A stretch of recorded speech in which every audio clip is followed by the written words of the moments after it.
2021, the world's leading trade fair for print and print technologies. My name is Tanya Higgins, and it's my pleasure to guide you through the conference program on Stream 1. And my name is Chris Brown, of course, for the coronavirus. And we are also obliged to follow a strict hygiene concept that has been set up for this virtual Drupa, just so you know. Chris, fabulous achievement. We're actually online. Drupa made it. It's yes, online. Yes, Drupa made it. And unfortunately, of course, we can't see each other in person, but nevertheless, this team has created a virtual trade fair to bring Drupa to you. Against Drupa program, 11 days, now packed to 4 right at your fingertips. And we are delighted that so many of you have shown interest. We have 14,000 registered visitors at the moment. The number is increasing, and we have more than 200 top exhibitors. Here, we've got 3 main areas: the exhibition space, the networking plaza, and of course, where you are now in the conference area. And speaking of the exhibition space, this is also the space where you can enjoy the so-called live web sessions with presentations on the latest products and developments of key players in the printing industry, including our platinum event partner, Leonhard Kurz. So make sure to take a look at the program of our live web sessions every day from 8 a.m. to 6 p.m. In the networking plaza, you can join virtual meeting rooms every day, and they will still be available for you next 27th of April. And in the networking plaza, you can also make use of the matchmaking tool to contact exhibitors and generate leads. The matchmaking tool is available until October of this year. Thank you for joining us here in the conference area. We will be live streaming in 2 parallel streams. I'm 1, Chris is 2, every day from 10:15 until 6 p.m. That's Central European time for you. And the theme here on Stream 1, in my stream today, is artificial intelligence. How about you, Chris? Sounds interesting. Well, mine is also very interesting. I'll be talking about circular economy, or better yet, our experts will be talking about circular economy. And each of the streams will have a different focus on each of the conference days. And don't worry about missing a session. Every session you see here will be available on demand. Simply go to the video library here on the virtual Drupa website. And once again, I hope you can join us live here, because we'll also have a live Q&A session after every presentation, which will give you the chance to ask questions to our experts live here during the stream. We will start each of the conference days with a keynote. That's at 10:20, goes on until 11. I'm really looking forward to hearing today's keynote speaker, Michael Gale. Now, he is a Wall Street Journal leading best-selling author and also in the top 10 of global AI influencers. So stay tuned to hear Michael Gale's keynote called Small Steps and Giant Leaps for Your AI in a Circular Economy in just a few moments. Chris, which keynote are you looking forward to? Well, the keynote you mentioned sounds very interesting, but I'm also looking forward to James Somerville, simply because I'm a huge design fan. And James Somerville used to be the vice president of global design at the Coca-Cola company. And his keynote on Wednesday will address the creative business model of tomorrow. And James is going to speak about his experiences along his journey, and will give us an outlook on the next wave of a creative business model. So something you shouldn't miss. Sounds good, Chris. And on Thursday, it's the World Earth Day. And we've got just the right keynote to commemorate that day: implications of climate change for the printing industry. Dr. Gabrielle Walker, our keynote speaker on Thursday, she's an expert strategist, journalist, and broadcaster on climate change and sustainability. So every day after the keynote, we'll go into the 2 parallel streams. That's right. And in both streams, we have a total of 14 presentations, I think, today, and each of those approximately 20 minutes. And we'll also have 5 breaks for you. And the sessions are divided into 5 special forums: Drupa Cube, Drupa Next Age, Touchpoint Packaging, Touchpoint Textile, and 3D Fab and Print. During the breaks, as I mentioned before, you'll have time to visit the exhibition space and the networking plaza and experience the leading international key players in the business up close. And this fantastic program, your link to ink, so to say, has over 130 presentations just waiting for you from international industry experts. But this was made possible only with the help of Drupa's partners, such as the VDMA, the German Engineering Federation, and their VDMA Additive Manufacturing Working Group, and the Printing and Paper Technology Association. Now it's our pleasure to introduce the president of the Drupa Committee. He was also president and CEO of König & Bauer until December last year. So herzlich willkommen, Klaus Bolzer-Schünemann. Ladies and gentlemen, embrace the future is the key message for the Virtual Drupa 2021. And I love to welcome all visitors, exhibitors, and the Düsseldorf Fair for this exceptional show. Drupa number 17 since 1951 is an exceptional Drupa this year. As you can imagine, it has been a difficult task for all involved to take a decision on March 13, 2020 to postpone this international trade show to April 2021. And again on December 13, 2020 to cancel the physical Drupa for the year 2021, the first time ever since 70 years. However, in pandemic times, with many restrictions around the globe up to today, this has been decisions without alternatives. And a brilliant idea for keeping the whole printing industry up to date by opening that virtual Drupa was born.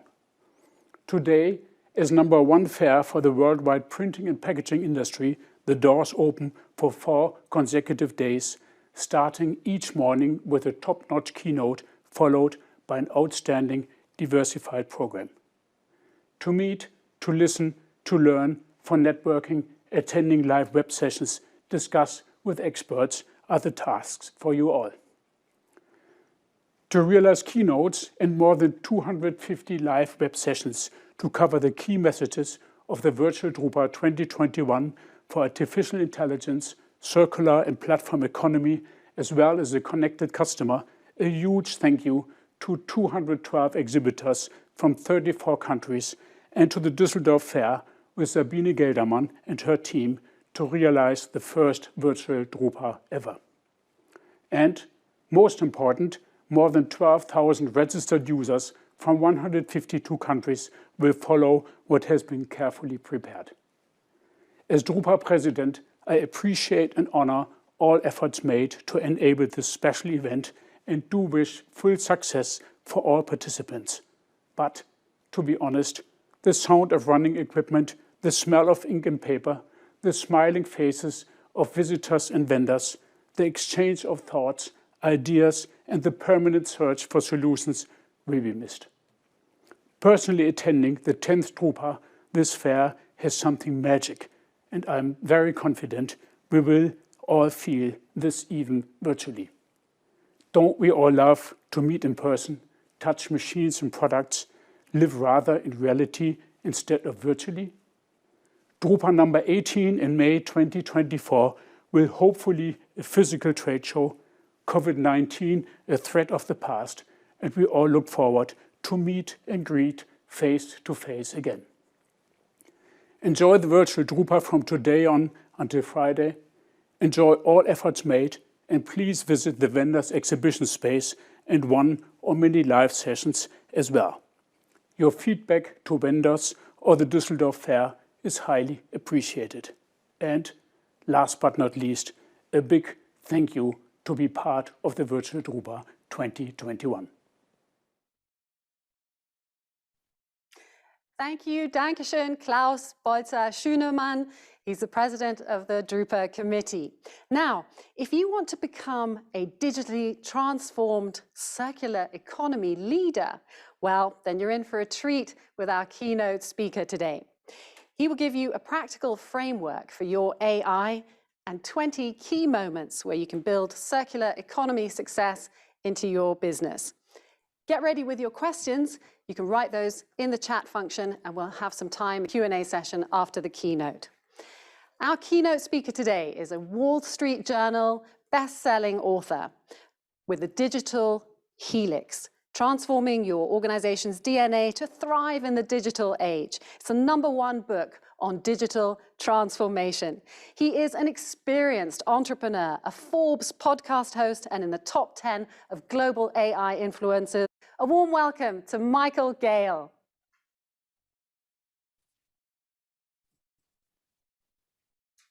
Thank you. It's really exciting to be here. I'm on the West Coast in the United States, and I actually got to feel all that energy that just came out from the opening address by your presenters and by your president.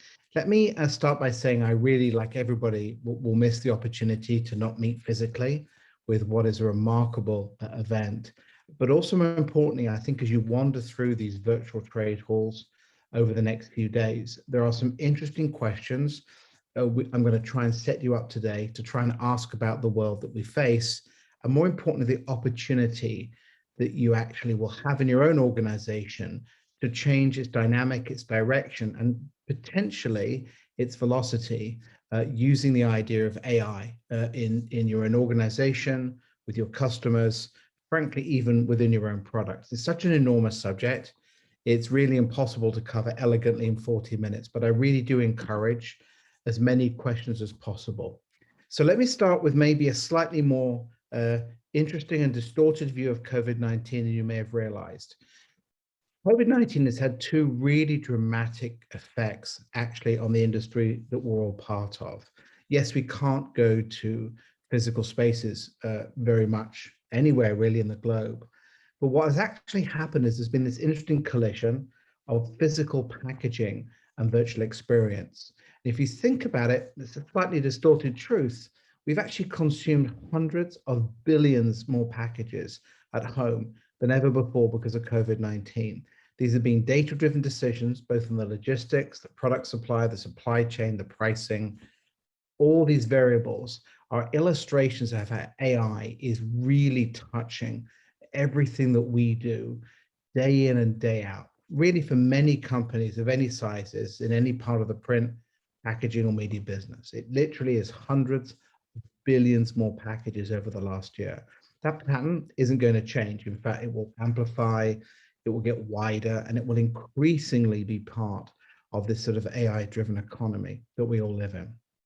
So I just want you to sort of maybe sit back and imagine how your partners, your customers, the data you have, the people, your buildings, the materials, the flow of business are all being touched by AI at some point, whether or not it's a capital expenditure shift or an operation expenditure shift. It's a sort of everything being connected. It's innovating for you. It's really what you might call even new revenue streams. There is this moment we are all living through where the idea of a circular economy, which we'll talk about in a few minutes, but also more importantly, AI is increasingly going to be a core ingredient for your business. It's interesting just now that the chairman talked about this construct of platform economy. We hear about AI-based economies, machine economies, data-driven economies. These are all aggregating around a very simple truth. If you are not successfully digitally transforming, it will be very difficult to grab and sort of gravitate towards the quality of these AI technologies that are increasingly working. So as we go through this discussion, and please throw lots of questions in, I'm going to walk you through a very basic set of tenets that you should think about. But look, it's very clear that the world is digitally transforming, and frankly, faster than ever before. The book you just saw the front cover of, which by the way is free for everybody at this session, I'll give you the codes and a place to get it. We're seeing a sort of digital transformation rate since, 2013 of about 11.4% every year. From about May last year, that rate cranked itself up to 19% for obvious reasons, is that crises tend to generate a sense of urgency about change. So what was working very smoothly, natural progression left to right for 9 years, saw a very significant uptick in the rate of digital transformation in China and in the US in particular by the middle of last year. That's not going to stop, but it's opening people's eyes to the possibilities about what a digitally transformed business centered around AI can actually deliver. And that's really what we're going to talk about today. And actually later, as you go through the event this week, are 10 questions, 10 basic questions you should ask yourself of any idea, any technology, any company you look at in terms of, can it help us convert ourselves to an AI-centric data platform business? And it will not really matter what size you are. You have to ask these 10 questions to be successful. And the reason why success is vital is PwC, the US government, have argued that about 70% of GDP growth from last year to 2030 is going to come from machines and AI. In fact, it's remarkable when you look at the shift in China to the US. That's remarkable. That means 7 of every 10 new dollars that are created in the global economy will actually be created by AI and machines in the next 7 to 8 years. So the shift isn't just in packaging, extra billions of packages. The shift isn't just in how we are thinking about the idea of digital transformation. It is also the very nature of how we get to the year 2030 that's really going to change. So in some ways, there is no choice but to become circular, machine-led AI organization. It's not just an issue in European markets or in Asia or US, South America. It's a global issue that's going to change the very nature of the businesses we work with. So just ponder for a second what your company, what your industry could look like by the year 2030. Is it going to be an industry that uses technology, or is it going to be an industry that's dominated by the use of technology in terms of how you work with customers, how you work with partners, how you get feedback from customers and partners to you in real time, how you can get real-time feedback to customers and to partners and through the product at the same time? It's a radically different way of thinking about economic change. Now, there is a very, very clear DNA for success. And what we're going to talk about today in these 10 questions is what that DNA looks like. And we measured it over the last, 9 years, and you'll see evidence in the book and other articles we do on Forbes. But what is very clear is that those that do this right are taking enormous amounts of the ROI from an AI-based perspective. So this is some work from IBM that was done recently, but it really illustrates how a very small portion, just 15%, are taking out about 65% of all the returns: OPEX, CAPEX, innovation, confidence, new product streams, total margin and revenue. And they understand why, because they get this construct of the circular economy. They understand how company, customer, and product are constantly working together. Imagine each of those little blue bubbles you can see in the circle is a moment of data, a moment of interaction on a website, a moment of interaction with a product when they open it, a moment of interaction with a supply chain that has to be sending spare parts or extra product sets to a customer.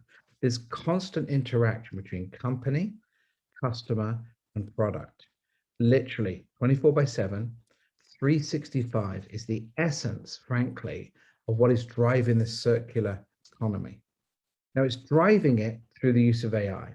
It's driving it through visual AI. How, for example, when somebody's on a website, visual AI can see where they are on the website, what they're looking at. Maybe when we get back to stores, how we move around a store together, how we look at product on the shelf, how we touch it. More importantly, how it may even recognize who we are beyond just an IP address when we go to a website. Or actually, when we go into a building, visual AI may actually tell us how we can get in and out of the building. It does it through machine learning. It looks at data and then builds patterns. And over time, it teaches itself a good pattern that you may care about, or a bad pattern that you may care about but want to resolve quickly. And so when you think about AI, just don't think about it as being, one version or the other. It's inevitably actually all these different versions of AI working together. Natural language in a customer service center or on a website, or actually during a real live interaction in a store. It's about machine learning at the same time understanding data in that transaction. Is that a new form of transaction we've got? Or is that a repeat version of a similar transaction? And what else could we put into that formula to make sure that we generate greater revenue return? Now, this can be really mind-blowing to look at all these variants to the left, and then to look at all those potential outcomes to the right: building access, process automation, artificial creativity, customer engagement models. But the reality is that 15% we just saw making those incredible returns actually have used all these varieties of AI in their business. They don't just do visual AI or machine learning or natural language in a customer call center. They're actually using all of them and somewhat together. And the reason why we're going to talk about these 10 questions for the majority of the discussion today is because those are the questions that have driven the success of these organizations. The 15% that get 4 times more return than anybody else, because they've understood how to put AI into context. In this machine or platform economy, they're asking fundamental questions, because we can't do what we've done before, no matter how big or small we are, and expect different results. To get the results from that type of group, or what that group is getting, requires a very different fundamental way of thinking, acting, and actually processing information around us. So look, as I said before, the book is available for free, and I'll hold this up a little bit, but please go to this website and you'll be able to actually not just to download the book, but a self-assessment form. And the free offer to anybody here, no matter how much time it takes, is to fill that form in. That form will actually tell you very quickly where you are on this maturity model. Are you ready to become an AI company? Are you able to cover 21 key variables in a highly successful way to make you part of that 15%? It doesn't matter how big you are, it doesn't matter how small you are, the questions shockingly remain the same through this process. So go to this address and you'll be able to download a simple PDF. PDF will let you answer some very basic questions, actually 21 of them in a very simple way.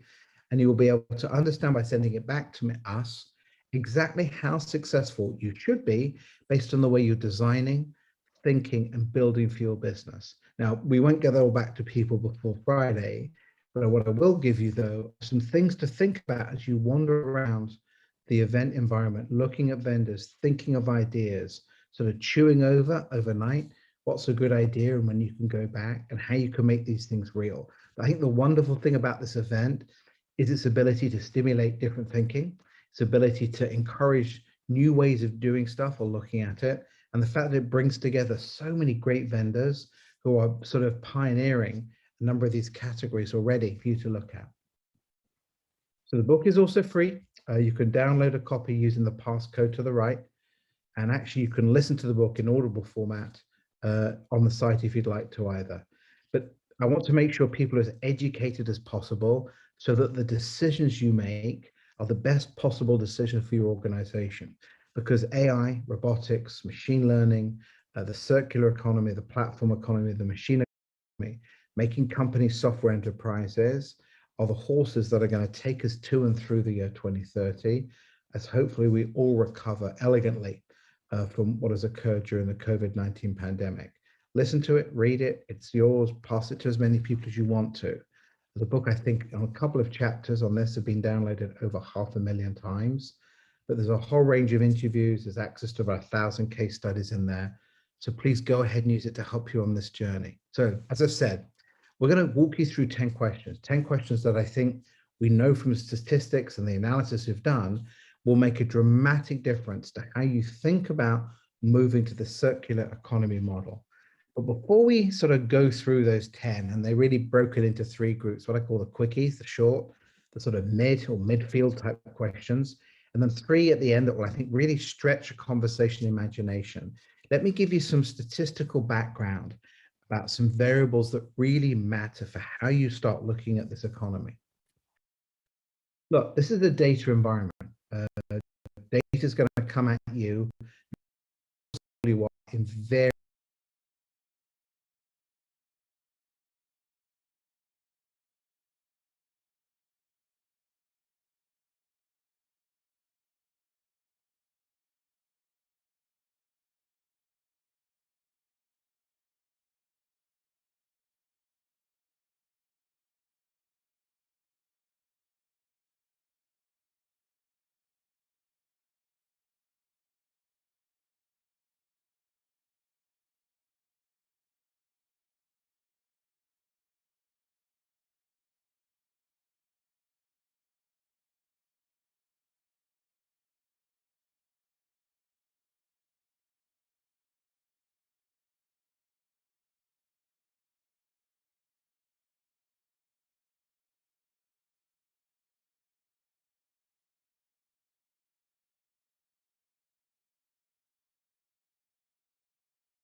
but all the research we've done on 4 occasions since 2013 argue if you get this data management model right, the world of opportunity just opens up to you. You'll be pleasantly surprised at least half the time, the insights you get that will change your ability to almost sail through this new digital world very, very comfortably. So themes and streams, there's a chapter in the book with a lot of examples, including this sector, is something to think about. The second thing, we talk a lot about customer journeys, is actually about moments. If you think about your own life, you'll make it in a far more compressed way than ever before. This idea of a long, extended journey that starts in one place and smoothly goes to the end is no longer true, even in the most expensive equipment environments in industrial. So you've got to understand how moments connect for a customer in a way that matters to them. Where they start, where they go next, where they go afterwards is really complicated, sort of big, almost networking effect environment. If you can understand your moments that matter with your customers, you will be exponentially more successful. So look, here's the third thing, and this is tough for people to do, but we measured it against 250 companies that were going through transformation. There's a very common thing.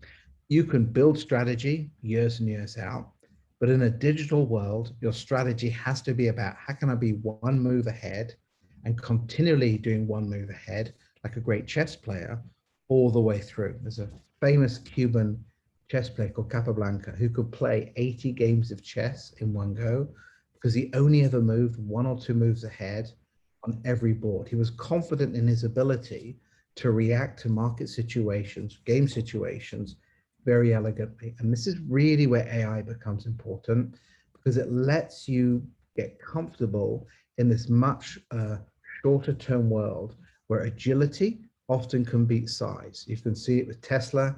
You've seen it with many other companies that are extremely agile with new ideas, and they've been able to grow because they're constantly shifting and adjusting using AI and intelligence within a car, AI intelligence within a supply chain model to make a radical difference.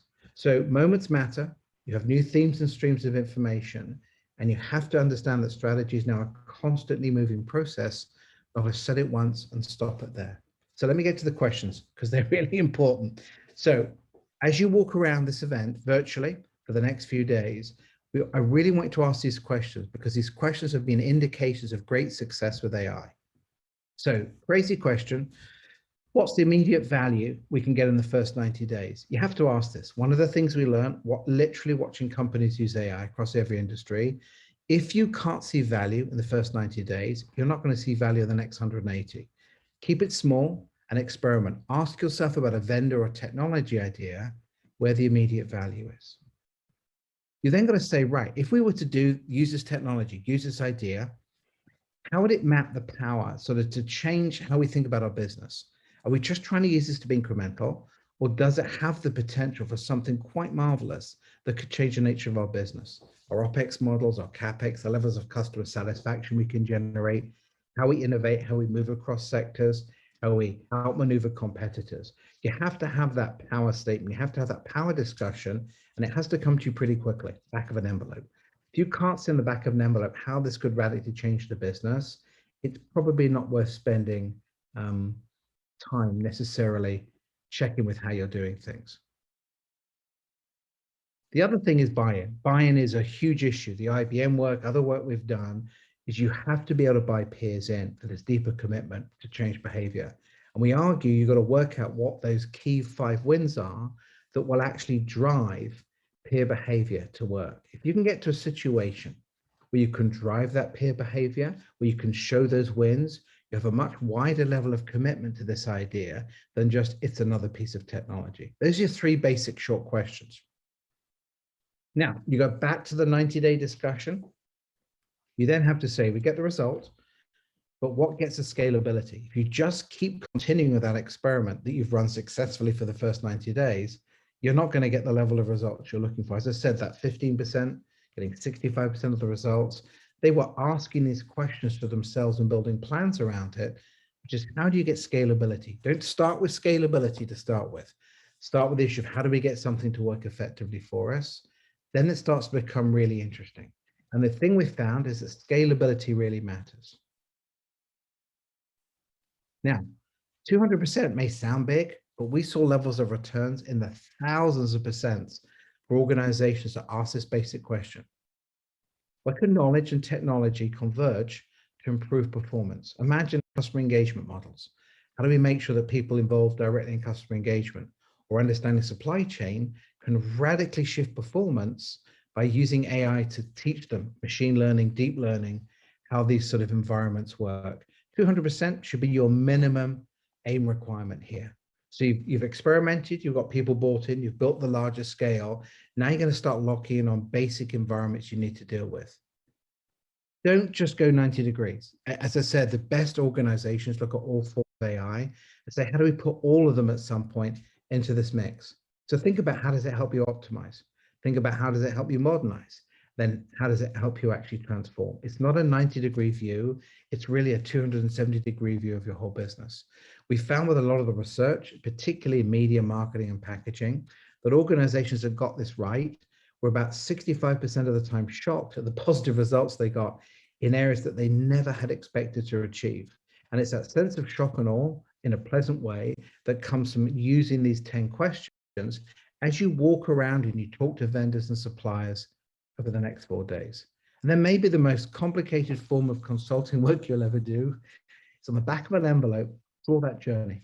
Draw that journey for what it could look like, materials, customers, and margin changes over time. Don't take a lot of time doing it, because it really can be documented very, very fast. And your ability to do this quickly, it really indicates where that potential upside and vision are, because things are going to go wrong. And as they go wrong, if you can lock back into that back of the envelope conversation, you've run your experiments, you'll be successful.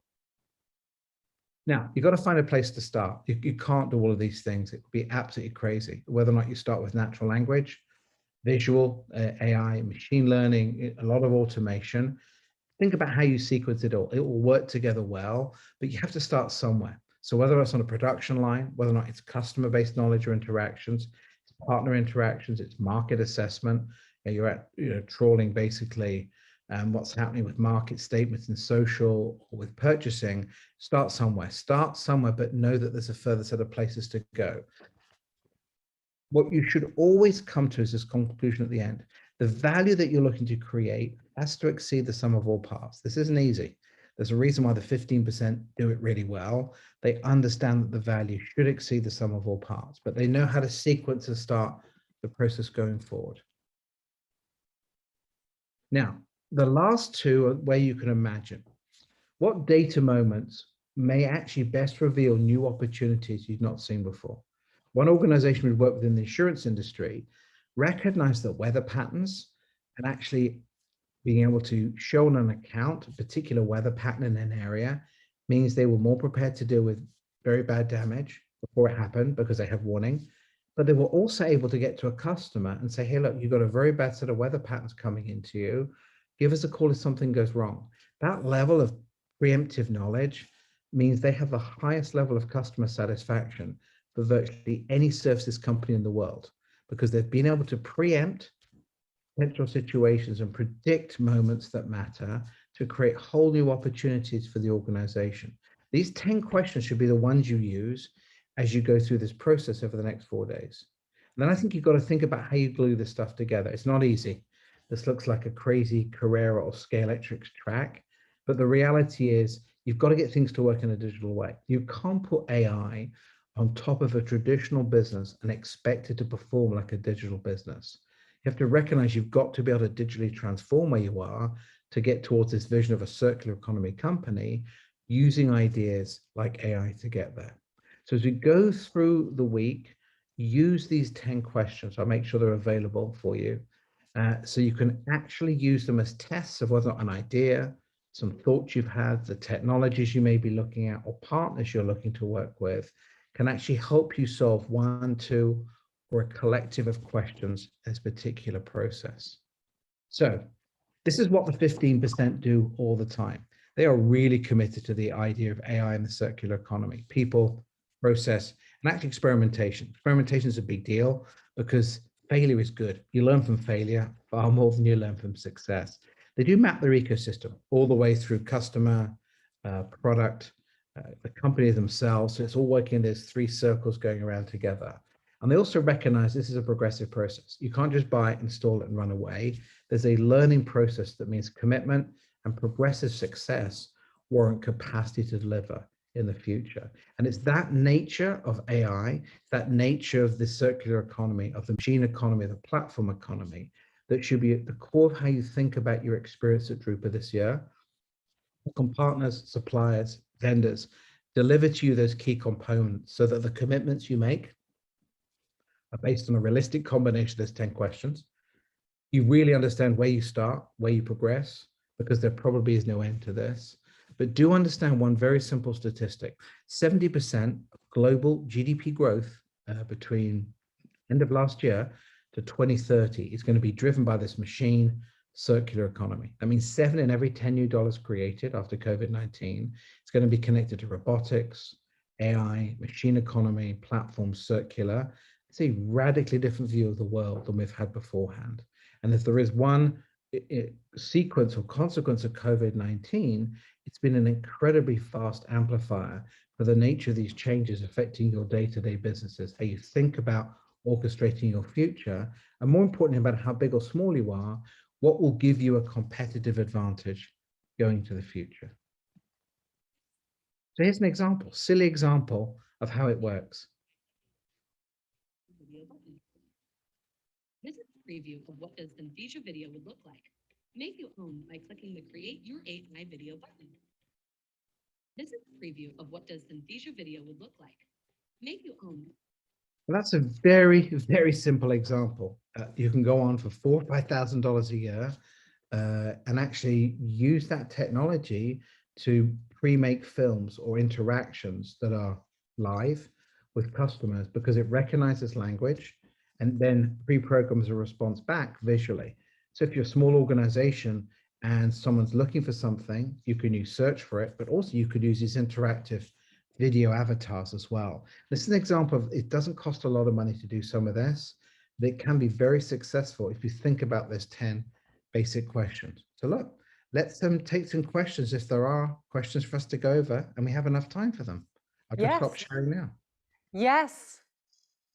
Yes, thank you, Michael Gale. Thank you very much for your practical steps and insights for mastering AI. And we do have time for questions, so thank you. First of all, back to the beginning of your presentation, of the 15 companies that are harnessing all the benefits of reaping the benefits and the rewards of mastering AI, are there any small to medium companies in that 15%?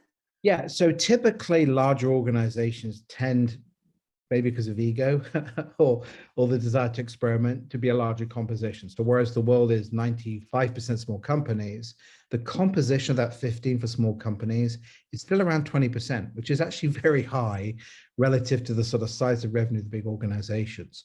And they typically tend to be in consumer or, you know, what I call small B2B facing environments, because you get close to the customer, you get close to the product, you can get to see the results really quickly. The larger you are, the less close you are to product, less close to customer, the more you have to haul a lot of money in. And I think the small organizations we saw that were doing it very well, went nimble, agile, used those 10 questions and just got going. It's almost like they use it as an army, as a Swiss Army knife, not as a huge hammer to get it done. Okay, so you talked about the huge amount of data confronting all of us. I'm thinking about SMEs. Who takes care of processing all of that data? How can they free up the resources in order to approach that topic?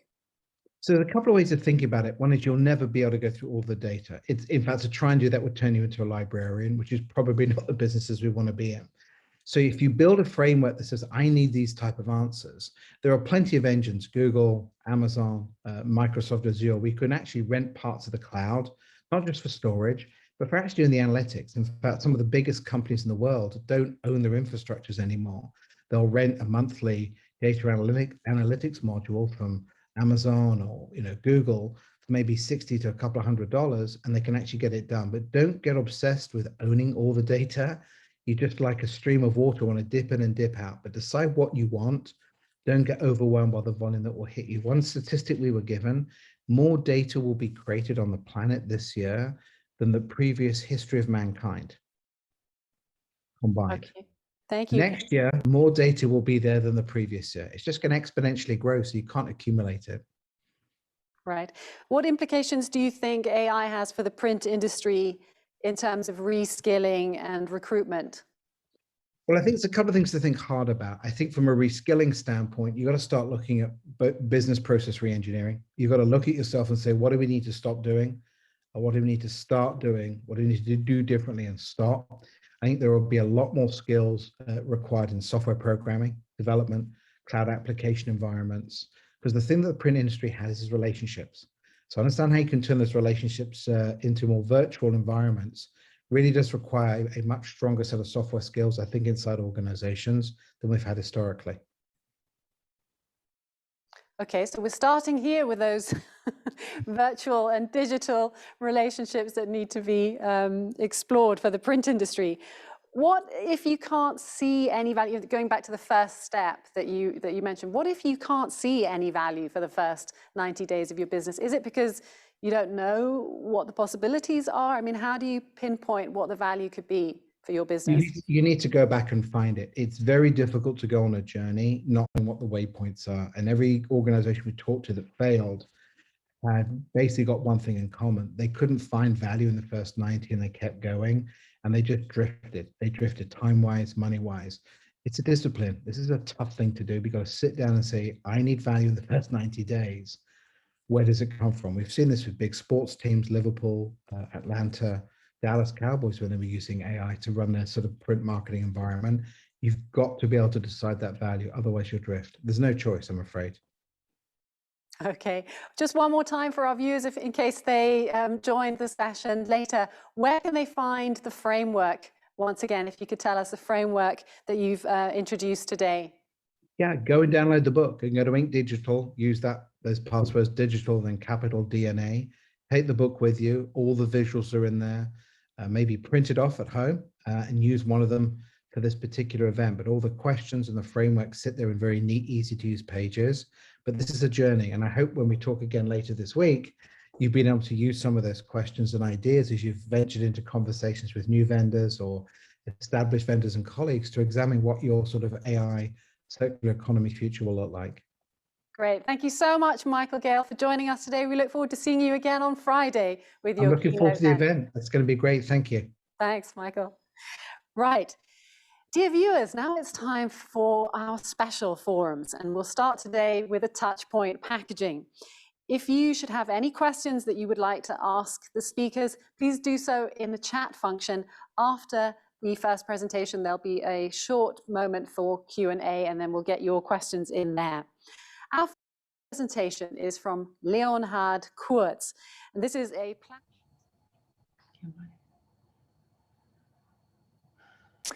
So, hi everybody, and welcome to our first session here in Stream 2. Now, Touchpoint Textile and the Drupa Microfactory, coordinated by the German Institute for Textile and Fiber Research, short DITF, was supposed to highlight a completely networked and integrated production chain from design to finishing together with partners from the exhibitor side. And this seamless digital and integrated production process is a crucial milestone for the fashion industry on the way to Industry 4.0.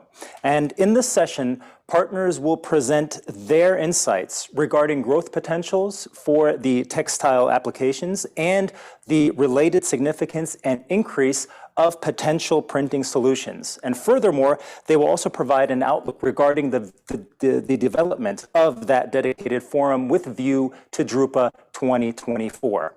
For this, I'd like to introduce Project Director Print Technologies at Messe Düsseldorf GmbH, Sabine Geldermann. Also with us is the Head of Center of Management Research at DITF and Director of the Institute for Diversity Studies in Engineering at the University in Stuttgart, Professor Dr. Maike Thielebein, and also Managing Director Assist GmbH, Hans-Peter Hiemer, who will also be moderating the session. So Hans-Peter, it's all yours. Thank you very much, Chris, and for your warm welcoming us three. And welcome, dear ladies and gentlemen worldwide on your screens, wherever you are following this session this morning of Touchpoint Textile. I am Hans-Peter Hiemer. I'm a child of the textile industry and one of your users of your solutions you are presenting today. And for the industry, I can say the focus on digitization, collaboration in the textile is one of the key drivers to further develop this industry worldwide, which is a significant one. Of course, digitization is a major driver for this change. And to my experience over many years in this industry, the ultimate target, of course, would be to find a connective point, a solution, an inspiration, how to respond to consumers' needs as an ultimate target, and even to respond to consumers' needs prior to consumers knowing their need. So it's quite a jump into the future, and to do this jump in several steps, I think we have a very, very interesting part in front of us during this Drupa 2021 to see what's already possible and what's the target. So what we are focusing today in the next 3 days is to discuss opportunities of a fully integrated production chain, to make it very simple, in my words, from an idea to the shelf to the consumer, and what is already the impact, what is possible already today in one of these major segments of this very, very difficult chain of the textile production, which is the fabric finishing. Of course, Drupa needs no explanation and no introduction. So since decades, Drupa is the navel of the world if it comes about any question about printing. And today, we are really happy to be part of a new chapter to be open, which is about textile. And having seen so many informations already on this one, Drupa is saying, it's understanding textile really as a supplier to offer cross-functional technologies for numerous industries worldwide, and having textiles even indicated as a catalyst for major future changes in the industry as sustainabilities and planet aspects we have seen.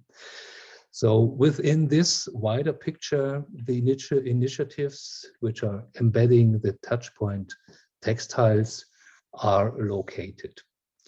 I would like to briefly introduce and meet the two front women who really made it happen over the years. So Mrs. Gelderman from Drupa and Mrs. Stielebein from DITF, both women and her teams did this build this idea well ahead of this fair today, and did not get sidetracked by any event, even by the major impacts of the global events started last year at this time, which have a strange and a strong impact to all of us. So let me briefly start with hand over to Mrs. Gelderman, hosting as the project director for print technologies and representing Drupa this morning, and asking her for her personal introduction. And I give you already my first question on hand, Mrs. Gelderman, while you do your introduction. So which have been the drivers for the Messe Düsseldorf actually to deep dive in such a complicated industry like textiles? Please, Mrs. Gelderman. Thank you very much, first of all, for your nice introduction, and a warm welcome as well from my side to all attendees that are just joining our session. My name is Sabine Gelderman, Project Director Print Technologies at Messe Düsseldorf. I joined in 2013 and had the opportunity to take over the expertise and the responsibility for Drupa, the world-leading trade fair for print technologies, and on top of that as well for additional Asian trade fairs that take place in China, the All in Print Shanghai, the Pack Print International Corotech in Bangkok, and the Pack Print Plus in the Philippines, as well as the Print and Digital Convention here in Düsseldorf. Prior to that, I gathered my international trade fair experience with leading British trade fair organizers such as Reed Exhibition. That's simply as a short introduction. And to answer your question, Mr. Hema, Drupa always stood since its 70 years of existence for cutting edge technologies, for innovation and for trend applications. And needless to mention, already in 2016, major exhibitors of Drupa that have a strong competence and expertise in digital printing and specifically in inkjet already have shown applications and solutions when it comes up to digital textile printing. And since that time, I think, and that's already announced from your side, digital textile printing has seen an unbelievable growth potential when it comes up not only to fabric and fashion, but as well to applications and other vertical markets such as decor, about furniture, interior decoration, and specifically as well when it comes up to automotive and other fabrics. So the industry itself, and with inkjet technologies that allow to nearly print on every single material you can imagine, next to textile, fiber, cotton, silk, as well on wood, on plastics, on ceramics, and so on.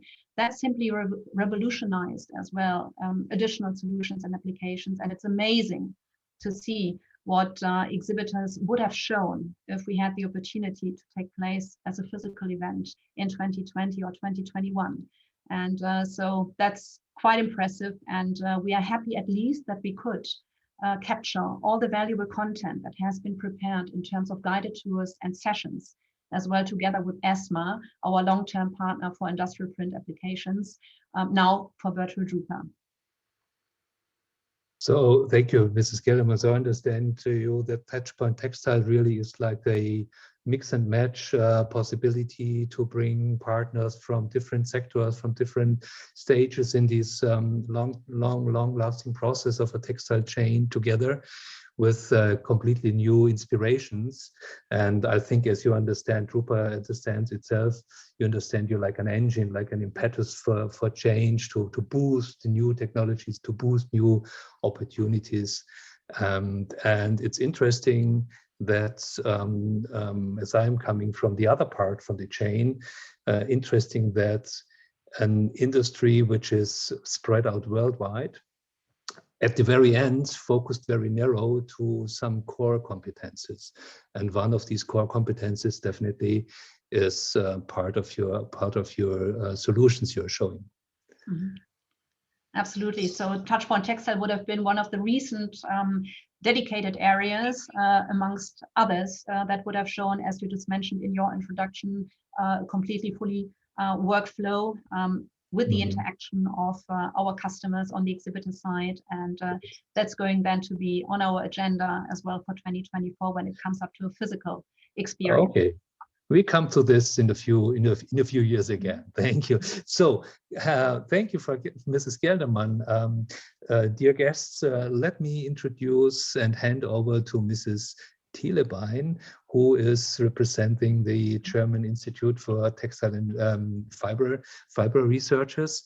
And also to you, Mrs. Thielebein, please give us a short introduction about yourself. And also I would have one opening question for you, which is some kind asking for the secret sources behind. So I see there is a long-term alignment between Drupa and the ITF already existing many years.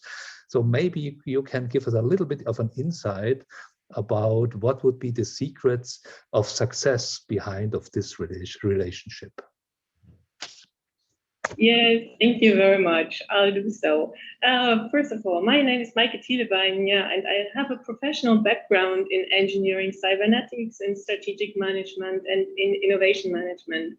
I am a full professor at the University of Stuttgart in Germany, and also I am head of the Center of Management Research at the German Institute of Textile and Fiber Research. And this is where, even long before I came, actually, I joined the ITF in 2011, and as early as 2006, the team started working together with key industrial partners, started working on this fully networked process, on which is now known as digital textile microfactory, and what we would have loved to display in Rio at the Rio Drupa, of course. And I feel very honored and proud to be here today to give you an impression of the virtual microfactory, at least as good as possible. And what's the secret behind? Well, I will take the chance to show you some slides what the secret behind, because the secret behind is a real big research institute. And you mentioned that here in terms of product, we take from the idea to the shelf the products in the microfactory, but also you have to take from the first idea to the shelf the processes and the ready-made technologies. And now we're at the shelf, if you want so, and we can show you the digital textile microfactory. And the secret behind is the power of a very big research institute. And this is what I want to present right now very briefly. Therefore, share my screen. And here we are at the German Institutes of Textile and Fiber Research. And we are actually Europe's largest research center in textile. We are 3 research institutions in the fields of chemistry, process engineering, and this is my unit, management research, comprising all the digitalization parts. We are 250 staff, and we have 25,000 square meters of lab and office space here, and a turnover of about 26 million euros in 2019, coming from about 150 publicly funded projects and 240 research and development contracts with industry. So we are playing both sides, research and, of course, industry, consultancy, and development. Our research fields, this is somehow my presentation here. Okay, our research fields span the whole textile value chain from molecule to product and beyond, as we say. And our research field, you can see, are high performance fibers and yarns, then textile finishing, this is where we are at right now, fiber composites, smart textiles, medical technologies, and of course, textile 4.0 as an overarching topic that we at the Center of Management Research work on. And digitalization will have strong impacts, as you mentioned, on the textile value chain. And this is what we see here. In a recent McKinsey survey, the question was, over the next 5 years, that was 3 years before, what level of impact will the following digitization opportunities interfacing with parasourcing have? And one part that we also see, but not so much in the application yet, was predictive analytics that, with the help of artificial intelligence, of course, spreads over the industry and shortly enters the industry. But what is below cited is the 52% rate the impact of digital printing in production process as very high. And digital printing is at the core of our digital textile microfactory. And we always say that this is a real game changer, because with digital textile printing at its very core, the end-to-end engineering process from 3D design or a body scanner right before that even, to production, as you said, from the idea to the shelf, this is something that can really revolutionize the industry with this completely networked and integrated production chain. So we always call it a milestone of the fashion industry, and of course not only for the fashion industry, also other sorts of textile products can be displayed, developed, and produced in such a microfactory. And we have examples of that here on the premises, of course, too. So we would have loved to show you the real process, but as this is a virtual Drupa, we will do our best to give you an impression in this virtual state. And therefore, there are some upcoming events I would like to point your interest to. Right after this introductory panel, we will have a talk from Dr. Reinhold Schneider, and he will explain the basics and formulation of color inks and functional inks, and present newly developed inks and evaluate the possibilities and limitations in digital coloration and functionalization. In the afternoon, Franziska Moltenbrei and Martin Lades, they will have a presentation focused on 3D simulation for the fashion and retail industry. along the entire process, including the digital textile microfactory, as well as virtual product development using virtual and augmented reality. And Jürgen Seibold will have a speech on Thursday afternoon, and he will explain how to build a MFCA, material flow and cost analysis model for the digital textile microfactory to analyze the cost and resulting carbon footprint for different production scenarios. So for the sustainability view of the microfactory. And finally, Dieter Stellmach, he will report on the application of the microfactory as one enabler for local circular and bio-based textiles in the EU project HereWare that has just started. And not to forget the special event, the panel discussion on the textile microfactory, moderated by Thomas Fischer from my team. And in the panel discussion, 6 of the key partners, I mentioned that this wouldn't have been possible without our partners of the microfactory, will review the current state and discuss future developments of this outstanding industrial showcase. So the secret behind, this was your question, is a very strong research institute with lots of experience, with an interdisciplinary view, and a very, very long-lasting approach from the very basic research tasks to ready-to-the-shelf industrial applications. And with this, I hand over again to Ms. Gelderman. Yeah, thank you very much, Mrs. Gielebein. That clearly underlines why we have taken the decision to work and to cooperate together with the DITF, because the outstanding core competence, expertise, and research experience certainly have been the decisive factors behind our cooperation, and the fact that we wanted to implement the textile microfactory in a test environment. And I think it already has been said what was our goal.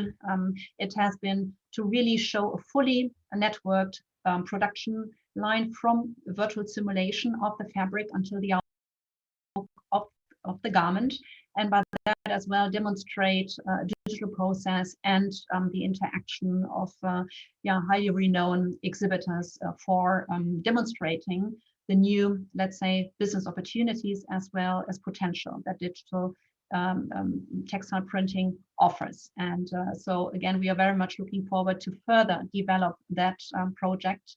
And as mentioned, the highly relevant themes and topics that are going to be available during our 4-day encourage companies that are already in the segment or that might see additional potential to take part and to get inspired by highly relevant themes and speakers from the DITF, from the exhibitor side, and as well from the participation of ESMA. So thank you very much. So I should be, yes, I'm here again. So thank you very much, Mrs. Gielebein and Mrs. Gelderman, for this very first deep dive into the sequence behind the scene, while we are preparing ourselves a little bit for the questions to coming in from the audience. Maybe I would like to open a short discussion amongst the 3 of us, coming from the business impact of the market which we are addressing here. So if I read the papers and the numbers, fashion industry worldwide is one of the most labor and people intensive industries worldwide. It's one of the industries which are not creating always healthy solutions to the entire nature and to our life. And it's under an enormous pressure. So what we see that numbers are saying between a 7th and a 6th, so 16–15% of the people, of the working people worldwide are somehow connected to textile industry. So it's really a massive industry. And on the other side, we are seeing major trends that the industry is still growing, maybe 2 to 4% over the next years. And Mrs. Gelderman, you have already indicated that the printing sector in this industry, and the industry, as to give you some indication, it's bigger than the total annual budget of India, for example, or of Italy in Europe. So it's big countries, and they don't have the same budget like the textile industry. So it's impressive that you already can state that the printing segment is growing fast here. How could you bring this into a relation? Yeah, as we just said in the introduction, so sources of the industry indeed predict forecasts of double-digit growth from now on until even the year 2025, 2027. And the current value of the industry is estimated by $2.2 billion US, and it's expected to grow onto 8.8 billion for the upcoming 4 or 5 years. And I think, as you just said, it's major factors that are driving the industry is certainly lower lead times, eco-friendly, and design flexibility. And by that, and the fact that we are not only focusing on the textile and fashion industry, but into industrial applications, I think this is a multiplicator in terms of growth potential that will help, or that will certainly drive further applications in the near and far future. It's very impressive, and I'm sorry that I'm really referring always so much to the textile industry. So it's my life. On the other side, if you're indicating such numbers, saying 2 billion to 3 billion already with a double-digit growth over the next maybe 5 years, compare it with the German market of fashion and textile, it would be already more than 15% of the total German market. So it's really significant. It's really powerful, and maybe this leads me to a question to you, Mrs. Thielebein, saying, so if we are coming from the impact of these new technologies, what would be your envision to help the planet to get it more eco-friendly done, to get to a final product? Yes, thank you for your question. We always say that microfactories couldn't be small, smart, and sustainable. Small, of course, space, so you can use them for use cases like urban production, for instance. It's a very small area that you need in order to put up such a microfactory, a standalone microfactory even. Smart, of course, because we use all the digital technologies and we have the complete overview of the data and the information along the whole chain. So this is one of the opportunities to make the whole thing, and this is the last S, sustainable, more sustainable, because of course, you print only on the parts of the cloth that you need later on in the garment, but also you have the data about who has worked when on this process. And this offers new possibilities to make it more transparent and there to gain sustainability advantages. Yes, it's great. So, and if I would combine the two perspectives you are just describing of the technology impact, of the flexibility and the intelligence, which is then connected to the process, between the process and the product, and the business impacts. So this would give us a completely new opportunity in the future of this field, and and again may just relate it to a very simple timing comparison. So many companies in this industry, they are focusing on lead times which are more than 1 year, and the consumer demands are changing. I think if I check my behavior, maybe every second day. So so the impact to come closer to the consumers' requirements and to consumers' needs, I think is quite an improvement. What would you think about this? Yes, you're absolutely right. This is one of the use cases and the business models we are thinking of, definitely, to have specific, not only fashion products, but also like health products, for instance. And there, of course, the lead time is very, very short, because you enter the body scanner and you choose your design, and after a short while you walk along the process, you could say, you have your garment ready-made. But we are thinking also of different business models, like for rapid prototyping. It will be very, very versatile. or for event merchandising product production, for instance, or for fast reorder, because you don't have to spec all the products then if you have, let's say, a swarm of microfactories at hand where you can reorder very fast. And these are very, very nice opportunities, I think, for also for new business models.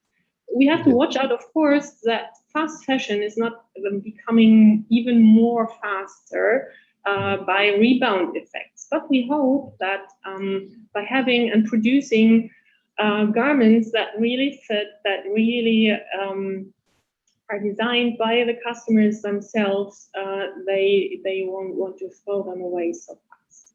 Yes, this would be really a great improvement for all the consumers and for our planet to have products with a longer life cycle. And from this perspective, this leads me to a question to Mrs. Gelderman regarding the scope of your exhibitors, of your major suppliers who are involved as print technologies or machine technologies. Do you have a response from these companies already on their perspective about these micro factory approaches? Yes, absolutely. So our major customers that are focusing on digital print applications encourage us very much to concentrate on that highly inspiring and interesting project on the textile microfactory. And many of these experts diversified their product ranges. And on top of that, with industrial applications, as I just said in the beginning, and inks and all the equipment that you need, they simply can diversify and print not only on the textile material, but as well on other fabrics. And for example, wallpapering and curtains, that's already to a certain extent a very mature application. However, now when it comes up to even more vertical markets and entering these markets, I think that's very exciting and amazing to explore further for many of them. And I think looking at some players that really lately came into these applications, that's very, very inspiring to see. If we're just seeing Kurz, HP, Assist, if we think Sünd, Mimaki, they are all excellent examples. And I think, as I just said, it's amazing to see how they further create and encourage their processes. Yeah. So from my side, maybe a last question also to you, Mrs. Gelderman, before we start to check the chat panel. Some questions are already arising, and I'm just managing to put it into the right sequence now here. If I look into my family, so prints are not so frequently used, but if they are used, I know these very famous products from France, from a fashion design house. They used to be famous for their scarves and so on. And on the other side, as you said, this widespread from a high-end luxury product to a commodity product to a day-to-day use product is fantastic. So could I imagine maybe in a shorter future that such kind of luxury products are really made with this kind of technology? Absolutely. And to a certain extent, many of our customers are already involved with high-end brands and luxury brands when it comes up to textile printing applications. And however, very often this is not as much communicated from the brand owner side, but still technology is used already very much for these luxury brands. And I think that will be getting more and more important in the near future, definitely. Super. Yeah, great. So I'm very happy to see that the chat room is now filling up, and here we are coming with a technical question. I would assume it's more directed to Mrs. Thielebein, and it's a detailed question about, and I think it's focusing into two dimensions. The one is a technology one, and the other one is maybe even the planet aspect. And the colleagues, the lady or man, is saying, what is the substrate on which digital textile printed is carried out? Well, there are all different technologies possible. Of course, for fairs, we do not use a technology that needs much heat and things like that, but everything is possible that you can use here. So there are no limitations. And of course, it depends on your purpose of application, what you want to use. But there are no limits. So from your side, you would say there is no real limitation on the kind of ingredients you're using. No, you're yet just combining the different technologies with a complete backbone of digital information flow, and this is the way that you can speed up the process very, very nicely from the individual body scan, for instance, to the manufacturing and printing and the sewing or other parts, confectioning the ready-made product. And it's speed, of course, and it's sustainability, as I elaborated on that. And you can have it in a very small, confined space. And these are the real advantages that you have. And you have to stock, for instance, only your input materials. You don't have to stock the ready-made product. And you can make it at the premises, ready for the consumer, for the individual. So we combine the village tailor, if you want. So the old village tailor with the mass production idea and the prices of mass production. Yes, this leads me directly to another question coming up. So do we already have some kind of an imagination how much space in square meters or square footage we would maybe need to have for a certain setup? Well, that depends, of course, on the infrastructure of your space that you have. But here I'm standing right now at our digital textile microfactory lab in Denkendorf, and here you need about 100, 150 square meters, and then you can manage to have the process there. Okay, interesting. So this reminds me to a discussion with other parts of the industry, saying even maybe logistics companies would be a part of the processing and production part in the future, saying that products are born during their transportation time. So is this part of your ideas for the future? If you think of merchandising and event marketing, then of course the idea would be to have all this on a truck, for instance, and even smaller. Yes, I mean the technology is there. Now it's about the business models to use them, to make real good use of them. And this is something that we are thinking about also, of course. And you will get some ideas in the Healware project by Dieter Stellenbach, for instance. And that depends very much on the specific application. But I guess if you talk to our experts, then we can do lots of things. Yes, so I think time is with the both of you. Timing is great in this. So showing us what you're seeing, what we're seeing on the major moving trends and relocation trends of the major consumption areas. So saying about 600 mega and big cities in the world would apply for more than 2/3 of the consumption out of these textile products in a wider range within the near future. It was expected by 2025, so maybe we have a delay for 1 or 2 years. But having this connected definitely would have a great impact. So reducing transportation, pollution, and whatever, and an opportunity to react faster to consumer needs. We are quite ahead with our time. We have 2 more minutes left. I would like to go back to Mrs. Gelderman. And as you are hosting this session for this week, and you already indicated there is more to come in the future. So could you let us have an insight into your plans for the next fair, which is in a few years? Yes, absolutely. So yeah, it seems that Drupa 2024 seems to a certain extent far away, but that's certainly not the case because we are going to start with our sales and with the kickoff for Drupa 2024 in January next year. And that automatically means that we are on the way as well to identify relevant themes and topics that matter for the future and that will be on the agenda, both of our customers in terms of exhibitors when it comes up to innovations and technology trends, and as well when it comes up to terms that matter for our visitor target groups. So we will start in summer and late autumn as well to identify those themes for the agenda for Drupa 2024.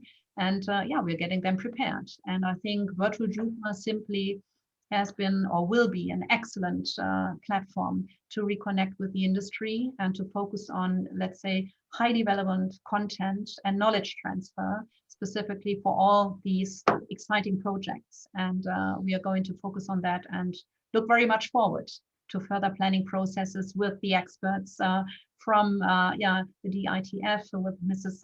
Thielbein and Mr. Artschwager with ESMA. So we have an excellent team. They are just, I think, the experts when it comes up to the, let's say, next steps for Drupa 2024. And we're looking very much forward. We are very proud and honored to be a team.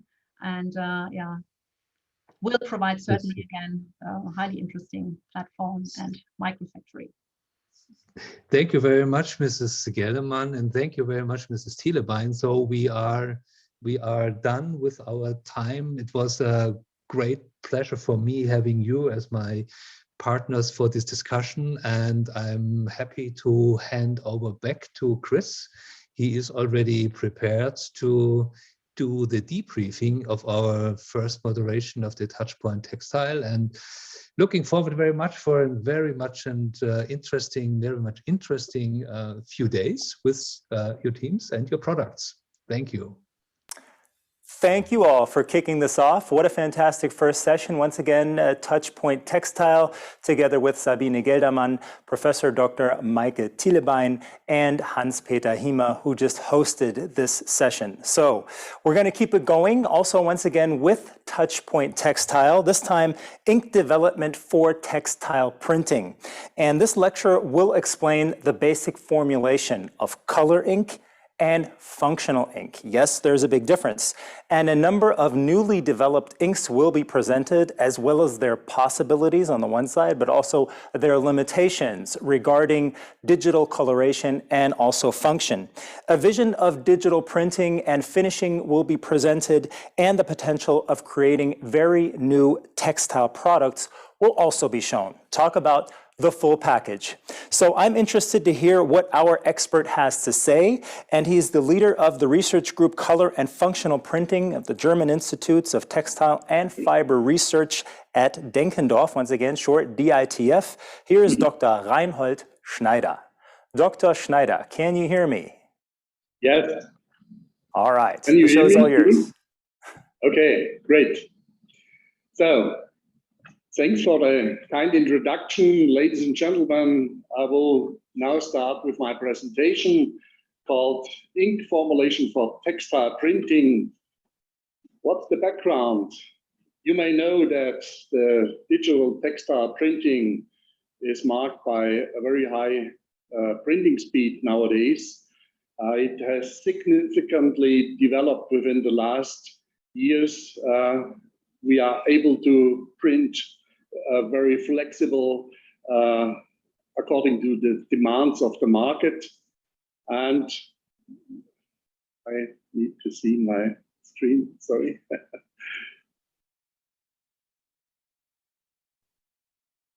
Just a second.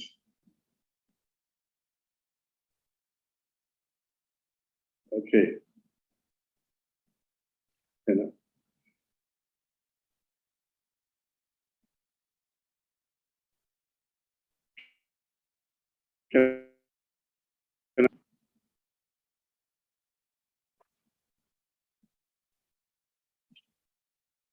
We have some technical problems, sorry.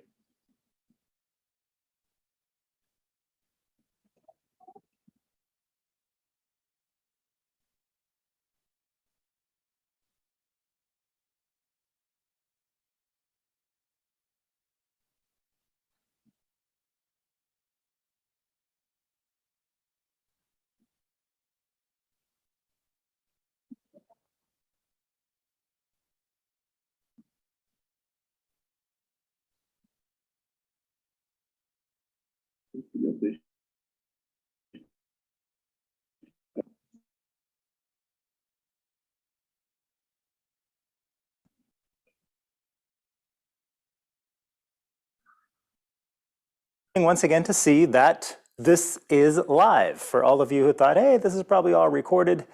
Am I on? Am I not on? I'm not even sure if I'm on.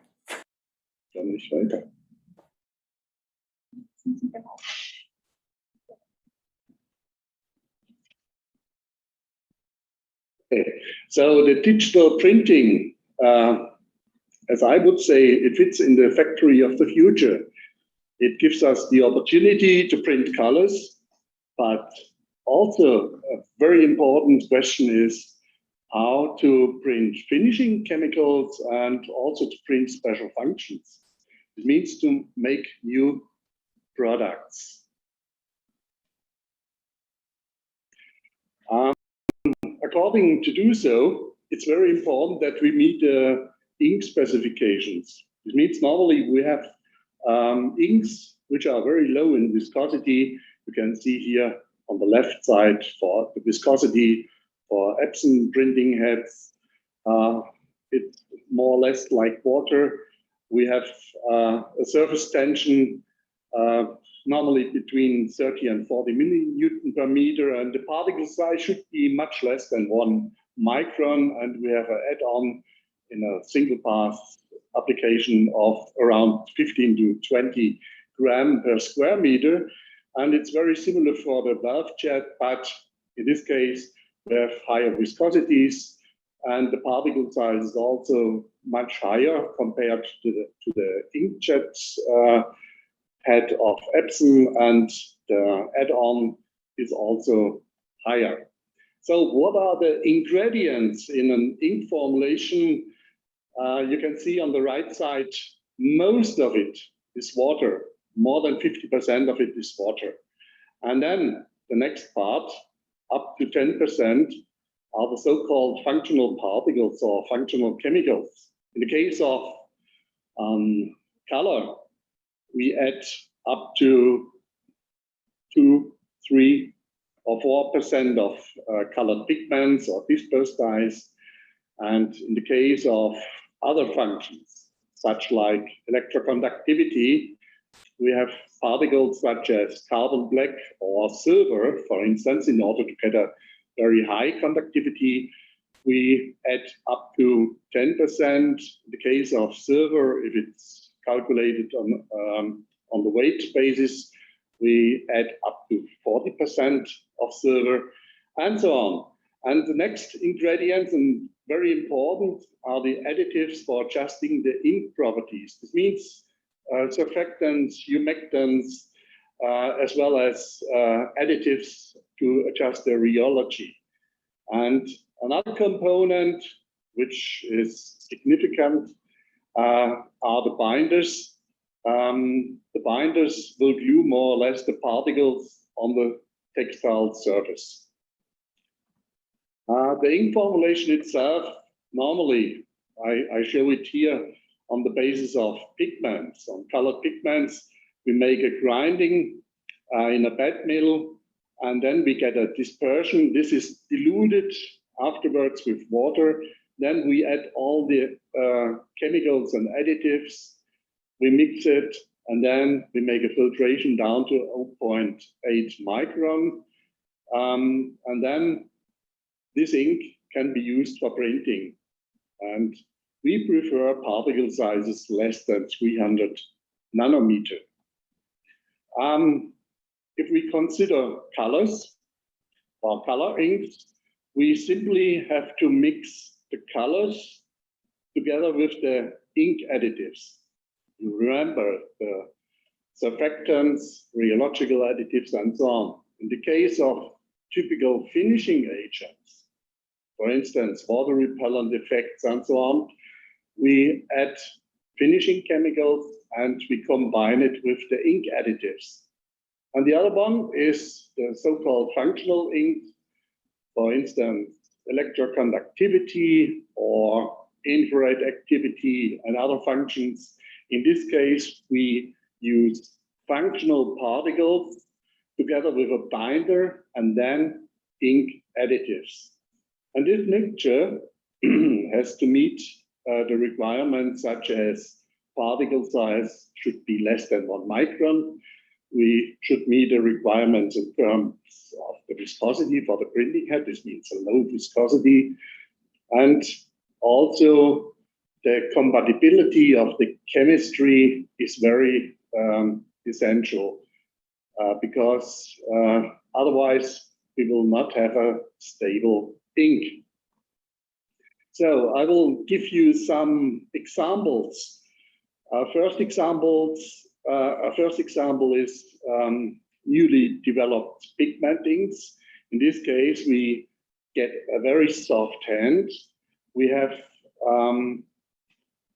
pigments inside together with thermocurable binders, and we get a wet rubbing fastness of better than 4, but not for the black.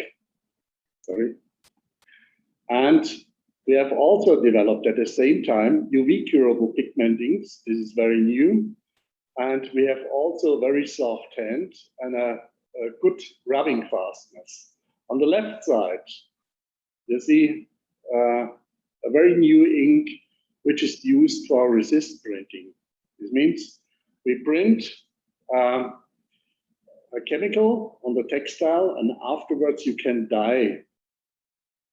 You can perform dyeing, and after this, we make the fixation of the dye, and we wash off, and then the printed area, which is now white, this is the original printed area. So this is a very special printing style. An example for inks, so-called finishing inks, are the water and oil repellent finishing inks. We added a chemical which is repellent for water and oil. In this case, we used 2% of fluorocarbon. And we did several prints, and you can see the fastness level here on the right side. When we perform a number of 10 prints or up to 5 prints, then we get a water repellency of the level 5 to 6, and oil repellency in the case of 5% fluorocarbon in the ink of up to 4. This means we have realized with the inkjet printing a water repellent effect as well as an oil repellent effect. If we replace this fluorocarbon in the ink with an antistatic finishing chemical, then we are able to reduce the surface resistance of a polyester, for instance, from this level to a level which is 3 decades below. This means we have antistatic finishing effects. Another effect, which is more like a fashion effect, is when we print optical brightness on cotton, for instance. And this is shown here.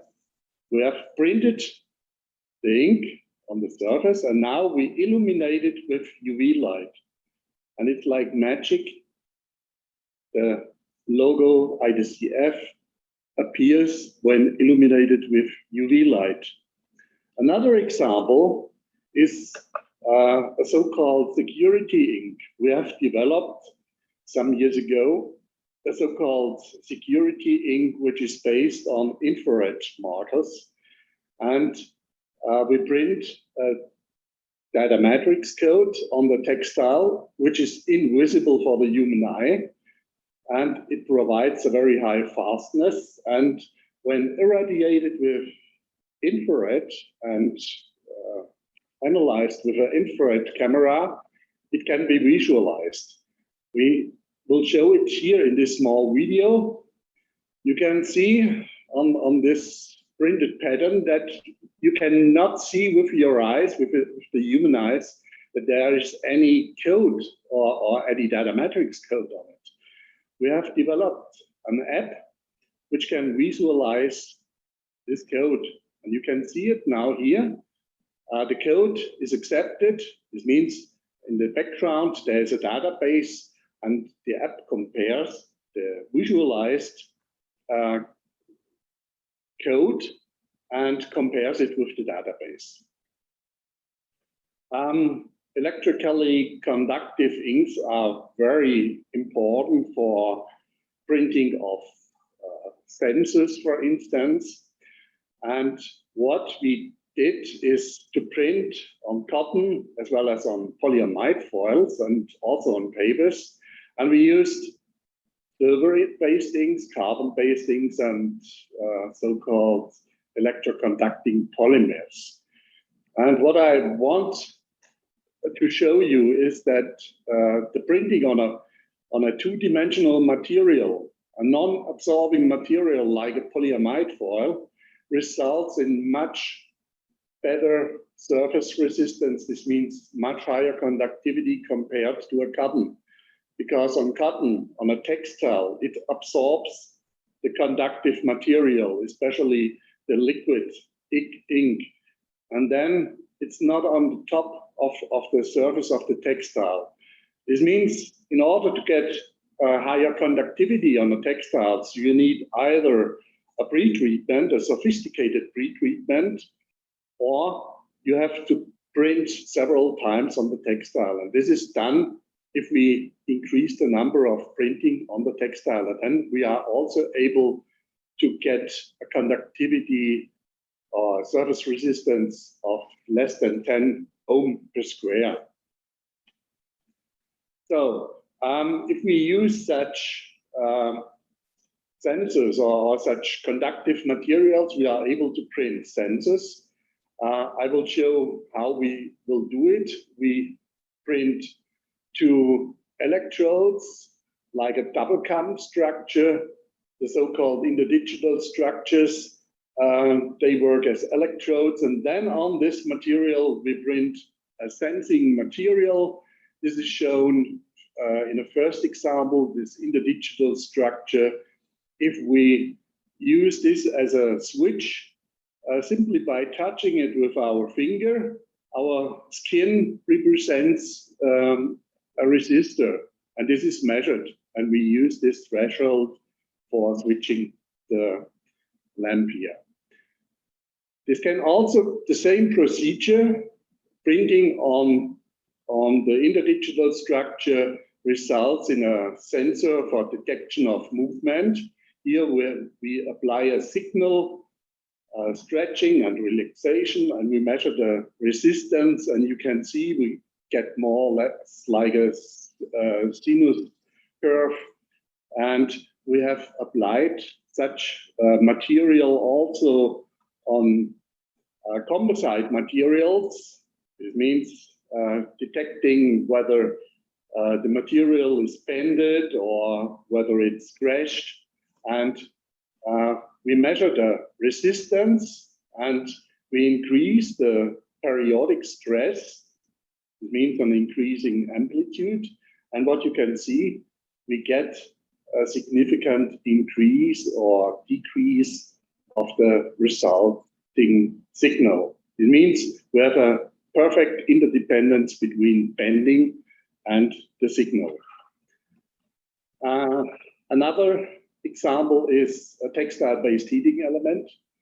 We printed the silver-based ink directly, in this case, on a polyamide foil, and then we applied it, made a lamination on the textile, but it can also be printed directly on the textile when first pre-treatment is done.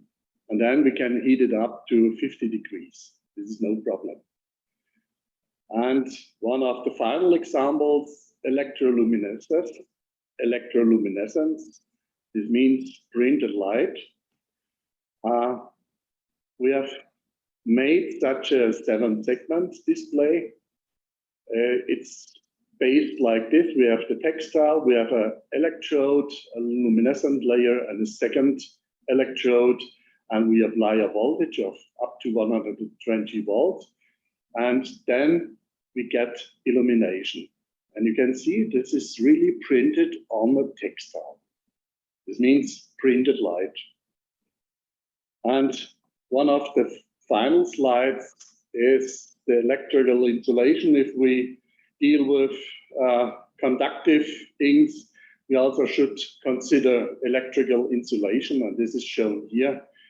We have developed insulating inks for insulation or printing of sensors and electronic devices on textiles. You can see we need, in this case, up to 20, 25 prints on the textile in order to get a very good insulation. But we are still working on it, and I can make a conclusion and summarizing. I hope I was able to show you that we are able to make colored inks as well as finishing inks. In the case of finishing inks and functional inks, we simply use the finishing chemicals and the functional particles instead of the colors. And inkjet is for low add-on, or we have to apply to print to make several overprints. In the case of chromojet, we have a higher add-on, and we were able to make several samples, for instance, resist printing, soil and water repellent finishing, as well as anti-static finishing, and so on. Some security inks and electrical insulation was the last example, and I'm sure that we will develop further inks in the next future. So that's all. Thank you very much for your attention, and sorry for the inconvenience at the beginning. No problem. Thank you very much, Dr. Reinhold Schneider. And once again, it's live. That can happen. We have time for one question here from the audience. Dr. Schneider, you still with us? Yes, right? So this is the question here. How close are we to commercial textile printing, and what is the speed at which we can print textile? If you can try to condense this as short as possible, because we're going to go into the break right after.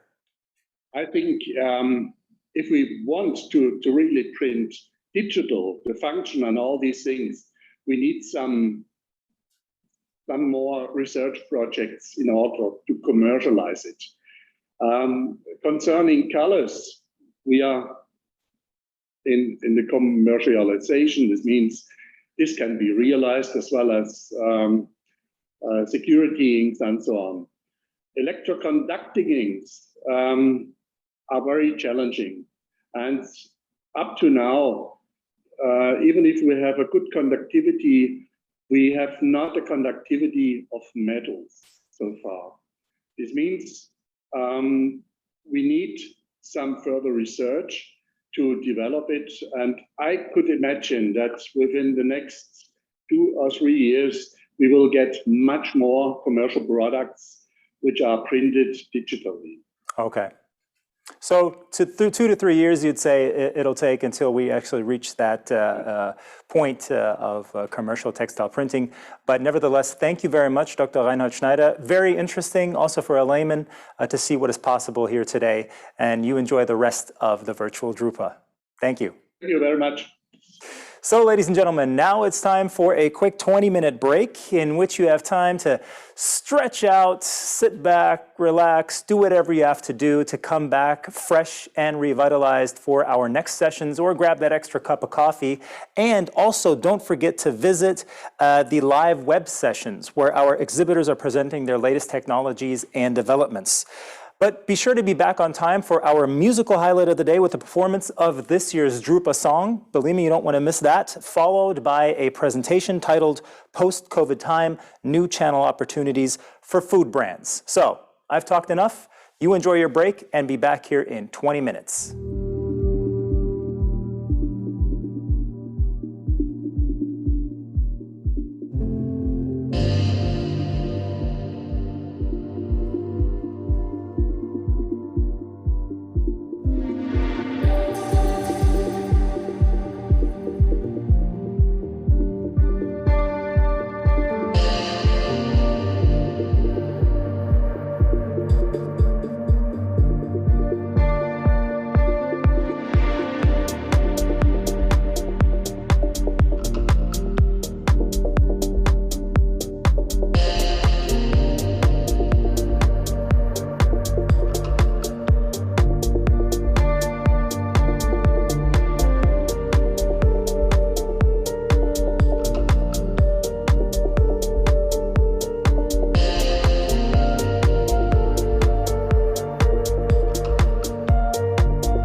So welcome back, everybody, and I truly hope you enjoyed your short break and are ready for the next point of our agenda. This is really close to heart in my case because I don't know about you, but there is one thing I surely missed during the past year, and that was going to concerts, listening to live music. Now, luckily in this job, I do every now and then get the chance to witness artists from around the world at different events. But nevertheless, you know, it is something else when you're actually part of the whole party. You know what I mean? And in a way, we do have something like a party prepared for you. We're about to present the this year's Drupa song, and in this case, I do share some commonalities with our artist, with this fantastic singer. On the one side, we are both of American and German descent, both live in Düsseldorf, and both share the passion for music. On the other side, she can actually sing.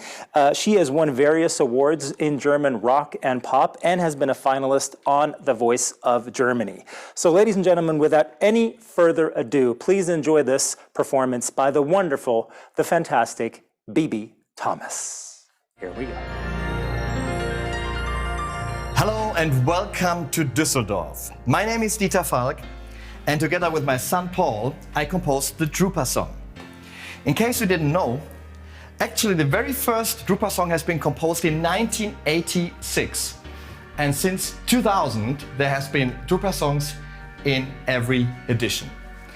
Now we would like to continue this tradition, especially because some very enthusiastic fans in the Drupa community encouraged us to do so. Now, in my little studio, I would like you to meet our fantastic singer Bibi Thomas and my co-composer Paul. Hello and welcome. We would have loved a live performance with all your engagement and all our senses, but now we give you a live performance in our small studio with all our heart. And so even though the circumstances could be much better, we still want to bring both worlds together, live and digital, and create an amazing virtual Drupa experience. So let's embrace the future. Guys, are you ready? We embrace the future with the passion for print. We embrace the future and we do it now with the words of printing here in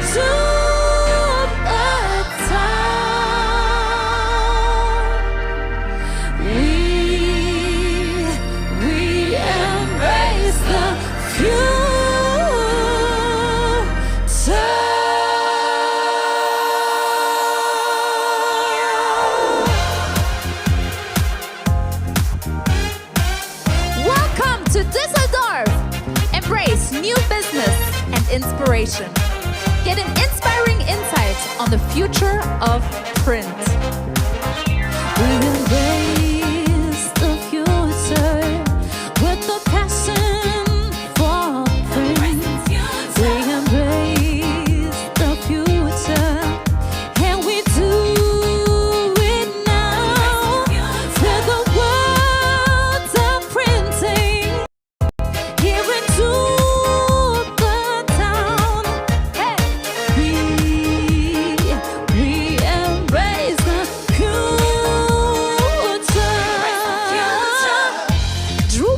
the capital of print technologies.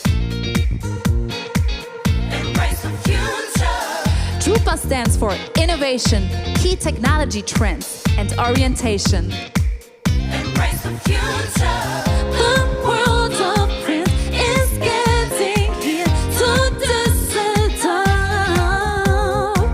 The world of print is getting here.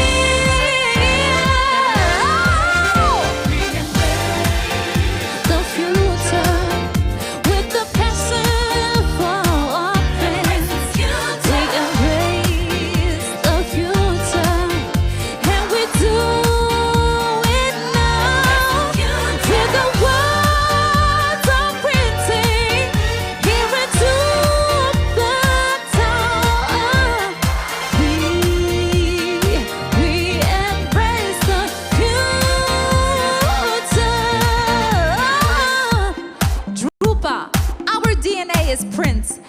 together. We're gonna make Düsseldorf the capital of print. So come on and sing with us. 1, 2, 3, 4.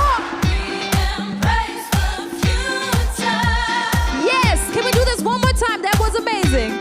Let's go. We embrace the future. Oh, can I listen to you one more time? We embrace the future. We embrace the future with the passion for our friends. We embrace the future, and we do it now. Till the words are printing here into the town. We embrace the future. We embrace the future. Oh, yeah.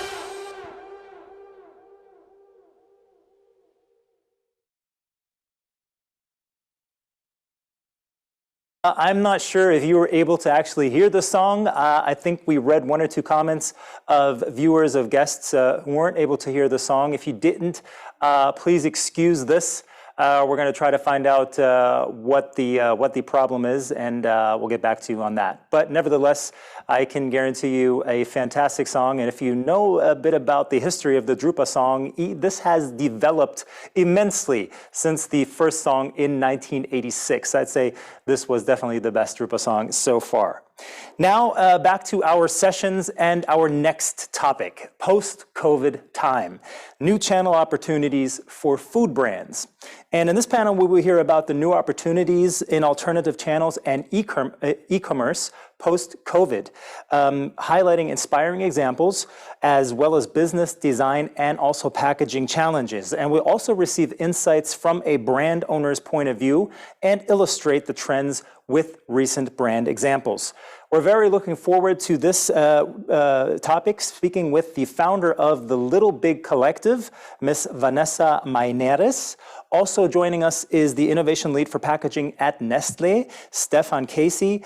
And to host this session, we welcome President of the European Brand and Packaging Design Association, Uwe Mellicha. So I'm going to give it to Uwe, and hope you all enjoy this session. Uwe, how are you doing?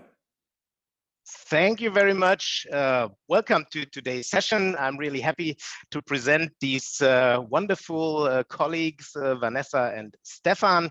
Well, this session is presented by the EPDA, the European Brand and Packaging Design Association. We are an organization with members from all across Europe, and we're hosting conferences and events online and offline, unfortunately not at the moment, as you can imagine. And we bring together the right people in our network and beyond. And as branding and packaging experts, we want to inspire and we want to foster the mutual understanding of the partners along the value chain. So it's important for me to have Stefan and Vanessa, a consultant and the brand owner here today.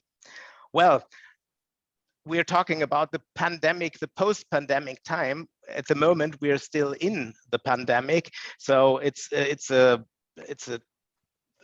pity that we can't smell the ink of the printing machines. We can't hear the sound,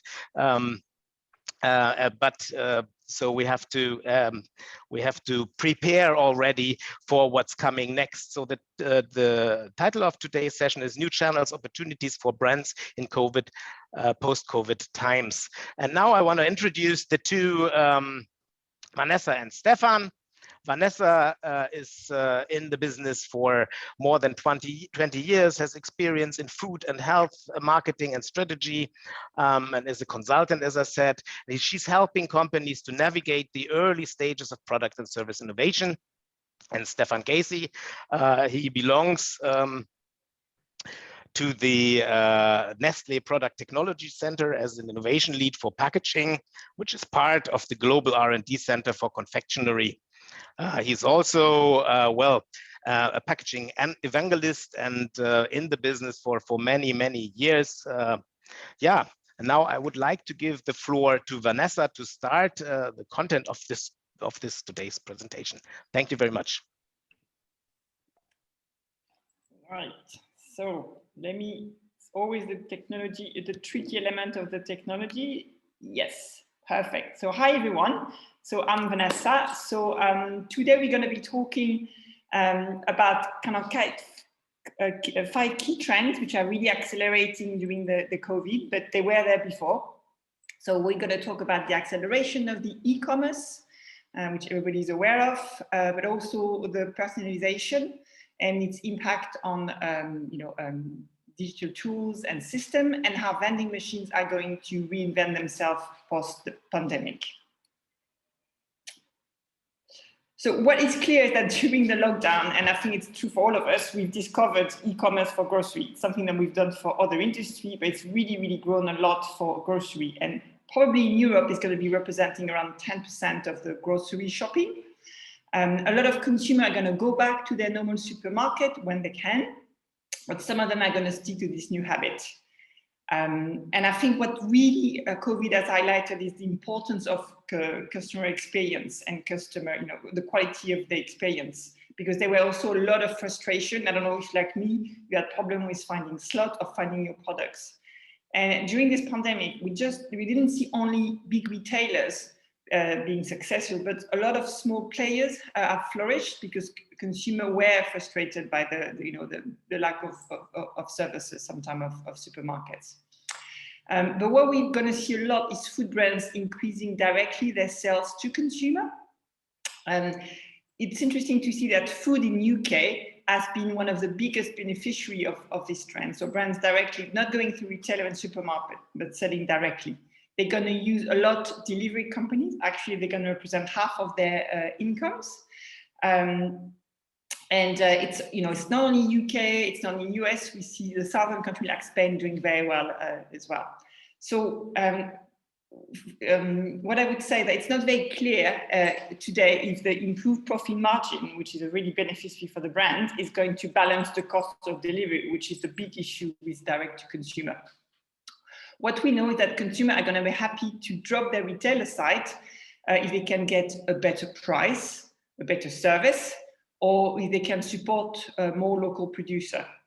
Data sharing would seem to be an issue before. It's not too much quoted by consumer. If they think their experience is better and they got their payment security guaranteed, they're very happy to go directly to brands. What makes direct to consumer really interesting, that allows to build a close relationship with the customer and the brand. And that's why we've seen in UK, for example, big brands like Kraft and Hyde launching and really pushing their consumer platform so they can sell, supply essential food. So they are not fresh food, but they're the daily thing that you want to use in your cupboard. Another thing that we've seen a lot is development of the closeness to farmer. So a lot of artisans and farmers are selling high quality and sustainable products through a direct to consumer, and they use a centralized platform to do this. And this is the example here in Italy of Cortiglia, which is the first online agricultural marketplace. There's been a lot of focus on delivery. I think some people want to have a very fast delivery. Sometimes it's okay to have a weekly delivery, but delivery is not only Uber and Deliveroo.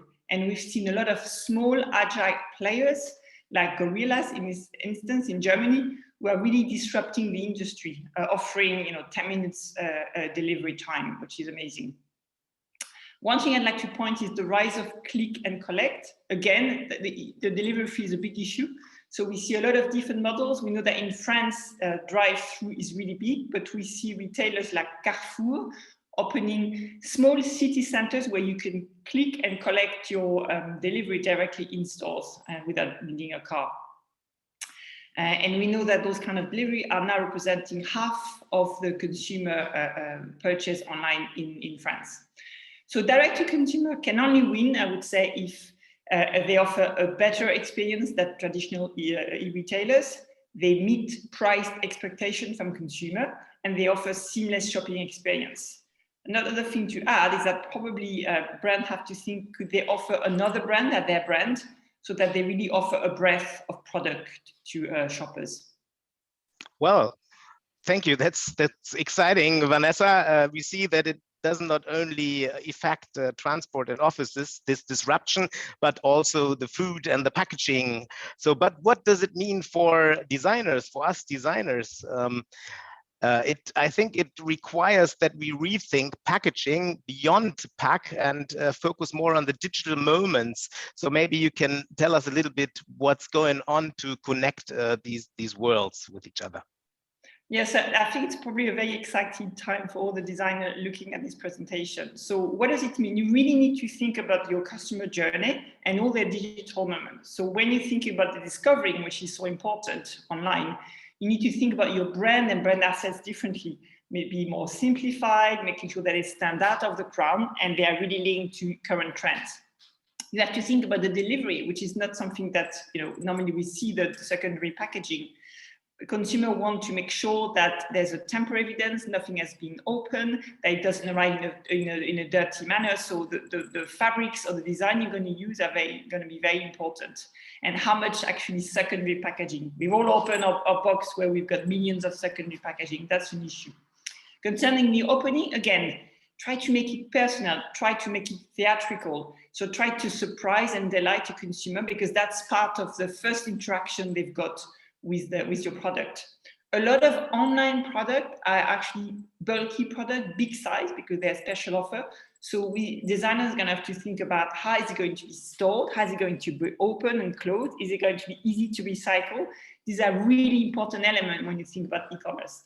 And last but not least, you really need to transform your shoppers into brand ambassadors. So they need to be able, with the packaging, to share online on a platform, how they're using the product, how they're using the food. And here you really need to think how my packaging can play a role in that. Right. So there is surprise and delight, there's exclusivity, convenience, and you create or unusual moments are created in the retail experience. So I want to know from Stefan, what does it mean for Nestle? What is your answer? Can you give us an idea of what an impactful consumer brand explores and doing right now in this respect? Thank you, Uwe and Vanessa, and good afternoon, everybody. Yeah, of course. Look, it's post-COVID, we're still in COVID, so the times are very strange, and I think we can't stand still and we must continually evolve. But, we are doing things in this space, and I think the Kit Kat Chocolatory example here is a fantastic example of a previous life when unique retail experiences were all the rage, and it is a flagship for us. And this is something that is, a global space or in partnership with retailers. And it's really tailored experiences in store. It's premium, it's a discovery channel, and it's essential that consumers engage with our products. And in this instance, they can design their own Kit Kat. So it's great fun. And then COVID hit. And whilst there was always a web presence with all these things, it does accelerate different opportunities, different offerings. And the examples you see in here is chocolatory, but very different interpretations in terms of the design. One from Australia and one from Brazil. And the design, the user experience, all of this is now evolving, and it's a fantastic time to be a designer. We're talking about in-store experiences that must excite, but we must now translate this to the digital world and still have all the functionality and all the touch points addressed. So design is key, and then the packaging. You've ordered these fantastic products, and you want to arrive at your house or your friend's house or your relatives, and you want to ensure that experience is continued. So unboxing experiences, we see the videos online, it's super exciting, but the ability to personalize and customize and create that sense of theater that we expect in store, we now want on our doorstep.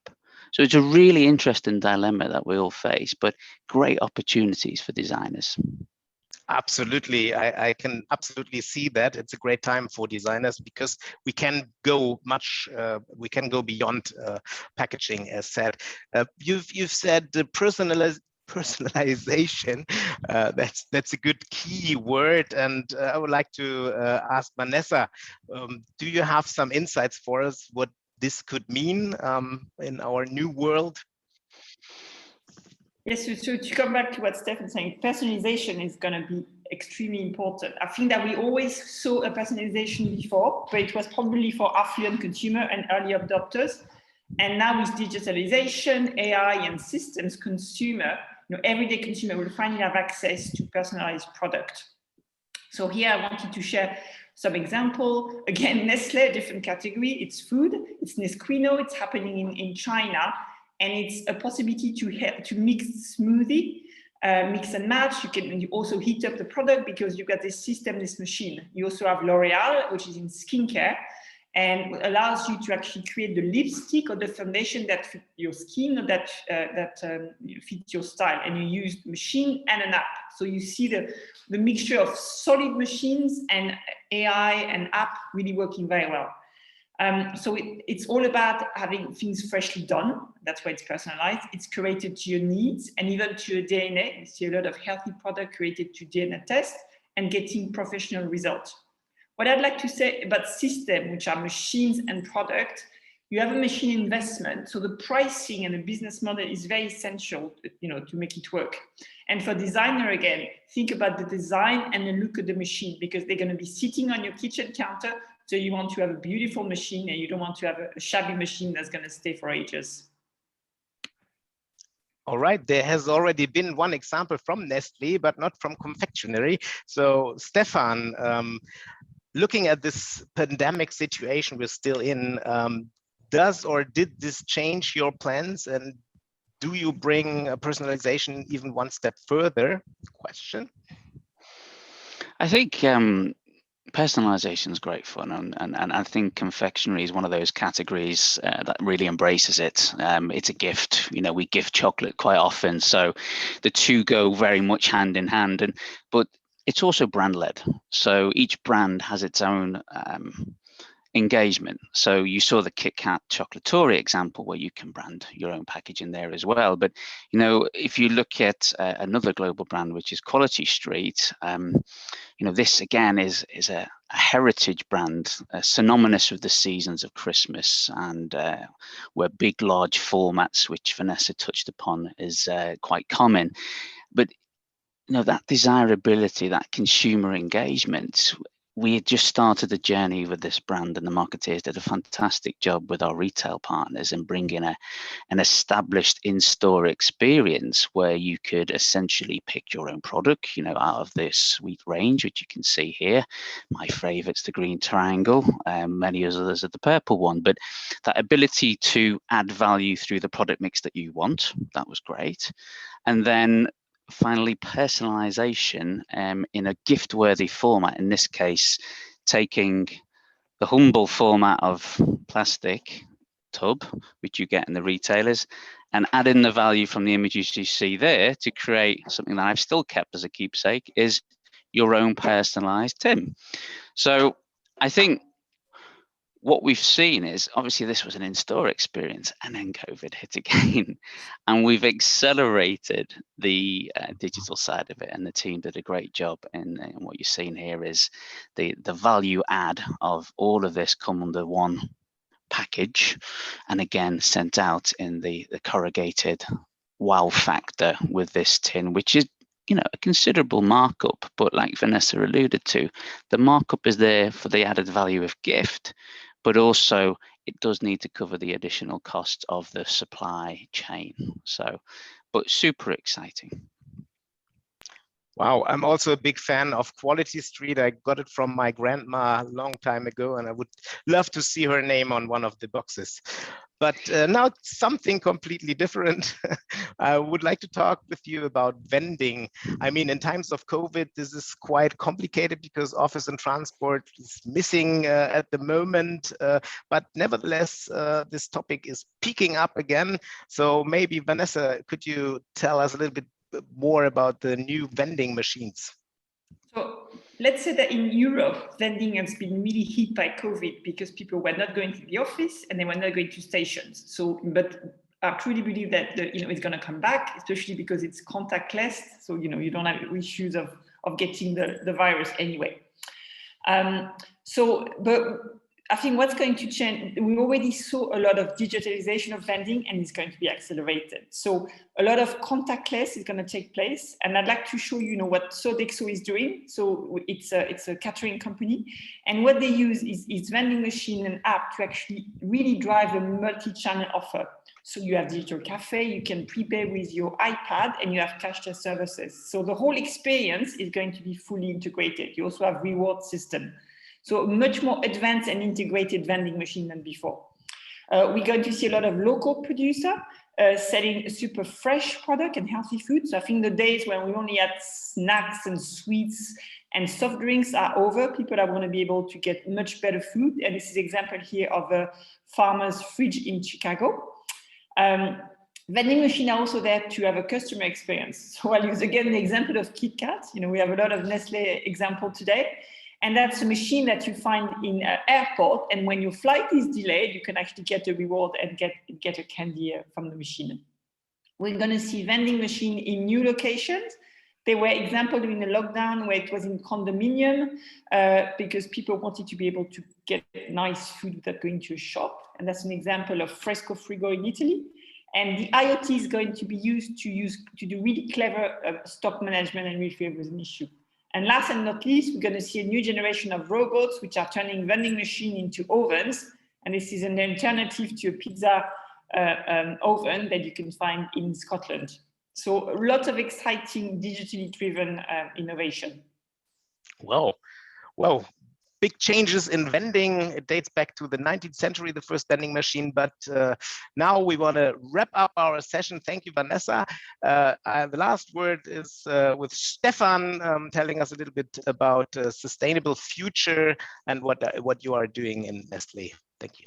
Yeah, how long have I got, Uwe? I'm conscious of the time clock here. Okay, yeah, look, some really final thoughts really is, and it's really to aid the designers of tomorrow and to open that door to those conversations in that even in these strange times of COVID, we must stand together. Collaboration is key, and by working with the right partners, it helps deliver the magic in my category. And I think it's those partnerships that has helped us deliver some of these fantastic examples. The chocolate experience is fun in chocolatory, it's personalization, and it's not going to go away. As long as there's value to both the consumer and customer and us, that will continually to evolve, and it's in a super exciting space, really. But let's not lose focus on the wider challenges. We have to bring that sustainable element into the heart of what we do. The commitment of Smarties and the plastic-free move is huge and true and scalable with no gimmicks. And that's what we need to be looking for. Even in these vending situations and personalized to home, we must have that at its core. And really, taking it through to the product, I won't really go through it too much, but it's the new technologies that are emerging that Vanessa's touched upon, and contactless through your mobile phone. These kind of things are exciting. And I hear a lot of people saying post-COVID world, but when we get back to normal, but when is that going to be? What is the new normal going to be like? I enjoyed a beer for the first time in a garden, but it was socially distanced and I couldn't order it. So very different world. And we have to look at it through a different lens. And I think there's plenty of opportunity out there. Thank you. Thank you, timing. Well, thank you, Stefan. Well, there is hope, I guess.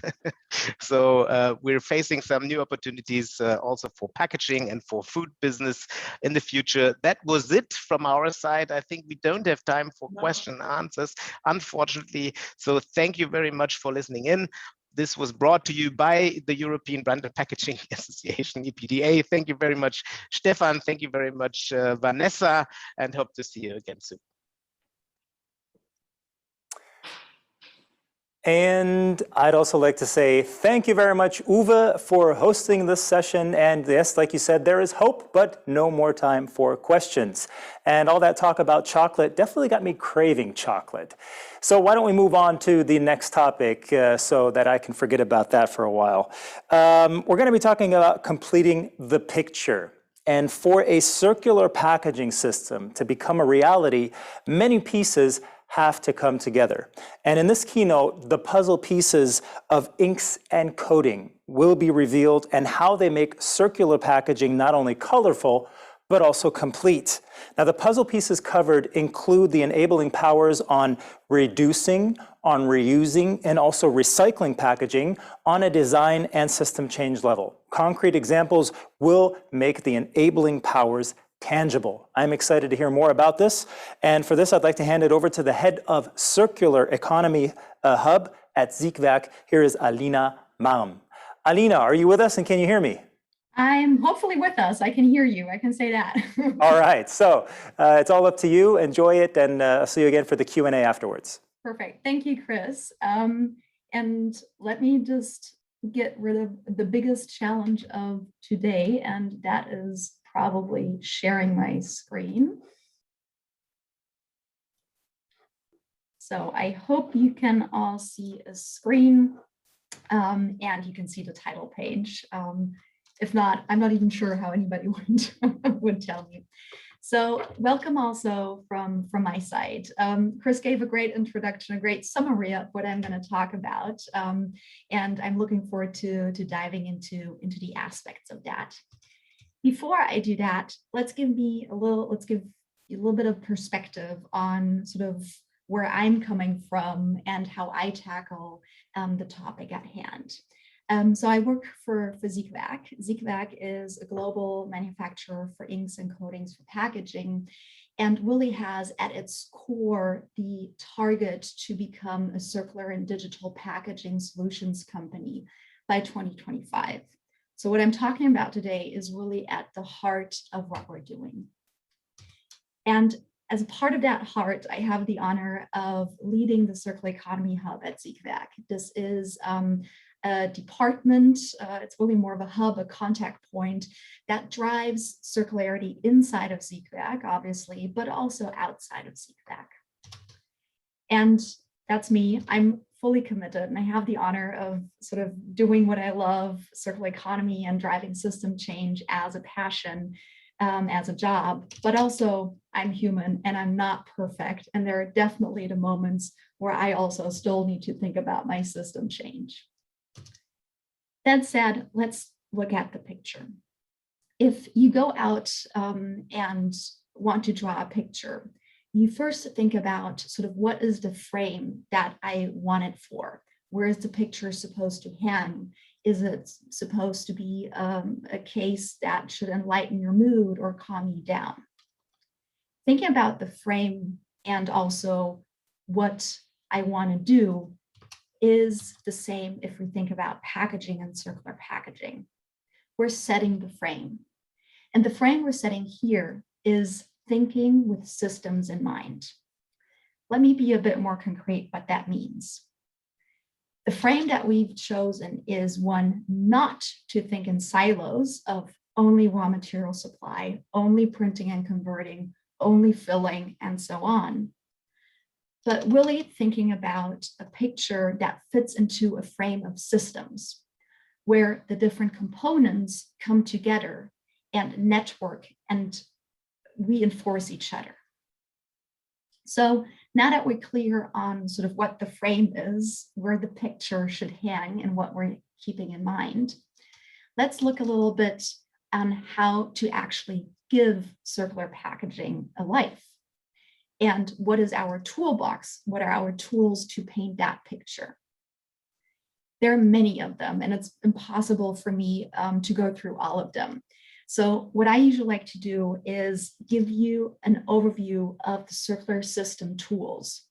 And for each of these tools, you're going to have a whole lot of specificity. Like there is not just only one screwdriver in your home toolbox. But let's think about the category screwdriver if we think about a toolbox. So the first one, as part of our circular system toolbox, is the tool of reducing. Here it's really about thinking about where can I eliminate packaging components in its entirety. For food, that's often a challenge, but think about sort of a lot of the fancy products in cosmetics or also electronics, where packaging has much more function than just protecting the good. And it makes sense to look at that with a fresh eye, with a new eye. The other part is also substituting with other materials. One great example here, and I'm pretty sure you've stumbled across many examples, is paper. So how can we substitute fossil-based materials with renewable materials? Once we've given a package into the system, let's think about reusing it. And here it's really thinking about how can I maximize the utility of that packaging? So not using it once, but using it multiple times. And then, of course, recycling. Here it's about designing a packaging so that we can actually achieve high quality recyclates, but also use these recyclates then for on par applications. What is important about all these levers, it's product innovation, so product tools, but also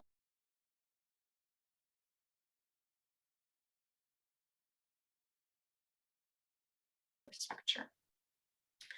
So now that we have an overview of our toolbox, I hope you're curious on how inks and coatings play into that and what specificity they have with regards to those tools.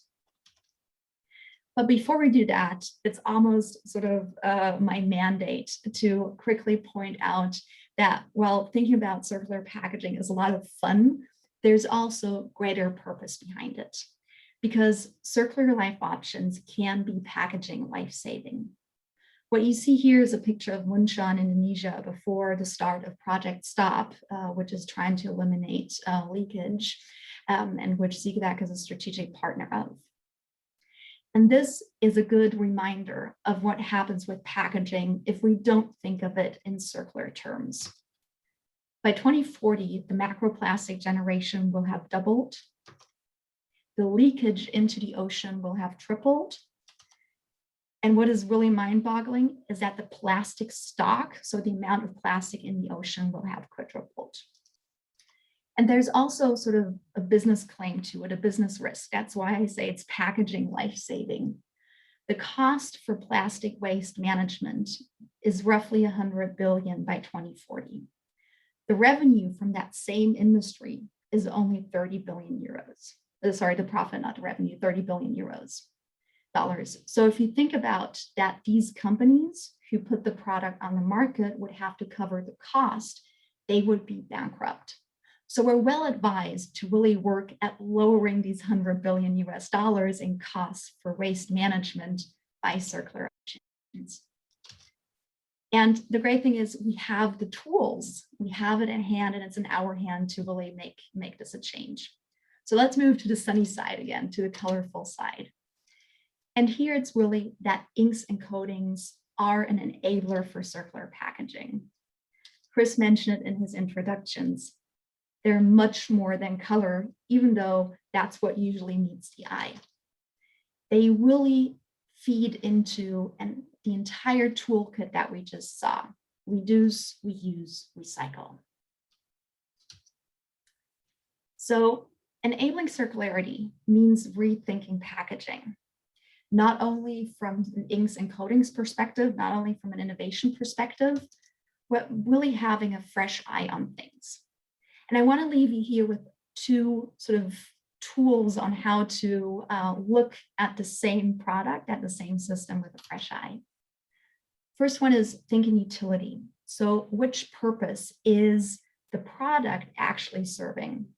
An example I like to give here is that of a chair. I go to a furniture store because I want to buy a chair. Ideally, the person in the furniture store, the salesperson, will ask me, what do you want the chair for? And he might discover that, you know what, actually I'm looking for something to throw my clothes on after a long day so that I don't have to fold them and put them back in the closet. Well, the utility for that is maybe not best served by a chair, but by a rack. That's just one example on how exploring the utility, the purpose of a product can really broaden the scope of design choices. And the other one is probably no surprise by now, thinking in systems. And really thinking systems means how can I use the system partners, the system components to tackle challenges that I myself in my little box silo can solve by myself. So now that might sound totally out of the box or extreme or crazy to start that far and think about all these different components in the system, complicated, and maybe we're not really ready yet to dump our old habits and our comforter of the silo. So what I want to do now is I want to show you a few examples that looked at least at the system perspective and thought about utility a little bit. And you will see that having a fresh eye doesn't mean you have to revolutionize everything. It's really broadening the solution space. And also, of course, giving the purpose of inks and coatings a fresh eye, fresh look. So let's start with reuse. What you here see is a plastic liner-free paper cup. So a paper cup that doesn't have the PE liner anymore. The purpose that it serves, the utility, is often a lifestyle statement. If you think about on-the-go coffee, when we're still on the go, a certain brand, a certain hipster, I'm busy, I'm on the run, I don't have time. So there's a certain lifestyle statement, if we like it or not. But there's also this notion of use and forget. So single use without regret. And this is a utility Circular Life can actually address. So based on that, let's rethink the design requirements. Of course, we want hot and cold drinks so that we can use it for a wide range of application. And if you think about that lifestyle statement, it should be a high quality print, because whatever lifestyle statement you want to make should be in high quality. For the Circular Life perspective, we have to give paper high functionality. And we also have to make sure that we recycle or compost it at the end of life. Otherwise, my single-use paper cup is not regret-free and I can't serve that utility. Inks and coatings are part of the answer here. We offer water-based dispersion barriers that are printed on the cup and really allow this functionality. Let's move on to reuse. Here you see a reusable beverage bottle. For people who live in Germany, they will know this as sort of their favorite beer. What is really the utility that this packaging serves? I think all of us can relate to this click moment and sort of the day is over, you relax, you meet friends. So there's, again, an emotional part to it. There's also sort of feeling something firm and cold. But especially with beverages, especially with beer, there's a lot of identification, brand identification. My beer is me, and brand loyalty. Why is this important? Brand loyalty is really important when we think about reuse systems, because they enable reuse to work, because you have returning customers. And actually can use a returnable packaging to make your customers return. So this utility, this purpose is really important again in design. So let's rethink a little bit the designing requirements again.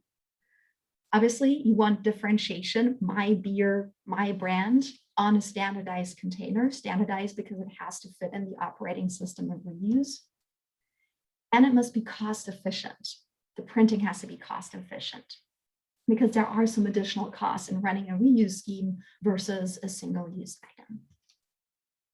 And then for Circular Life, as a reuse, you really want to make sure that the labels come off during the cleaning process without bleeding into your wash water, because that obviously would not be a very sustainable solution. And then also you want something durable to maximize the reuse cycles, to really make it impactful and a good overall solution. Just one example, again, how inks and coatings can help here. There are inks that are ink retentive for the labels so that the ink doesn't bleed into the washing process. One example that has nothing to do with ZigZag, full disclosure, but that I stumbled upon and I really liked it because it is a good example of rethinking reuse. What you see here is a bottle from a coffee maker, and they actually sell coffee beans in this bottle. Some of you might recognize it as a bottle where you can buy reusable, where you can buy milk in reusable containers. And I love this because they thought outside the box, outside their coffee box, but they stayed within the box. They rely on existing solutions. So they have something new coffee brand in something old, the milk container, and something barred because you return it. The great thing here is also that there is a high likelihood that people who would go for a brand like this coffee represents already are in a reuse scheme for their milk bottles because they are sustainable consumers or sustainable conscious consumers.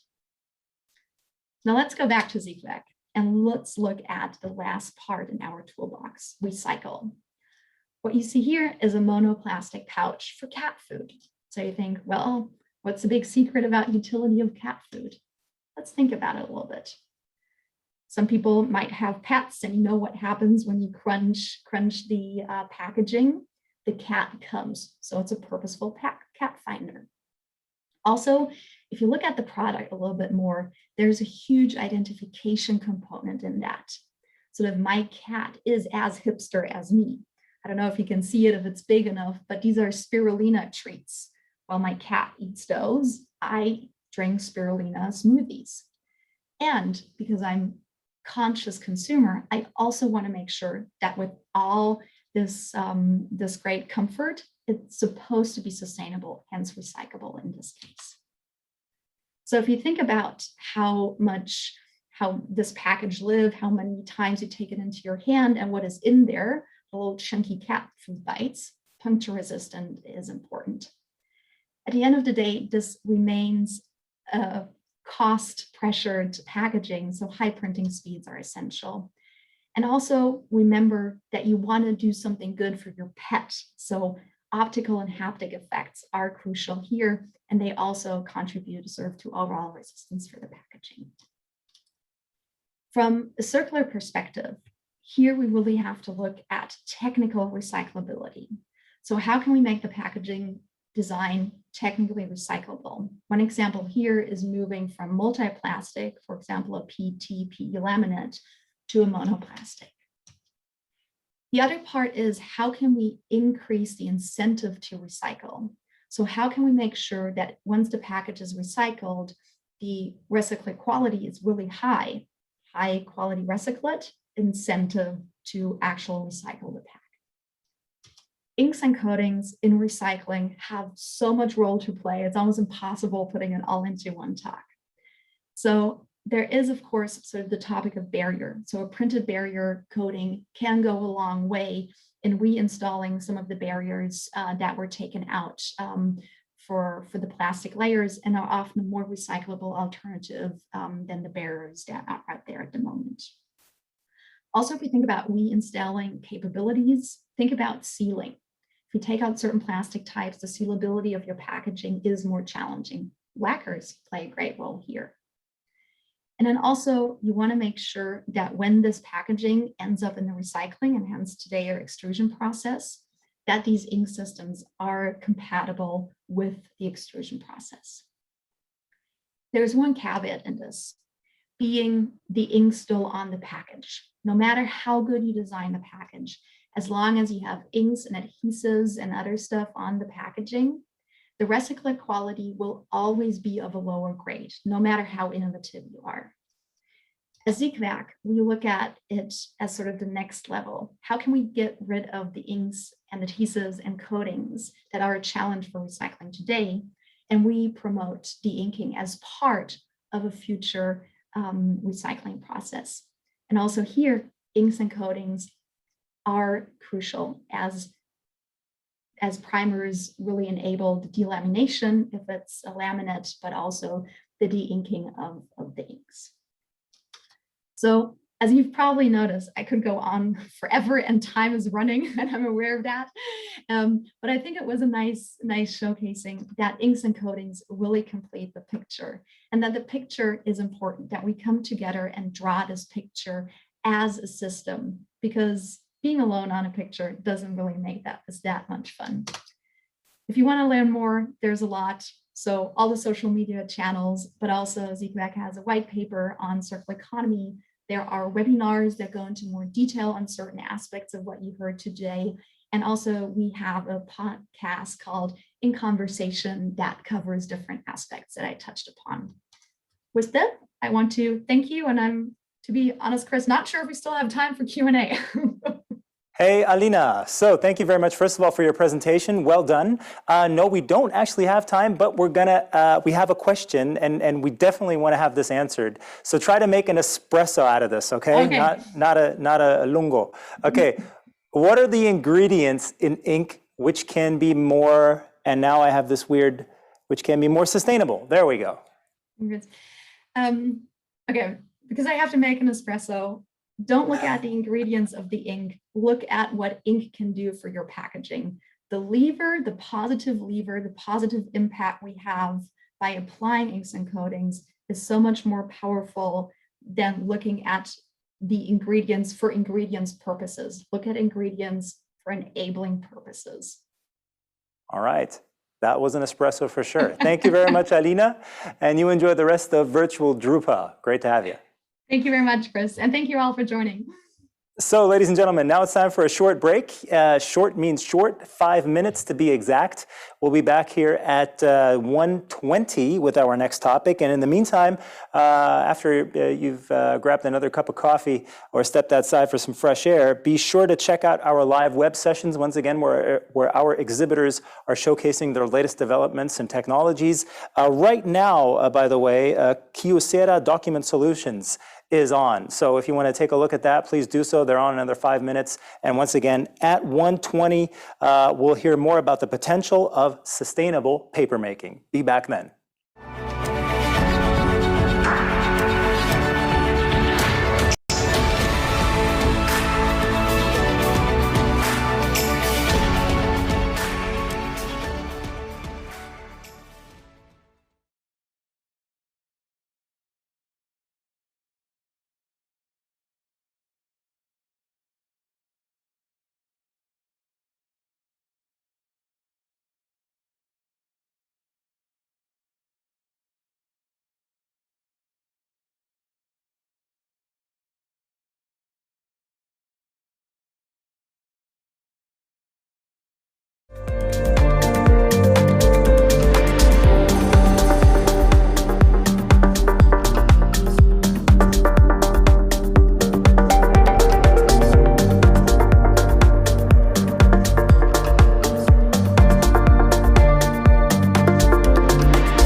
So hello everybody and welcome back to our next session talking about the potential of sustainable paper making. And here in stream 2 during virtual Drupa today on Tuesday, it's all about circular economy. And the concept of a circular economy aims to decouple human well-being and economic activities from environmental damage. And several countries have already set up strategic plans for this. Now, in light of the current debates on climate protection and sustainability, the paper industry, like all resource-intensive industries, needs to transform sustainably. So this session will focus on how to bring down the CO2 footprint and achieve the very ambitious climate goals. To hear more about this, let's welcome the innovation manager at Voigt. Here is Timo Kalefe. Timo, how are you doing, man? Thank you. Bringing down the CO2 footprint and wettening the throat before your presentation. Are you ready? I'm absolutely ready. Thanks. All right, let's go for it. You're up. Very good. Yeah, thank you. So my name is Timo Kalefe. I'm working as an innovation manager for Voigt Paper in our R&D group. And Voigt Paper is a full-line supplier to the paper industry. You can produce any kind of paper grade on our machine and process lines. I would like to take the opportunity today to share with you our view and our core activities in the area of sustainable paper production. I think the following statements address some of the key aspects in the current debate. I think a certain framework is currently built up, for example, with regard to CO2 prices, and it can be expected that vast amounts of money will be spent in the coming years to achieve the global climate goals. And sustainability and circular economy are megatrends that affect all regions, all markets, and also the society. And this is also how we see ourselves at Voigt. Voigt sustainability is a fundamental part of our strategy, of our pathway towards decarbonization. And as already mentioned, the paper industry is an energy-intensive sector. We are all aware of that. Quite a bit has been achieved over the past years. Nevertheless, there's still a way to go. And at Voigt, we see 4 key action areas to decarbonize the papermaking process. And our aim is to make contributions in all of them. The first one is improve process technology. So further improvement of the technology, the processes that we are using today. Another lever is the application of digital solutions to further improve process efficiency and also increase the availability of our production means. Digital solutions can account for CO2 savings up to 10%. Nevertheless, these 2 areas won't suffice our ambitious decarbonization goals. Breakthrough technologies are required to drastically reduce energy consumption, and also the usage of more renewables is very important. And also we think carbon capture, at least as a bridging technology, can be very important for the next years to decarbonize our industry. And to make this a bit more tangible, I would like to show you now some concrete examples for all activities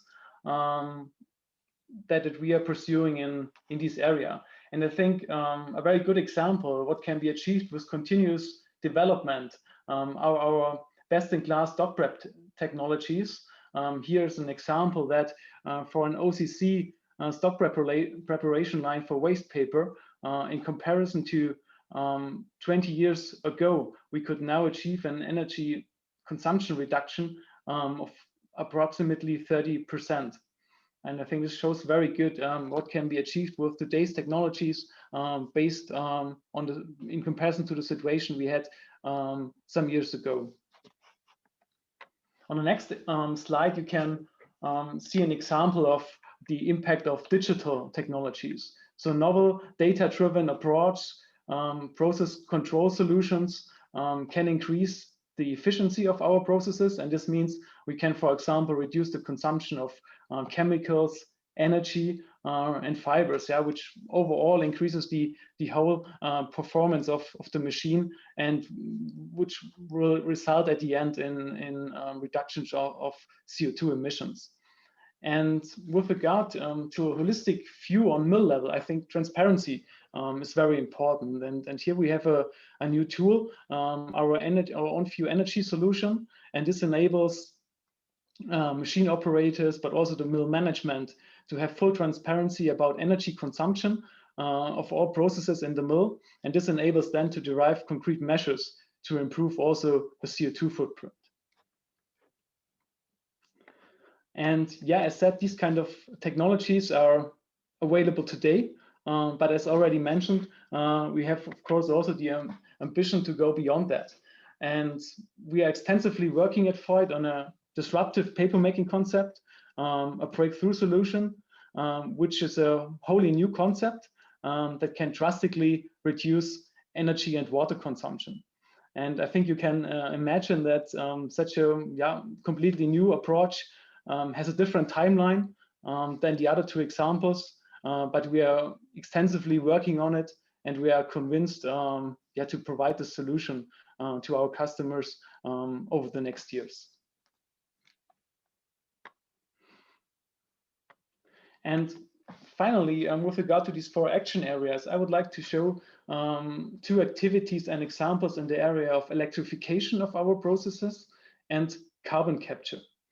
I think renewable energy becomes more and more available and can be obtained at lower costs. So this could play also a key role to decarbonize our processes, especially the paper drying process, which requires a lot of thermal energy today. And we did a very comprehensive analysis in this context and evaluated different electric drying technologies. And one of the results is that, for example, induction heating would be, from a technical point of view at least, a possible technology for a complete paper drying process. In comparison to that, for example, our analysis showed that microwave drying, for example, would not be suitable for a complete application in the drying section. And as a complement or alternative, there are also technologies available to produce steam electrically. And these technologies can meet the required parameters we have for process steam in paper making.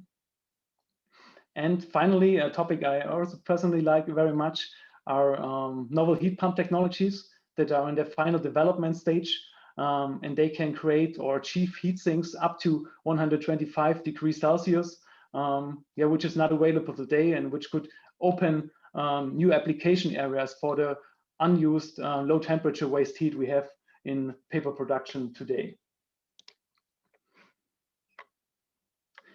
In the area of carbon capture, I would like to mention one example, one activity we are currently pursuing with a startup company, the Carbonauten, where he's working on a novel pyrolysis process concept that produces thermal energy and biocarbons in a very efficient way. And I think most interesting here is that we can provide green energy for paper drying, and we have biocarbons that are real CO2 sink. Approximately 1 ton of biocarbons can capture 3 to 4 tons of CO2. And application areas for these biocarbons can be soil additives, can be plant pots in combination with biopolymers, and even on the long-term run, probably a little bit more, the application also as a material in construction, in the construction mix for streets, asphalt, for example. And all of these application areas have together that we create a valuable raw material from CO2. And I think this should be the aim in the area of carbon capture and active CO2 removal, to have really something that can be exploited in this context.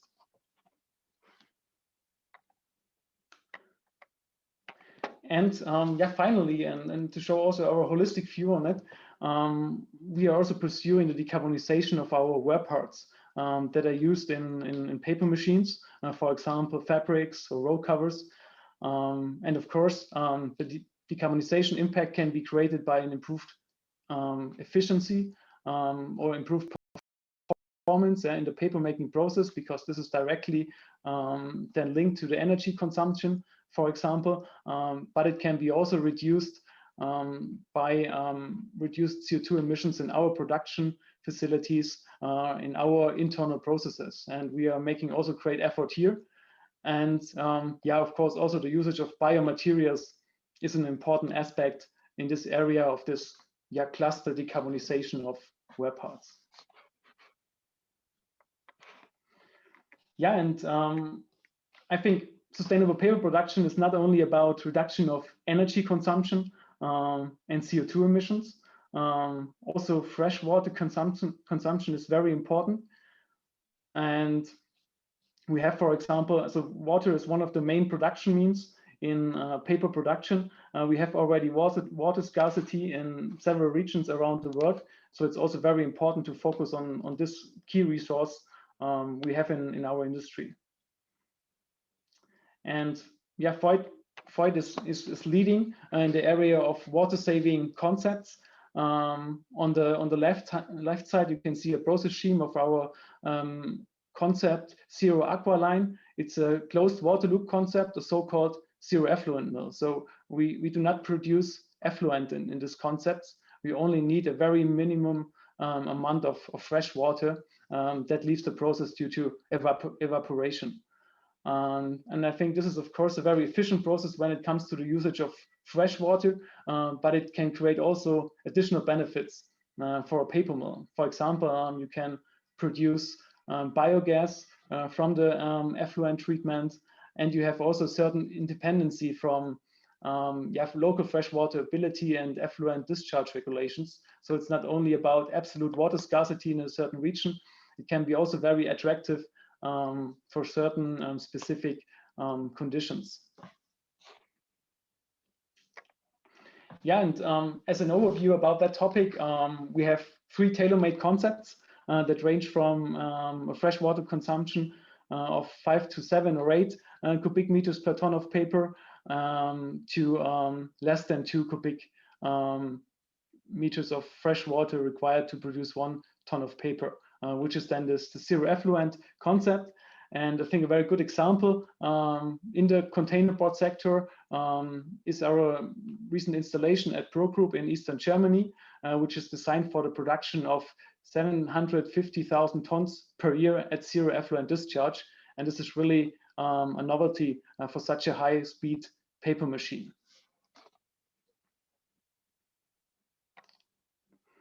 Yeah, and to close this blog about energy consumption, CO2 emissions, and freshwater usage, I would like to highlight an initiative of the German paper industry, where paper producers and suppliers work together to decarbonize our industry in a very proactive initiative. There will be a physical plant in Düren in Germany, where pilot facilities, laboratory equipment will be set up in the next years to work on new ways to decarbonize paper production. There are 15 companies already involved, flanked by 5 research institutes and universities. And yeah, to complete the topic, circular economy, sustainable paper production, I would like to mention a few activities in the area of replacement of plastics. I think these kind of pictures you all have come across in the media. And if we want to strive for a circular economy, we need, of course, materials that can be recycled. And paper has certain advantages here. Of course, there are also some challenges that need to be tackled. And yeah, to work on that topics, we are pursuing cooperations with our customers from the paper industry, also with global food producers, to create these kind of sustainable packaging solutions.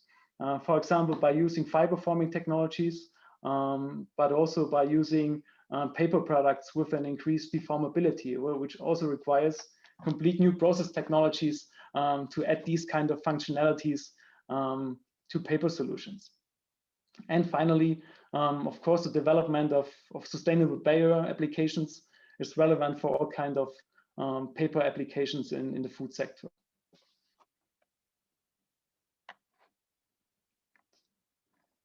And yeah, to make this also a bit more tangible, you can see here a picture, a view on our new pilot coater we have built up in our R&D center. And with this coater technology, you can test different barrier materials. You can apply different kind of materials. And we are working here together very closely with our customer to develop new barrier paper grades. So these kind of coating machine consists of several features that are required to apply barrier solutions. So I hope this could provide you some insights about our view on sustainable paper production, about core action fields we can pursue in this area. As mentioned, I think there's a way to go, but we have several initiatives in our industry that can meet these future decarbonization goals. Thank you. All right, and thank you very much, Timo, for this presentation. And are you ready for some questions? Of course, yes. Yes, all right. So in your opinion, what role do synergies with other industries play? For example, in the biotech industry? Well, I think the paper industry already fulfills a lot of aspects of a biorefinery setting. Nevertheless, I think there are even more synergies. I think biotechnology processes developed a lot in the past years. There are a lot of new opportunities to exploit, for example, residuals in rejects, in wastewater, and we can create new products out of them. I think this is an area where we could work even more closer with research institutes, for example, in the plant sector and others. I think this biotechnology area is a very open field that still has several opportunities to even more close our loops and even to strive even more for a circular economy. All right, thank you very much for that answer. We still have time for a few more questions. Ladies and gentlemen, if you have any questions, please write them in the chat and we'll get them to Timo to get these answered. The circular economy, in other words, responsible consumption and also production, is part of the UN Sustainable Development Goals. Now, how do you assess the role and current position of the paper industry in this context? Well, I think the paper industry already benefits a lot from the closed loop material recycling. But of course, recycling is not an end itself. We have to do it also to preserve our forests. And I think we are already here on a very good track in the paper industry. And I think it could be possible to transfer our process know-how, our experiences, or the available technology, maybe also to other industries. For example, in the textile industry, I think here it's probably most possible, but also in the construction business, where recycling loops have to build up now. And I think here our industry can contribute, and maybe we can do something together to improve not only the footprint of our industry, but also to contribute to others, for example, the textile industry. All right, next question just popped up here. Is paper and foil laminate biodegradable? Well, in foil, it depends on the first hand. It depends a little bit on the foil, if it's a bio-based foil, and then it depends at the end also on the composition, how it is applied. I think it's not possible to answer this in a general way. When it comes to application of barriers or of other composites, it's really key how you do it and how these materials interact together. This has a huge impact on the recyclability and also on the biodegradability. Okay, so it depends, we could say. We have time for another question. Are the proposals for sustainable paper making also applicable for small and medium-sized enterprises? And if yes, how? So I guess the question is also related to the paper industry. Of course, yes. sometimes it's probably a bit easier for bigger corporations to make huge investments. But I think a lot of these technologies, for example, in the area of this carbon active carbon removal, and also in the area of the electric steam production, I think here you have equipment, we have a size of process technologies that have a smaller scale than many of the huge paper production lines. So I think it could be even sometimes a very smart way to start with a smaller corporation to implement these kind of technologies, because you can cover a larger share of your overall energy consumption or CO2 emissions with these novel technologies. All right. Thank you very much for that answer. And I think that wraps up our session here. That was Timo on the important topic of sustainable paper making. Timo, I hope you enjoyed it as much as we did. Absolutely, yeah. Thanks. All right. So thank you very much, and you enjoy the rest of Virtual Drupa. Yeah, thank you. Thank you. So, ladies and gentlemen, before we move on to the next topic, don't forget, if you want to share some pictures, maybe of yourselves in front of the screens enjoying Virtual Drupa, please do so on the social media channels that everybody is familiar with. Just be sure to use the hashtag Virtual Drupa. That'd be fantastic. Now let's move on to the next topic of print inspection and sustainability.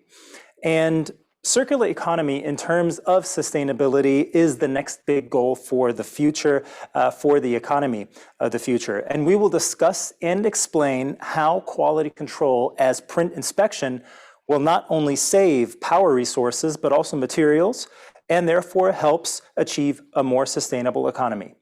Let's welcome the expert in the field. He's the Product Management Director at IC. Here is Nico Hagemann. Nico, it's up to you.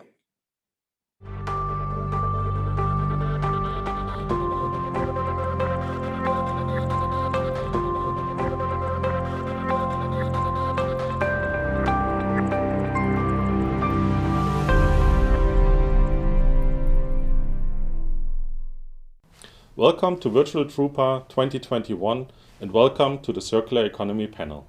My name is Nico and I'm the Product Management Director at IC. Today we will explore together the potential of waste reduction in the printing process just by using inline quality control or inline inspection solutions.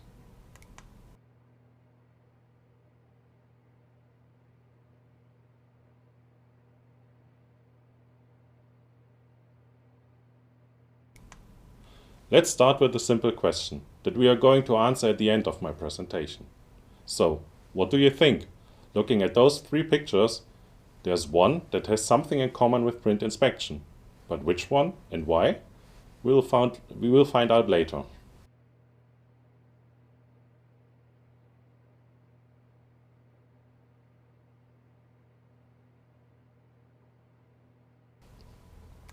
At first, we will have a quick look at the circular economy process and what it means. Well, every one of you knows that it's a very complex process with various solutions and strategies at the different stages, which of course means there is no simple answer and not just one solution. Starting with the selection of reusable raw materials, over to general design decisions allowing reuse or repair of products. We also have responsible resource management in the production process.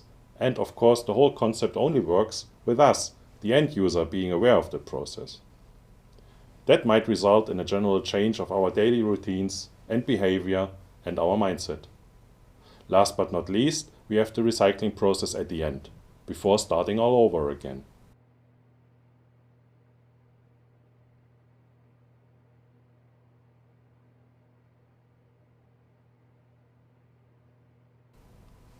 So, what is IC's focus?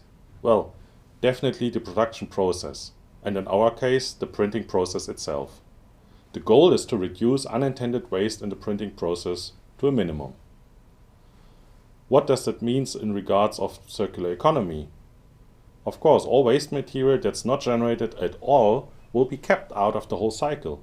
So it's about meaningful resource management of raw materials and less raw materials that are required. It's about reducing resources that would be necessary for the recycling process. It's about reducing residual waste and material that can't be recycled because it's either not possible or the lifetime within the cycling process is exceeded.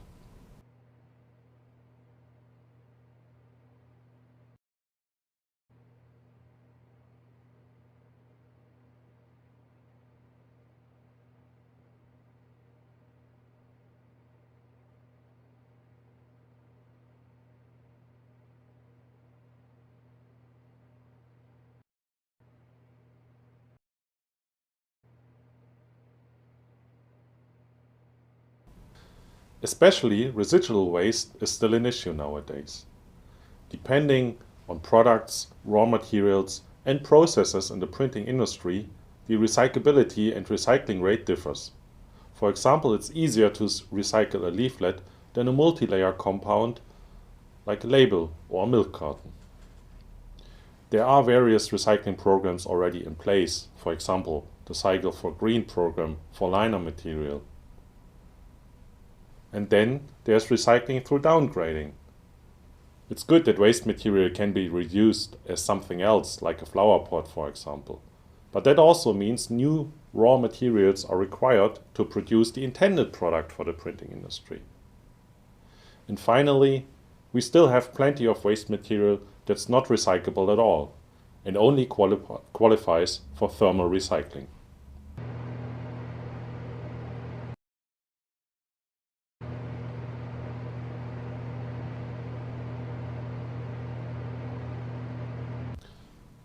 The question now is, how does IC help?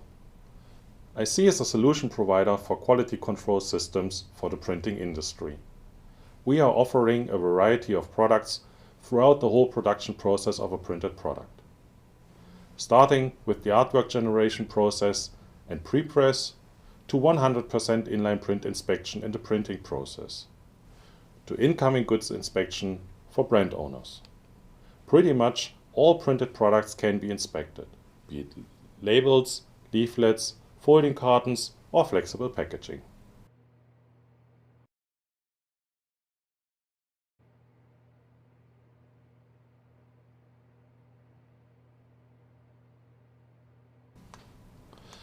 As mentioned before, IC is focused on waste reduction in the production process. Depending on where we look into that process, the potential for savings is different. When looking at pre-press, plate making, and press setup, some major issues can happen, for example job mix-up. In a worst-case scenario, that might result in a complete reprint, if not spotted immediately. Of course, that happens rarely and is by far not the main reason for unintended waste. It's more a commercial risk. Monitoring of the printing process looks slightly different. Process stability can change and might result in bad print quality that will be rejected by customers. That happens quite often, but most of the time only affects a part of the print job and is sometimes spotted after a certain amount of time by the machine operator anyways. By far the biggest source for waste material in the printing process is overprint. Pretty much for every job more material is produced than needed, on average between 6 to 10% per job. There are valid reasons for a certain amount of overprint, but nowadays it's an uncontrolled process with massive potential for material savings, which we will see in a moment.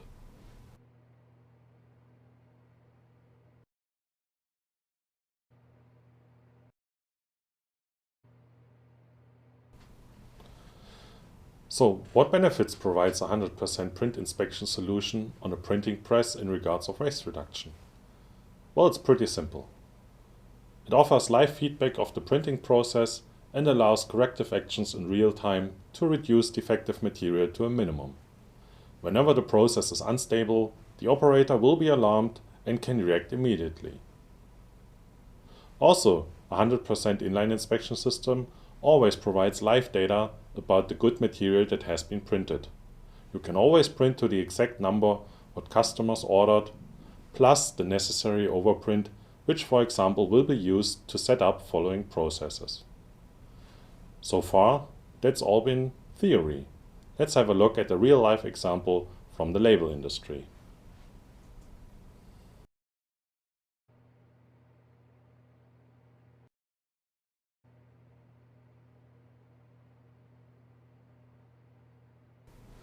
We have a label printer with 4 narrow web printing presses. They run 2 shifts a day, 6 days a week, and have a daily overall output of approximately 50,000 square meters of label stock. That specific customer equipped all 4 printing presses with 100% inline inspection systems and compared the produced waste to before, where they didn't have any systems on the press. In the end, they could achieve material savings of 6%. 6% of the overall label stock. Looking at the daily material output, this means on average 1 roll per press and per day was for the waste bin.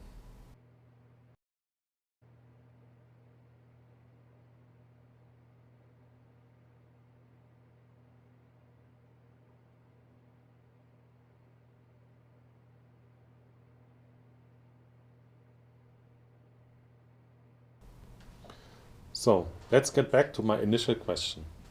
We had those 3 pictures and I was asking which one of them has something in common with print inspection. Well, one of those pictures represents the amount of unintended material waste that the customer saved per year in our example. You might already have a guess, so let's find out together. Of course, it's the 40-ton truck that equals the amount of unintended waste that has been reduced by that customer. But here's a twist. It's not just one, it's 2 40-ton trucks we are talking about, meaning in total the savings per year are around the 80-ton mark. Let's pause for a few seconds to process what we've just learned.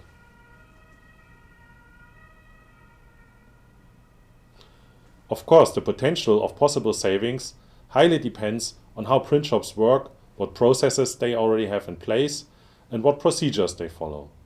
Nevertheless, when looking at the numbers, we can see that even a 1 or 2% reduction of waste material accumulates into a massive amount over 1 year.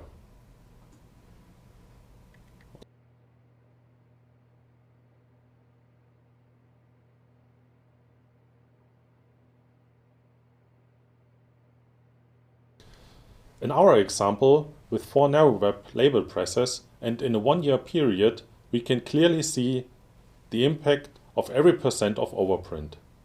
We are talking about hundreds of thousands square meters of material or multiple tons per year. Even if we make an assumption that a certain amount of waste is inevitable, in our example around 2% that the customer needs, there is still plenty of room for massive material savings.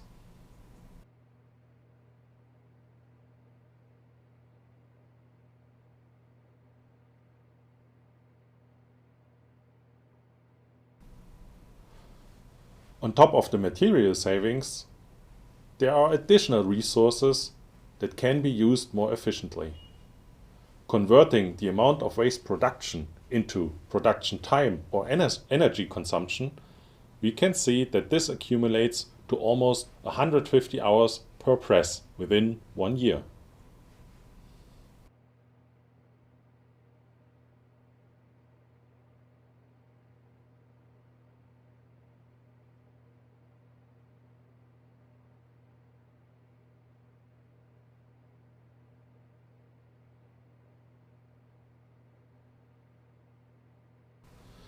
Let's summarize what impact 100% inline print inspection solutions have on waste reduction in the printing process. Number 1, they offer live feedback of the printing process, allowing corrective actions in real time to reduce defective material to a minimum. And number 2, they always provide live data about good material and potential overprint, enabling operators to minimize any necessary overprint to the absolute minimum. The achievable savings per job might be barely visible, but over 1 year they accumulate to a very substantial number of multiple tons of material. And last but not least, the ecological benefits go hand in hand with the economical benefits. Ladies and gentlemen, thank you very much for your attention. Goodbye. Much also. So here we are back online, and I think Nico is still there with us, just in case we have some questions coming in here. Nico, you still there? Yeah, I'm ready. So let's see what you've got. All right. Now, a question from my side would be basically, is this applicable for companies of all sizes? Is this something you can do no matter the size? Yeah, of course. That's pretty much independent from the company size. Typically, what you can see, bigger companies that have more processes in place. Of course, they are slightly better at reducing waste in general, but also there is still massive potential for savings, as we have seen in the presentation. So even if it's just 1%, and if you have multiple presses in place in a print shop, that that just sums up to hundreds of thousands of square meters of material a year. So the potential, once again, is just amazing when looking at this. Maybe a very simple question, but often something that you tend to think about, but but you hesitate to ask. Like, how do I start? Like, how do I approach you? Do I just call you up, send you an email? How to get in contact with you? The easiest way, the fastest way, if I'm like, okay, this is something I need to implement. Yeah, well, of course, we are a global company. We are present on the internet. We have also a virtual booth here at the Virtual Drupa this year. We have partners all over the world. So just look it up, contact us, and then we will see how we can help you. And of course, we offer independent solutions regarding the company size and where they are, what processes they have in place. This is why we call ourselves as a solution provider. All right. Well, thank you very much, Nico, for joining us and for your time and the information. And I hope you enjoy the rest of Virtual Drupa. And you heard it, ladies and gentlemen. If you have any questions, Nico and IC, of course, are here also with a booth, with a virtual booth, and are more than happy to take your questions. Thank you once again, Nico. Thank you very much. Enjoy your day.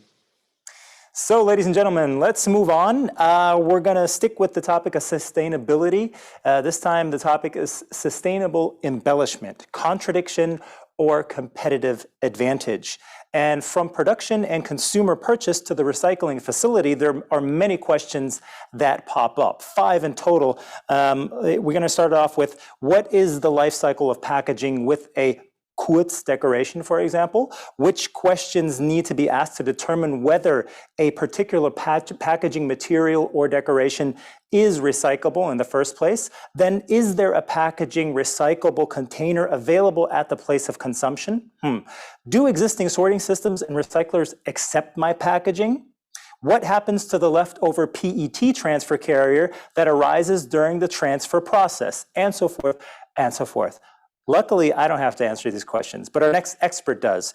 And she is from Leonhard Kurz Foundation. Here is Linda Grün. Linda, and you can answer all of this like in a jiffy. Yes, more or less. Thank you, Chris. Thank you for your introduction. Welcome also from my side. My name is Linda Grün. I'm working in the business development team with the responsibility for global brands and for the topic sustainability. Today, our topic will be sustainable embellishment, a contradiction or competitive advantage. So I hope after this short webinar, you can give an answer to that question. So I will share my screen in one moment.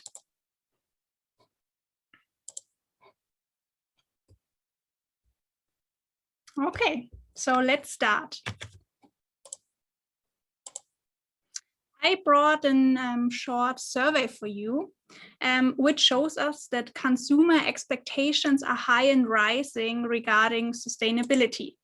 66% of consumers are willing to pay more for sustainable brands.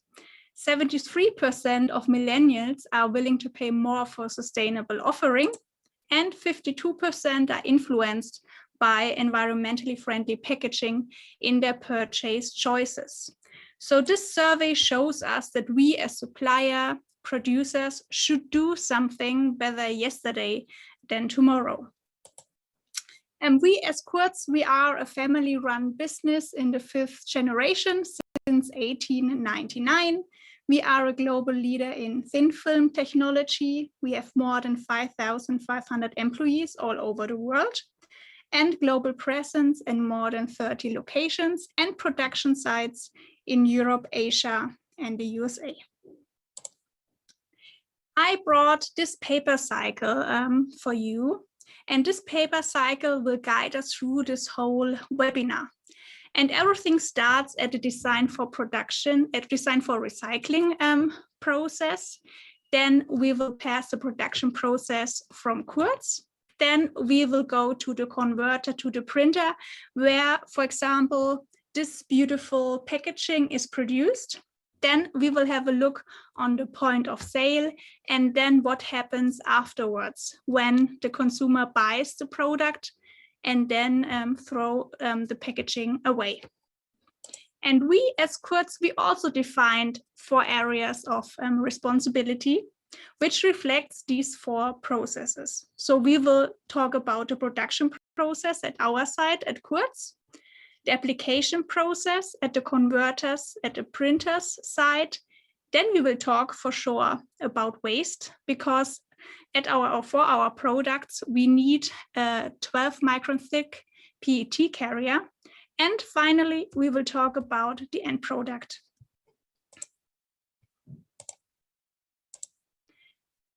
At our production sites, we constantly invest in in-house photovoltaic.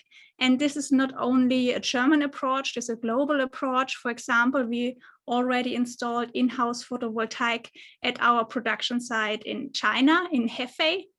And if we need more energy, we are only buying 100% green energy. In Germany, we are working with highly sophisticated temperature drives and controls, and also with the widest machines in the industry. And this helps us also to reduce our CO2 footprint. For our product, we need solvents, and these solvents we are also using to generate energy. At the application process, this will not take place at our production sites. So if you decide that this or your packaging should have a decoration of Kurz, then at the converter, at the printer, it will be applied. And here I have a photo for you how our product looks like. So as I mentioned, we need a carrier. It's a PET carrier, which is 12 micron thick. But this carrier will not remain on the packaging. Then we have a release layer. So the PET carrier can be peeled off and the beautiful metallic decoration remains on the packaging. Then we have the protective layer, the metallization. So if you want to have a golden effect or a silver effect, we apply a really, really thin aluminum layer. We have also products which are pigmented. It's our Colorit series. And we have also a new product which is called Lumafin. And this product is semi-transparent. And at least we have the adhesive layer so that the lacquer package sticks onto the substrate, onto the paper. And these layers in total have a thickness of 1.5 to 3 micron. So it's really, really thin. And yeah, this lacquer package will be applied at the converter side, and it's a dry process. It's emission-free and energy efficient.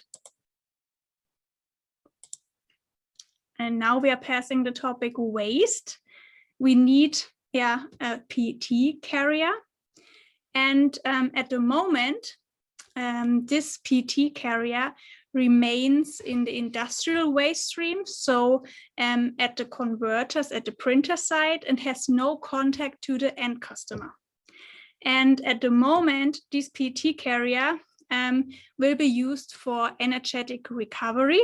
What does it mean? Actually, it means it will be burned, and therefore, or with it, it will be energy will be generated.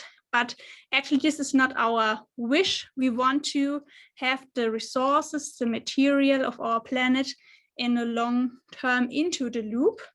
And therefore, I'm really happy to present to you our PET recycling program, which is called Recosys. So last year, we installed a recycling plant in Fürth. And we started with our cold transfer products. We already have 2 customers who are participating in this recycling program. And I will show it to you how it works. So here you can see the PET carrier waste, the used PET carrier. And this PET carrier will be picked off at the converter's printer site, and then we feed it into our recycling plant. And then we are adding some additives and making that this granulate will be transformed into a granulate which is high injection moldable. And this is called recopound. And with this granulate, you can produce new products. And here I have an example for you. This we produced for promotional reasons. So this is a coaster. You can see the color of the recopound, it's grayish, and in the front it has a concrete look. So this is not automatically the recopound. This is actually decorated with in-mold decoration. And if you are participating in this RecoSys program, you're also getting a certificate. And this certificate states how much CO2 you saved in comparison to this energetic recovery. And you can use this certificate also for your climate balance sheet, and you can go in the direction into a climate neutral company. So we left the production site, the application process, and now this beautiful packaging is on the point of sale. And we will talk now what happens after the usage. So we are talking about the end product. And here we can say that on this packaging, there is no plastic because the PET carrier, which we are using, is peeled off at the converters at the printer site. And we only apply extremely thin aluminum layers. And the total thickness of the lacquer package, I don't know if you remember, is 1.5 to 3 micron thick, but the aluminum layer is only 0.02 micron thick, which is actually 6,000 times thinner than a human hair. And a lot of customers are asking me, okay, is my end product then really like this pyramid that shows us we have to fulfill 4 steps that we can say, yes, your end product is recyclable. So first, it has to be technically recyclable. And here we run tests with Engede. So we got a certificate for the inking. So our product is the inkable, which means that the lacquer package or our product can be separated from the paper fibers. And we also got a certificate regarding compostability. The second step is if the end consumer has access to the collection from point of use. So here in Germany, we have this blue bin, the paper bin, and I can be sure if I put this packaging into the paper bin in Germany, it will be recycled. And this varies per country, and also in countries, there are different states and could vary also this kind of system. The third step is if my packaging is accepted by the sorting systems. And here we also run tests with TOMRA. And here we can say that yes, it is accepted. You can identify this as paper with this metallic decoration. And we recommend only a surface coverage of 70%. If you would apply 100% metallic effect, then the infrared lights will be reflected from this metallic effect and cannot identify what kind of substrate is this waste. And the last step is if my waste or if the packaging is accepted by recyclers. And here we can also say that yes, it is accepted. And if you remember the question in the beginning, sustainable embellishment, a contradiction or a competitive advantage, we can answer this question, yes, it is an advantage and no contradiction. And now I'm really happy to answer all of your questions. So let's start it off. First of all, thank you very much for your presentation, Linda. Maybe we started off with this one. Tell us a bit about how much aluminum do you actually apply on your product? So we are only applying 0.02 micron thick layer of aluminium in our products. So it's really, really thin. Very, very, very thin. What happens with the aluminum in the so-called de-inking process? So in the de-inking process, varnishes, adhesives, and also our decoration will be separated from the paper fibers, and a foam will be generated. And in this foam, there is all the adhesives, decoration layers, and so on, also the aluminium layer. And unfortunately, this foam will be burned and used as energetic recovery. So the aluminium will not be recovered after the de-inking process. But as I mentioned before, it's only really, really thin. Okay, thank you very much for that. And once again, ladies and gentlemen, if you have any questions, now's the time. Here we go. How cold foil stamping, or how is cold foil stamping different from hot foil stamping? So if you are using hot stamping, you need a dye, you need pressure and heat, and then it will be applied on your surface, on your packaging. In comparison to cold transfer, you don't have a dye, you don't need heat, you need an adhesive. And first you apply the adhesive, and where the adhesive is applied, then the metallic effect sticks on it.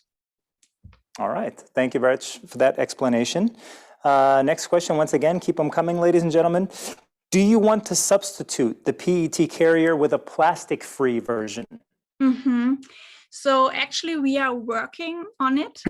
So we are, at the moment, we are running trials also with other materials, and we are looking also into that direction that we can substitute this PET carrier. And what we are also doing is to try to reduce the thickness of this PET carrier. And so at the moment it's 12 micron thick. And if, for example, if you have only a carrier which is 6 micron thick, so you could also save 50% of the material. So we are going into these two directions. All right, thank you very much for that. Maybe you can tell us, do you have certificates regarding compostability and de-inkability? Yes, we do. Simple answer. So yeah, you can just write me an email if you want, or if you are using our product and you want to get a certificate on the inking or compostability, and I can send it to you. All right. Next question is, how is the aluminum applied to the film? So actually we are, what's this name in English? What's it in German? No, we vaporize the aluminium. Okay. And so it gets onto the PET carrier. So with a lot of heat, then you have vapor, and then it sticks onto the material. Wow. For me, it almost sounds like magic, I guess. Do you have a plan for recycling hot foil recycling? Yeah, for sure. So we started with this, with the cold transfer products we have, but we are working on it and also want to collect our hot stamping products, and we're working on it. All right. Next question. What environmental impact does your product have in comparison with metallized cardboard? I would say we have a different or really different impact, because with cold transfer, you're only applying the metallic effect where you want to have this effect. And you don't need, for example, opaque white to cover the metallic effect where you don't want it. If you have metallized cardboard or paper, it's a full surface coverage. And then you have to use opaque white to cover the metallic effect. And I'm always saying, like, the best thing to do something for the environment is to reduce the usage of material. And here, for example, you can do it with cold transfer. And then also you don't have plastic on the packaging, and you don't need special gluing as you need, for example, for metallized cardboard. Okay, So clearly your product has a way the footprint is just way less than compared to metallized cardboard. That's All right. So keep your questions coming, ladies and gentlemen. We still have a few minutes to go here. Currently no questions here on the screen, but Linda, maybe you could tell us how did you come to that job actually? How do you move to doing what you do today? Actually, I started working in Kurz 4 years ago. And first I was responsible for the Mexican and for the Central American market for all of our products. And then the topic sustainability, were rising. And then they were looking for a person who could do this job globally. And then they asked me and I say, why not? It's a really interesting topic. And I'm also private interested into this topic. And so it fits really well. So is this your first Drupa actually? Actually, yes, because I started in October 2016. So I missed the Drupa. You missed that one, yeah. And this is my first one actually. But I heard a lot of histories about the Drupa, but now it's a virtual format and it's fine for me as well. Well, you know what? We're in the same boat. This is also my first attendance at Drupa, which is hard to believe once again. I live in this city, and of course, over the years, I've always come across certain touch points when it came to Drupa, but I never had the possibility to be here. So very exciting also for me. So it looks like no more questions coming in, Linda, but it's been a pleasure having you. So thank you very much for that, and enjoy the rest of the virtual Drupa, and especially since this is your first one. Have a great day. Thank you, Chris. Bye-bye. Bye-bye. So thank you very much for your questions, ladies and gentlemen. And looking at the time, that means we have 5 minutes more break time for you. So what to do? Of course, check out the live web sessions where you have a chance to once again see what the exhibitors are up to, new innovations, and also all their offerings, products, and so forth on display. And besides that, grab a cup of coffee and be sure to be back here again at 2:35 for our next session. Then we'll be asking the question, going circular? What to consider when designing for circular packaging. Be back then. Thanks for attending so far.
Hello, everybody, and welcome back. It's 2:35. Great that you're on time for our next session here in Stream 2 during Virtual Drupa. I hope you enjoyed it so far, and just in case you're joining us just now, welcome to the show. Going circular is the topic of our next session, what to consider when designing for circular packaging. And once again, today in our stream here, everything is about circular economy. And designing packaging from renewable and recyclable materials is one of the most interesting areas in today's packaging development. And what materials to consider from a sustainability point of view, and how far can actually paper-based materials take us in the future? Well, these are questions we want to have answered. And this presentation will cover this topic and showcase recent award-winning designs from Stora Enso Recreate Packaging Competition and discuss their circularity aspects and potential in the market. Let's welcome the expert in the field. He is the Customer Sustainability Manager at Stora Enso. Here is Marjukka Kujanpää. Marjukka, did I pronounce your name correctly? Well, almost. Almost? How would you pronounce it? It would be Kujanpää. Kujanpää. Okay, I'll try that next time. But once again, this is all yours, and I'll be back for the Q&A afterwards. Okay, thank you very much. So hello, everyone. My name is Marjukka Kujanpää, and I come from Stora Enso Packaging Materials Division from the Sustainability team, where I work as a Sustainability Manager and LCA expert. And today I'm going to talk a little about how to go circular through packaging design. So it's quite often we are talking about our materials, how they are renewable, having low carbon footprint. And now, more recently, we are talking a lot about circularity and how our products are circular and supporting the circularity.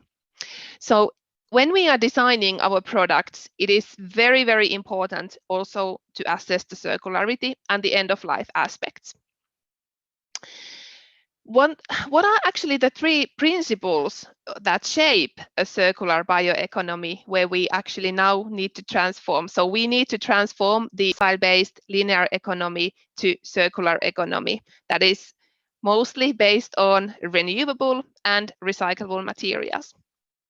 And the three principles that shape actually a circular bioeconomy are, first of all, waste and pollution decreasing, so that the waste and pollution are designed out. And second of all, products and materials are renewable. When we talk about bioeconomy, we talk about renewable raw materials and renewable materials. It's also important that these materials are kept in use for as long as possible and that they are recycled also as many times as possible before then they are becoming waste and used in, for example, as renewable energy in incineration plants. Then it's also important to remember that renewable materials regenerate. So when we use forests, when we use wood as raw material, and it's sourced from sustainably managed forest, it regenerates and also new trees are planted. So carbon is being absorbed from the. But what does it actually mean? How do renewable products make a circular bioeconomy? We are actually now in quite unique position to drive the transition to circular bioeconomy because we have the renewable and recyclable materials. And circular design here, it refers to designing for the whole system and product lifecycle stages instead of just designing the product. So it's not only about the product being recycled, but it's the whole value chain. So it takes into account the used materials, it takes into account the manufacturing, product, distribution, and then also, of course, potential to reuse, refurbish, remanufacture, or recycle, and then at the end of life, also then the disposal. And although we especially in the packaging materials division, we are material providers and material producers, but it's important for us too to evaluate the whole packaging concepts and packaging designs and really design for sustainability and circularity.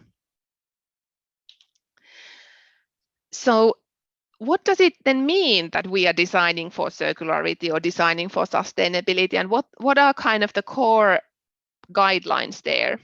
And of course, first and foremost, it's about the packaging. Why we have packaging? It's for protecting the product inside and keeping it safe. Protecting the product. So it's for the safety and fit for the purpose that we need to take into account and consider when we are designing the package. And of course, we want to make it with the least environmental impact as possible. So for example, when we minimize food waste with robust packaging, that's still lightweight and has also low carbon footprint, we ensure that this whole solution has a good environmental performance and as low environmental footprint as possible. Then, of course, we want to promote using renewable materials that are sourced from sustainable sources. And by doing that, we are ensuring that we are kind of following the principles of good circular design. And then, of course, that those solutions will also lead to low climate impacts when we have considered that from the early on. What is also important is reducing waste. So designing out all unnecessary parts and avoiding overpackaging. It's important here that we are keeping the focus in securing the product inside, but then not overpacking. So being material efficient is also a key in good circular design. And then the last point here is maybe one of the most important one. So consumer convenience. When we take this into account in the packaging design, we really increase our chances to have the package then ending up in the recycling stream. So if we make it easy for the consumer to recycle and have the packaging solution designed so that it's easy to recycle and it would have access to the recycling system, then it's really much more probable that the packaging will be recycled at its end of life. So then as a side note, kind of, what does it actually mean that the package is recyclable? There are kind of different aspects in it to be considered. So it's one, of course, it's technically recyclable. So the package needs to be technically recyclable. It needs to pass the recycling tests, and it needs to be like we need to have the materials produced and reprocessed in a way that we can then use them in new materials. But that's actually not enough. So we also, in order to say that the packaging is recyclable, we need to take into consideration also the collection systems and also the sorting systems, as well as then the recyclers who are then using these materials in new products. So if we kind of tick all these boxes already in the kind of designing phase, then we can say that we are really truly designing circular products. Yes, and then about this Recreate Packaging contest that Stora Enso is organizing every year. And it's for kind of nudging the packaging designers and experts in that field to come up with new creative solutions that are also circular and would kind of phase out or provide alternatives to fossil-based materials in food packaging and in other consumer packaging as well. And these are now the winners from this year, a flat bowl, a shared packaging, and loop. and I will tell something more about each of these. So the first prize is given to the flat bowl, which I think is a brilliant solution for serving food. So it's a paperboard bowl for quick service restaurants that has a sauce container, tissue hanger, and advertising area in it. It's easily assembled without glue, and the design can be scaled to different sizes and uses. And then, of course, when we are kind of thinking about this solution, we need to think about the sustainability aspects and the circularity aspects. So what are kind of the considerations here is that this is only one container that is both serving the food and the sauce. So we don't need several different materials and containers. We can work with this one. And then what we need to think about is, of course, that when we are serving food, if it's very greasy, for example, the food contamination might cause some challenges in recycling. So this system was designed so, or this solution was designed so that it could be also composted after use. Then, if this would be then produced, then we need to think about the coating. Is that needed in some sort of end uses? Are there some cases that would need to have some sort of coating, and what would be those end uses and at what markets?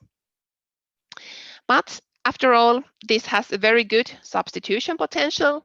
It's, like I said, it's only one container, so it can perhaps replace many alternative solutions and be recyclable or compostable, depending on the end use. Then the second prize went to shirt packaging. And this is a paperboard shirt packaging, which is eliminating a need for a plastic bag and excessive transportation protection, and then minimizing warehouse space. This has excellent printing possibilities. It's easy to recycle, and it can be used as a hanger after the shirt has been taken out of the package. And here, of course, this is made out of paperboard, which is easy to recycle.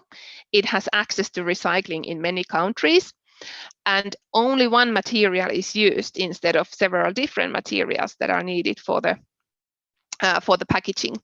And then it needs to be also kind of thought of that this solution does not necessarily need to lower carbon footprint, but it might. It depends. So this has to be kind of considered case by case and looking at the whole value chain then and where it will be used, etc. But this will for sure be more renewable because it's renewable material, and then also support circularity. Then the third prize went to Loop, the infinite packaging, which is a universal solution for packaging and transporting fresh fruit and vegetables with fantastic modularity. This offers an alternative to plastic punnets with see-through possibility, and this is suitable for sophisticated branding and printing. And I personally think that this looks great and really has that sophisticated kind of feel in it. So same here as in the previous one, that it's made of paperboard only, which is then easy to recycle. But of course, it needs to be considered if some of the solutions or some of the end uses would require then some sort of coating. And what would that then be? What would that then mean in the end use and in the recyclability? Then also here, it doesn't necessarily have significantly lower carbon footprint, but it might have. This is again case by case assessment that we would need to have for this. But again, it would definitely be renewable, and it looks very sophisticated, and again supports circularity very nicely. So as a summary, so how to really go circular? I think it all starts with the packaging design. And in this current world, I think the transformation into sustainable circular economy is really strongly happening, and it needs to be also taken care of and considered in packaging design. And we need to start, of course, from the product protection. So that's the main objective of the packaging. but not to compromise the product safety, but also not to overpack. So remembering the packaging efficiency and material efficiency in the packaging. This also means choosing wisely when we are choosing the barrier materials. So it's important that in some end uses we really need to have barrier materials, but then also we can choose wisely so that we use the least amount of barrier materials and choose them so that they fulfill the expected function, but does not compromise the circularity. And then, of course, like I said, consumer convenience is a key criteria for the successful circular packaging design and the success of most packaging. So thank you. That's kind of my key takeaways from the circular packaging design. And we have a circular design guide on our webpage. So if you want to have more information, you can always go there and download the guidebook for yourselves. Thank you. Thank you very much, Marjuka, for your presentation. And also, if you have any questions, ladies and gentlemen, Marjuka is still there for another at least 5 minutes. So why not send in your questions? This is your chance to get them answered from our expert here directly. Marjuka, very interesting also with the competition you had there. Is this a regular competition, actually? This is a quick personal question. Yes, yeah, it's we are kind of more and more having these questions that what kind of fiber-based, paper-based solutions we could provide to the market, to packaging solutions, replacing plastics or replacing other fossil-based or not renewable materials. And that's kind of the question where we then start with and kind of start finding the solutions. Mm-hmm. Very, very interesting. I also like I actually like the bowl. I understand why it was the first prize. Here is a question from our audience. Do you provide design services also? Actually, yes. We have a new setup now in our division, which is kind of looking into the whole packaging solutions, and also we have designers who are looking into the designs. So yes. All right. Thank you very much for that. Maybe you can tell us what are the biggest challenges in recycling food packaging? Yeah, there are challenges, and I think the biggest challenges are first of all, of course, the food contamination. If we are packing some food that is really contaminating the packaging, then the second one is access to recycling.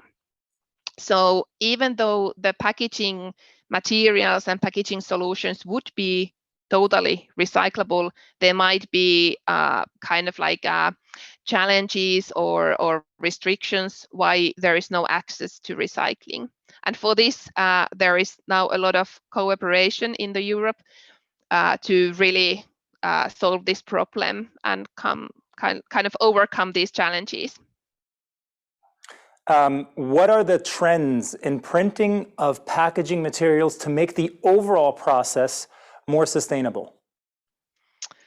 Well, I myself, I don't have that much kind of touch points to the printing processes, but of course we are working, like I said, that we now have this new kind of setup where we are looking into this whole packaging concepts, and of course printing is one part of that. So we are kind of starting now to really look into the environmental impacts and circularity impacts throughout the whole packaging value chain, and printing is one part of this and has been also discussed in these kind of discussions and setups.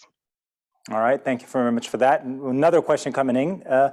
Do you provide barrier-coated paper? Yes, we do. All right, simple question, simple answer. And last but not least, how is Stora Enso working to increase the recycling of materials? This is a very good question. We have lots of initiatives here, both internal initiatives and then also kind of like this value chain collaborations together with brand owners, converters, retailers, to really come up with solutions that we would kind of increase the circularity and increase the recycling systems for food packaging and consumer packaging. But we also have lots of internal kind of programs and initiatives to increase the recycling. All right. Definitely a very interesting topic, an interesting area of work. Thank you very much for taking your time to be with us. Mariuka Kuyanpa, I practiced. I hope that was better than my intro. That was very good. Thank you very much. You enjoy the rest of the virtual Drupa. And you, ladies and gentlemen, now it's time for one more break, 15 minutes to be exact. Again, a chance for you to step out and get some fresh air and then be back at 10 after 3 with our next presentation. We'll be talking about printed electronics. Super interesting. To printed electronics to unleash the potential of smart packaging and IoT. So don't miss that. Enjoy your break and be back here with us at Virtual Drupa.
Hello, everybody, and welcome back. Great that you made it on time once again for our next session. I hope you enjoyed your break and are looking forward to this topic because this is super interesting. Printed electronics to unleash the potential of smart packaging and IoT.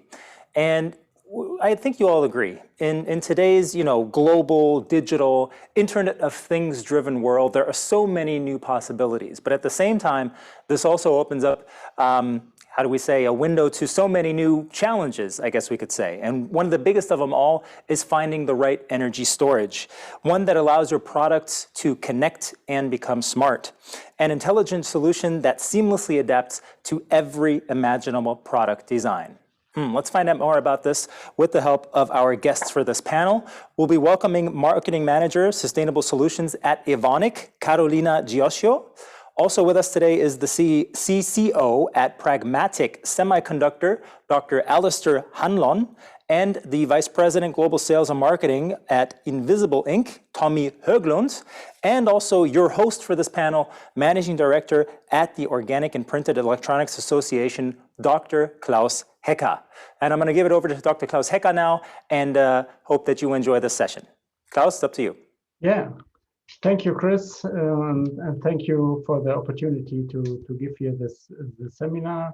I'm Managing Director of the OEA, Organic and Printed Electronics Association. We are part of VDMA, who is closely related with Drupa here, and it's our pleasure to introduce you to the exciting world of printed electronics so we can unleash the potential of smart packaging and IoT.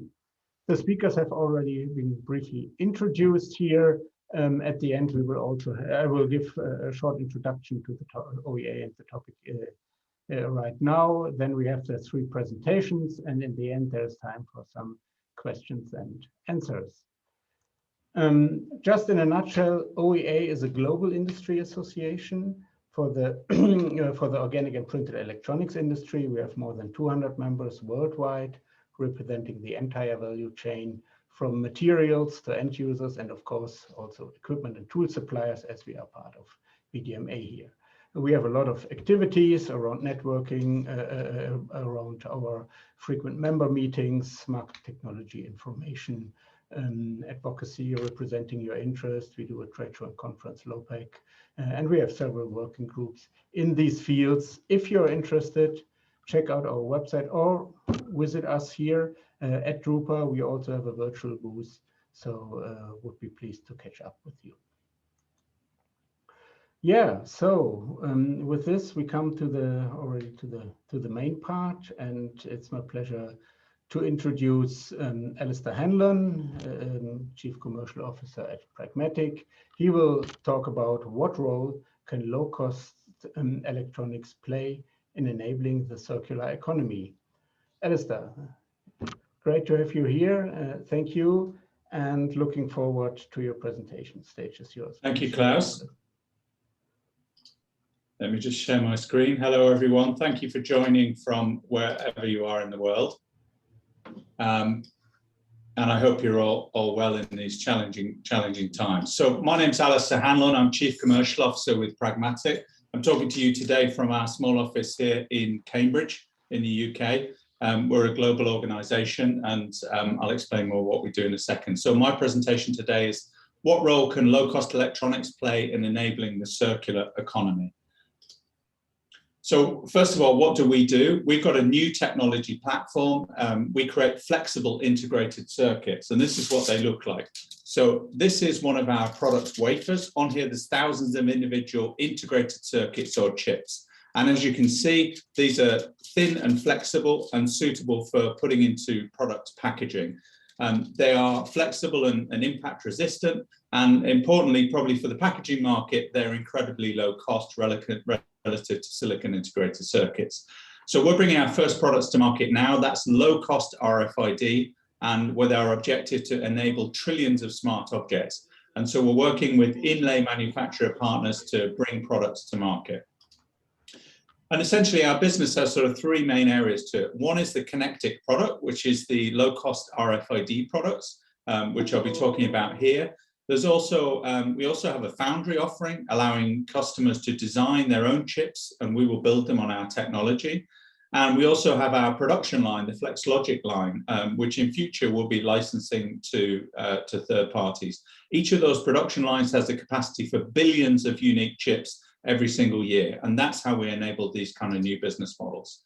So we see a world where you're not just talking about connecting millions or billions of objects, but trillions of objects. So loads of independent unique IDs on and connections on individual packaging. And the cost point that we can hit means that it's suitable for putting into everyday objects and product packaging. So what about the circular economy? Well, we see value in adding a unique ID and a machine readable and communication to the end customer using a mobile phone throughout the whole life cycle of the product.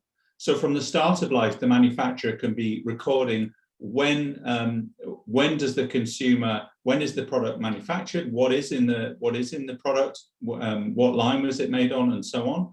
Into the supply chain, you can be tracking the individual object through the supply chain to understand where does it go and where does it end up. In conversations with lots of big brands, they'd really like to know more about their supply chain. And then also in store, with our NFC near field communication product, you can tap the product with a phone and get information about the products that can support things like allergies and understanding more about the individual products. And then getting to the home, again, you can be understanding maybe recipes of how to cook with that particular product. And importantly, what we're interested in is how do I actually recycle that packaging? So getting information about how do you recycle that packaging?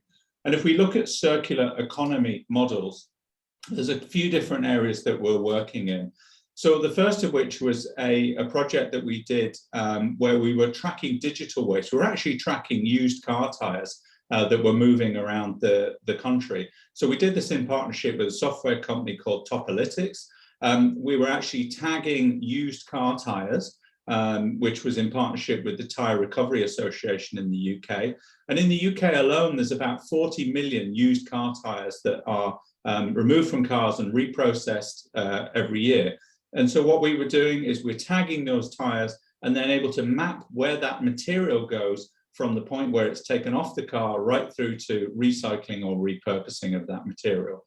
So being able to track those industrial sorts of waste is important. And we see this extending to things like bagged waste for healthcare waste and those kind of things. Another area that we're actively working in is enabling recycling rewards and also deposit return schemes. Because each tag has a globally unique ID, you can make sure that one product gets one reward. So one returned bottle will get one reward. And we're developing some smart bin technology, also some mobile phone software that can enable those kind of business models. And in the world, there's about 500 billion plastic bottles produced every single year. And that's about 66 per person in the whole world. So you can see that we have a big challenge as we move from single-use plastics to reusable packaging to be able to collect that and wash it and reuse it. And the last area that we're working on is actually on waste sorting. So when the waste gets into the supply chain and it goes into a waste sorting facility, we are using these tags to actually sort out and filter out food-grade plastics from all the other plastics. One of the big challenges in the industry is many of our brands and retailers have made commitments about using more recycled plastics, but they don't actually have enough of that material available to them. So what we're doing is we're using the tags that are embedded into the packaging to actually identify the high value food grade plastics and pick them out at the point of waste sorting so that they can be processed into a high value waste stream. So if we look at the kind of the circularity, so instead of having a linear approach, where we put it in at the supply chain end and it comes out at the end of life, actually, we think that adding this low cost chip to every single piece of packaging will allow a circular model where the identity of the item can be tracked right from the very start of the life to the end of life and then round again, so it can be reused again. So I'll stop there, but thank you for the opportunity to present at this event. Sorry we can't be there in person, but happy to take questions. And if anyone would like to follow up and find out more, then you can visit our website and get in touch. Thank you.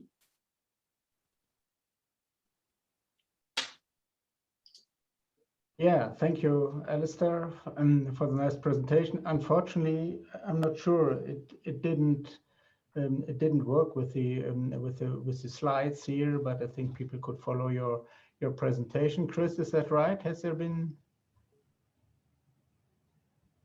Oh, I'm sorry about that. We weren't able to see the presentation directly, but we did understand you. Yeah, somehow we couldn't see it.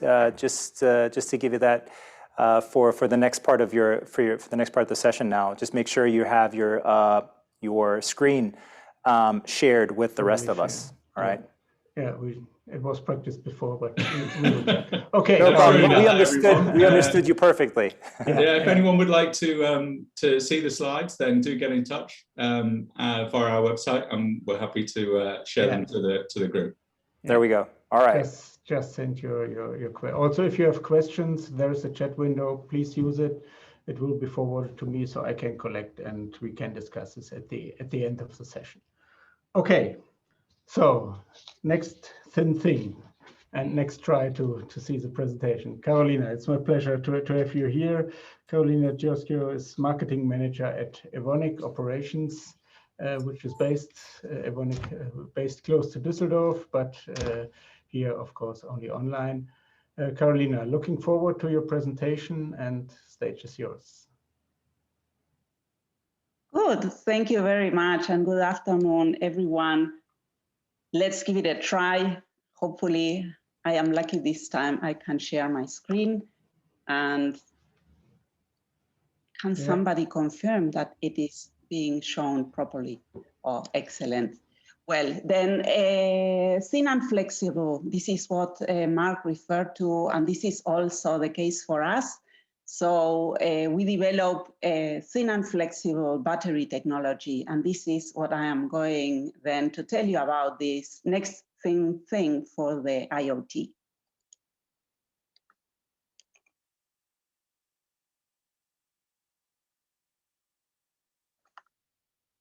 Oh, I must apologize because something is going wrong.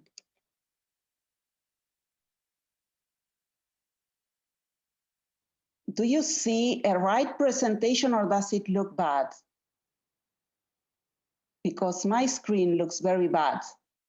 So I'm sorry for the audience, but then I think it's better I share again. Apologize for this.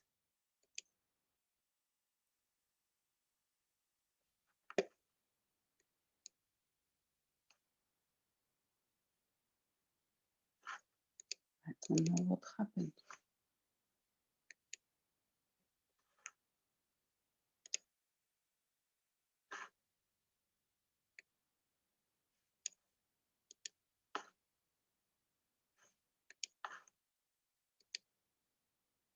Okay, I must apologize because I don't find right now the solution, but hopefully I can tell you what I was anyway planning to tell with the support of the images.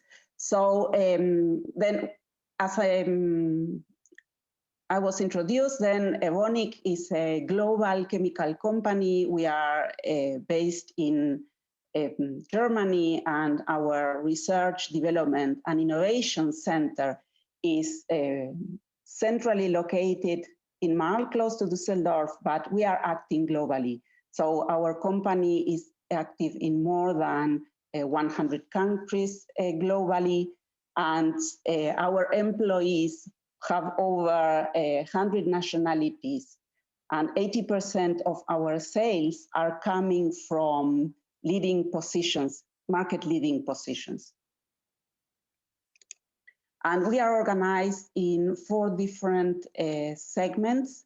This includes performance materials, specialty additives, nutrition and care, and smart materials.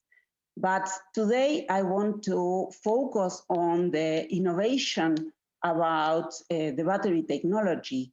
And why did we identify this? Because at Creavis, we are asking ourselves, how can we help address the global challenges and support the aspirations of growing for Evonik through the focus activities? And so within the group of sustainable solutions, we identified then the IoT as a development market. the edge computing expanding, meaning that everyday objects become pervading our lives and becoming connected. And also in the area of industrial digitalization, wireless sensor networks develop. And all these representing a big growth opportunity related to different communication protocols that are being deployed. So when we look at the devices that are being implemented, we see that the battery form factor has a very big relevance in the device itself. And so we can see that pretty fine and rigid form, relatively thick elements have only limited possibilities of becoming flexible or covering certain parts. And so the devices are typically designed around the battery. However, still designers and manufacturers of devices stretch their creativity looking for flexibility and design freedom, because even if the focus is performance of the device, a good and appealing design, which is also functional, is a strong value driver.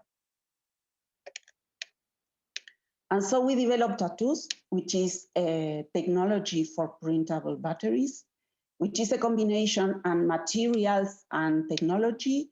So we have a set of formulations, cathode, anode, and electrolyte that can be deployed with screen printing and other printed electronics methods. These are water-based formulations, are metal-free. There are no solvents or toxic substances in these formulations. And we also have a unique UV-cured solid-state electrolyte, which means with our technology, there are also no leakages related. And when you consider the different design rules, this will allow you for deploying different kinds of geometries, so adjusting to the needs of your design. These slurries are easy to handle. There is no need of any special equipment needed. Also, no need to a special protective atmosphere. Of course, you don't want this to be printed when it rains on your facility, but I would say that usual printed electronics facilities are suitable for deploying our technology.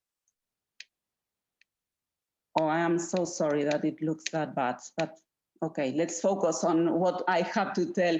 So we developed also a battery that is rechargeable, because there is also an increasing concern about the end of life of the devices and the batteries and how to deploy this waste that is created. So with Tattoos, you can use it once or hundreds of times.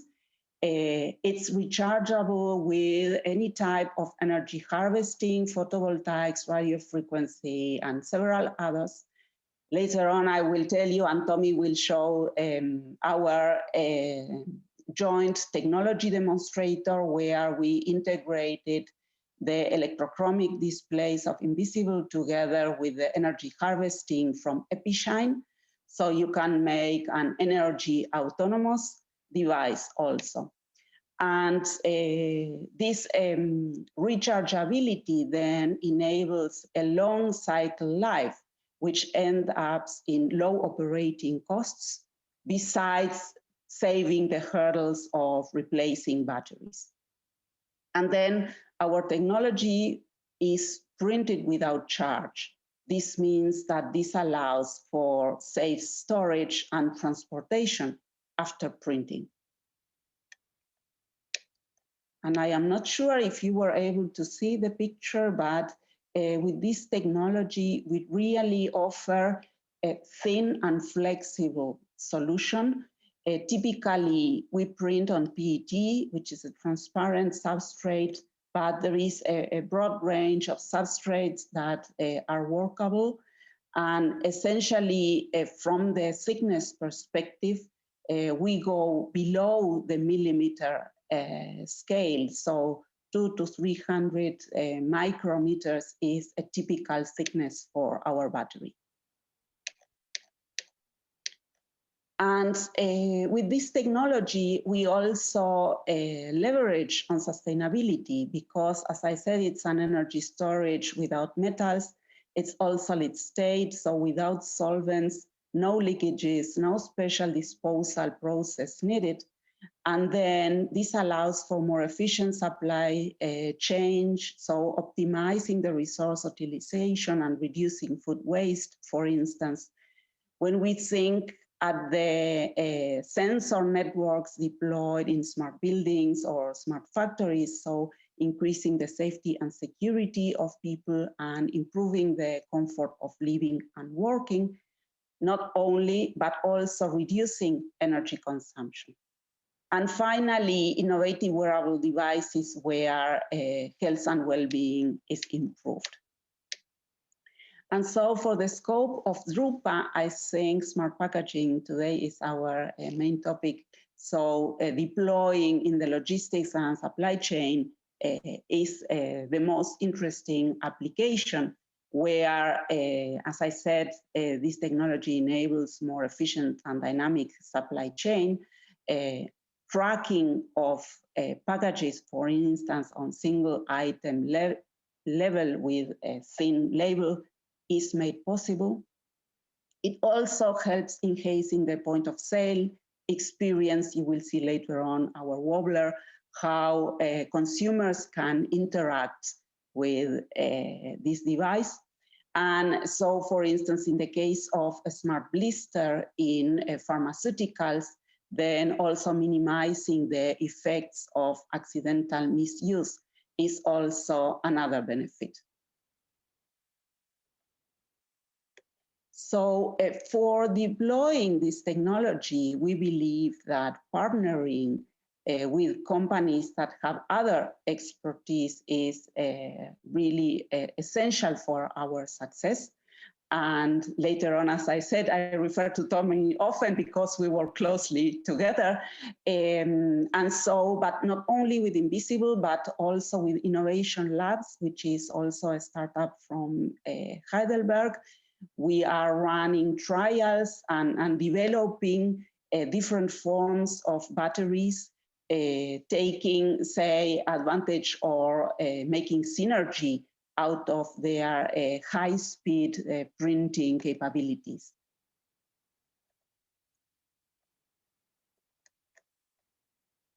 So just to close then, with Tatus, you get an ultra-thin and flexible battery technology that is easily integrated into the printed electronics processes, but also from a design perspective, it fits very well because it is very thin. And I am sorry again that the presentation didn't show nice, but I hope I was able to transmit you the possibilities that Tatus offers. And then hopefully with Tommy, we can watch also how this looks in a real case example. Yeah, thank you, Carolina. And yeah, I think the technicians here will check out what happened. Yeah, but thank you for giving a little insight to your activities in these printed solid state batteries. If there are any questions, please put it in the chat or contact us or Carolina directly. So with this, we come to the next presentation. Tommy Höglund from Invisible in Portugal and or Sweden. Tommy, maybe you unmute also your phone. We should check out whether this really works here, the presentation right now here in the beginning. Otherwise, maybe I start your presentation here from my computer. But this looks much better, at least what I see on one screen here. So Tommy, yeah, looking forward to your presentation, which is titled Make Your Printed Graphics the Interactive Interface to Smart Packaging and Everyday Objects, which kind of combines the chip, your display, and also the battery from from Evonik. So looking forward to your presentation. Stage is yours. Thank you. Thank you, Klaus. And I hope you all see my presentation. Please let me know if it doesn't work, but hopefully it does. So Invisible, we are at a mission, you could say, to bring everyday objects and surfaces to life, benefiting people in a smart and connected world. And we do that as an alternative to power-hungry displays in smart objects. We at Invisible offers a display that is ultra-low power, thin, flexible, and can also give the end user a very relaxed and natural product experience. And we create this experience and so by using screen printing and the advantages of the printing process to make cost-effective production in high volumes. So I think this is also one of the reasons why we are presenting here at Drupa, that we truly use the printing process as a key to create our product. And sometimes we call our electrochromic display the face of the Internet of Things. And why do we do that? Yes, because you could see here, shown in this early example that we made a couple of years ago, actually, that you can easily integrate our display together with graphical printing and then give interaction to the graphical printed objects as well and connect them and give the end user an interactive experience. So the face of the Internet of Things is how we see upon our display technology. And I say we use screen printing to create our displays, and we do, and we print it layer by layer. So we build up our display by printing the different inks and materials that we use layer by layer, and then like a sandwich structure, and creating our thin, flexible, and ultra-low power display. And where can then this be used, and how is it related to smart packaging solutions? A lot of the application areas for our display technology we do see in smart packaging, where our display is a very easy way for the end user to discover if anything have happened to a package, if it has been some impact to it, or if a threshold of any kind have been breached, like in temperature is a hot topic these days with all the vaccine deliveries around the world. And then you could easily see on the display itself if the actual sensor device is on, or if the threshold have been breached. Sometimes it could be too low temperature or too high. And you can easily indicate that with the display. And also it could be ordinary timers or other things. So in smart packaging, the invisible display is perfect as the visual indicator of the status of the smart package. So allowing the end user to just look at the smart package and discover if a threshold have been breached or not.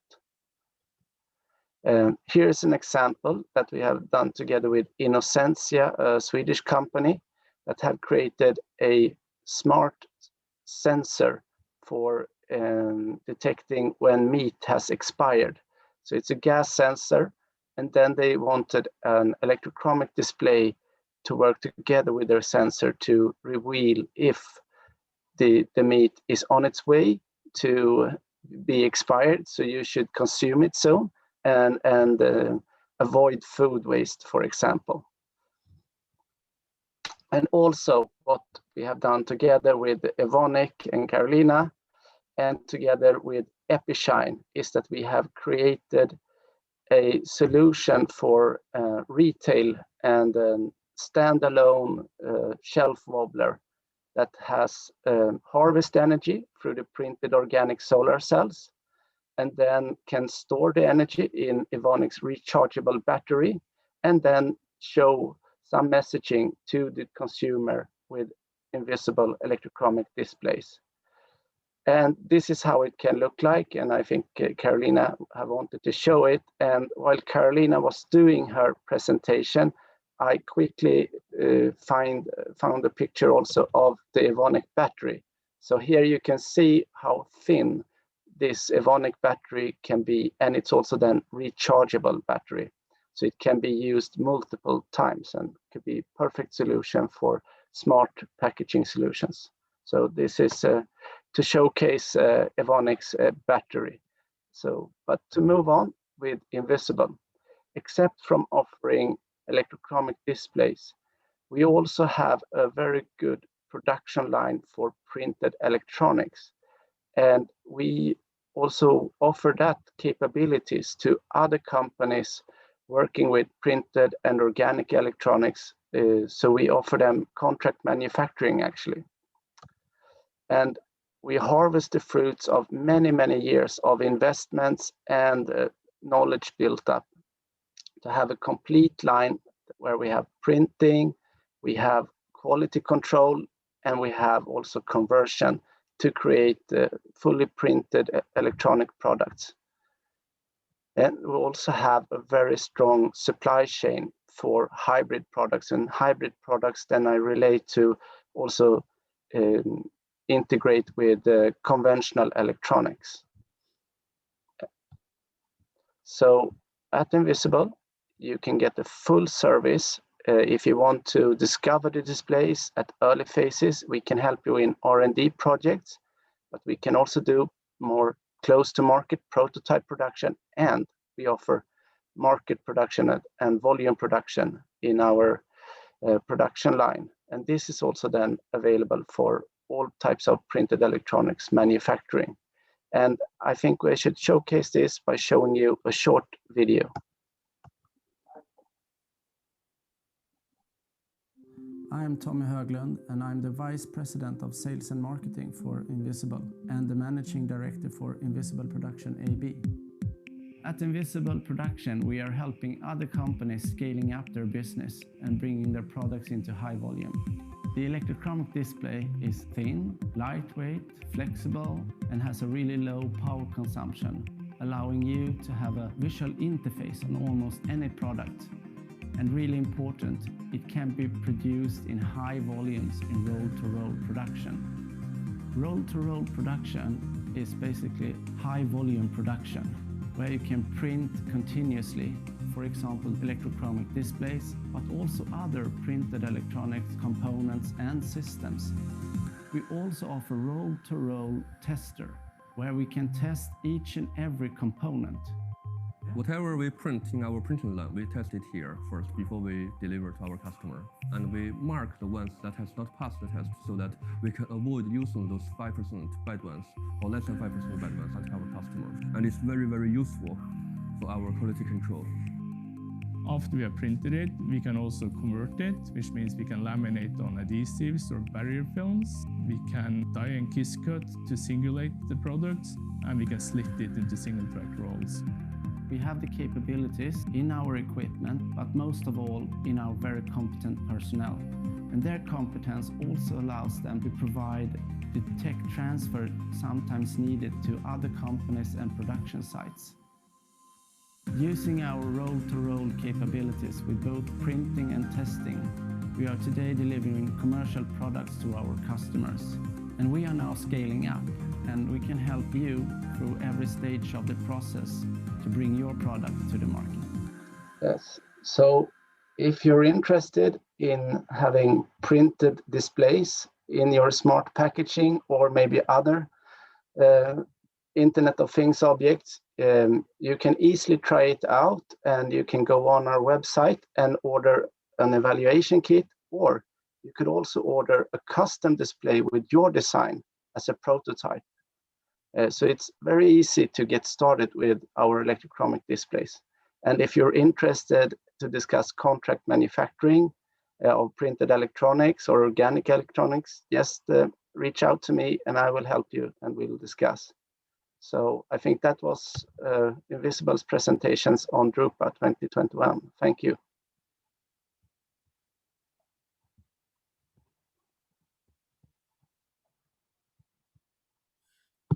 Yeah, thank you very much, Tommy, for the presentation, and great to see that it also worked technically here. Yeah, so we will come to the Q&A session now. We received a couple of questions. If you have additional one, just let us know here in the chat. So we have 5 minutes left. Yeah, first question is for Alistair that we received. The question is, what do you mean by low-cost RFID chips? So what is the price level? People want to know, of course, I think. First question I'll ask back is, how many would you like to buy? I mean, we have a volume-based pricing model based on the assumption that people will be working up to ordering hundreds of millions of units. But we're working with our partners to bring RFID tags to market, which are let's say a few cents, with a long-term roadmap to getting it down to a couple of cents or maybe even lower. So from a packaging point of view, we know that to be successful and to be into everything, this needs to be a super low-cost solution. Okay, thank you, Alistair. There's a question for Carolina, whether your batteries can also be used for item-level packaging. Yes, of course, they can be used for item level, because essentially you could print this as, say, a sticker, battery or device, and then attach to the box or just include in the printing process. Mm-hmm. Okay. Good. And another question for Carolina was concerning, you mentioned screen printing. Can I use whether the company can use its standard screen printing machine to process your materials and print a battery? Yes, actually, our focus is screen printing, because we believe for printed electronics, that's the most common technology. And so we design our inks with that technology in mind. Is it possible also to use other printing technologies? Yes, it is also possible. For instance, we also deploy the technology with roll-to-roll, and why not, could be adjusted to other in future. Okay, thank you. Then for Tommy, there's a question here concerning the contract manufacturing of printed electronics, whether this is only for your electrochromic displays or for larger devices and systems, and whether you can give some examples for that. Yes, so we can also produce completely other printed electronic products than displays. So that is official today that we have on our website is that we produce moisture sensors for the company called Invisense, and they are pretty large also in the format as well. So that is another printed electronics products and not display related.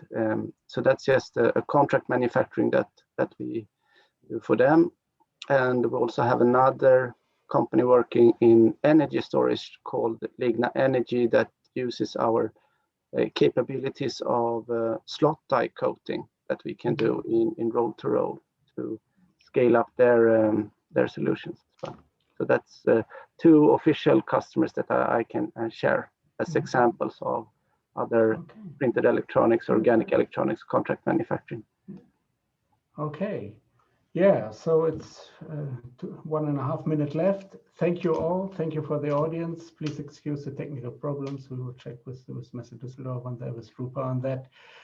Just a few remarks. If you want to know more, there will be another session here in the Drupa Cube moderated by my colleague Jan Krausmann tomorrow at 11 a.m.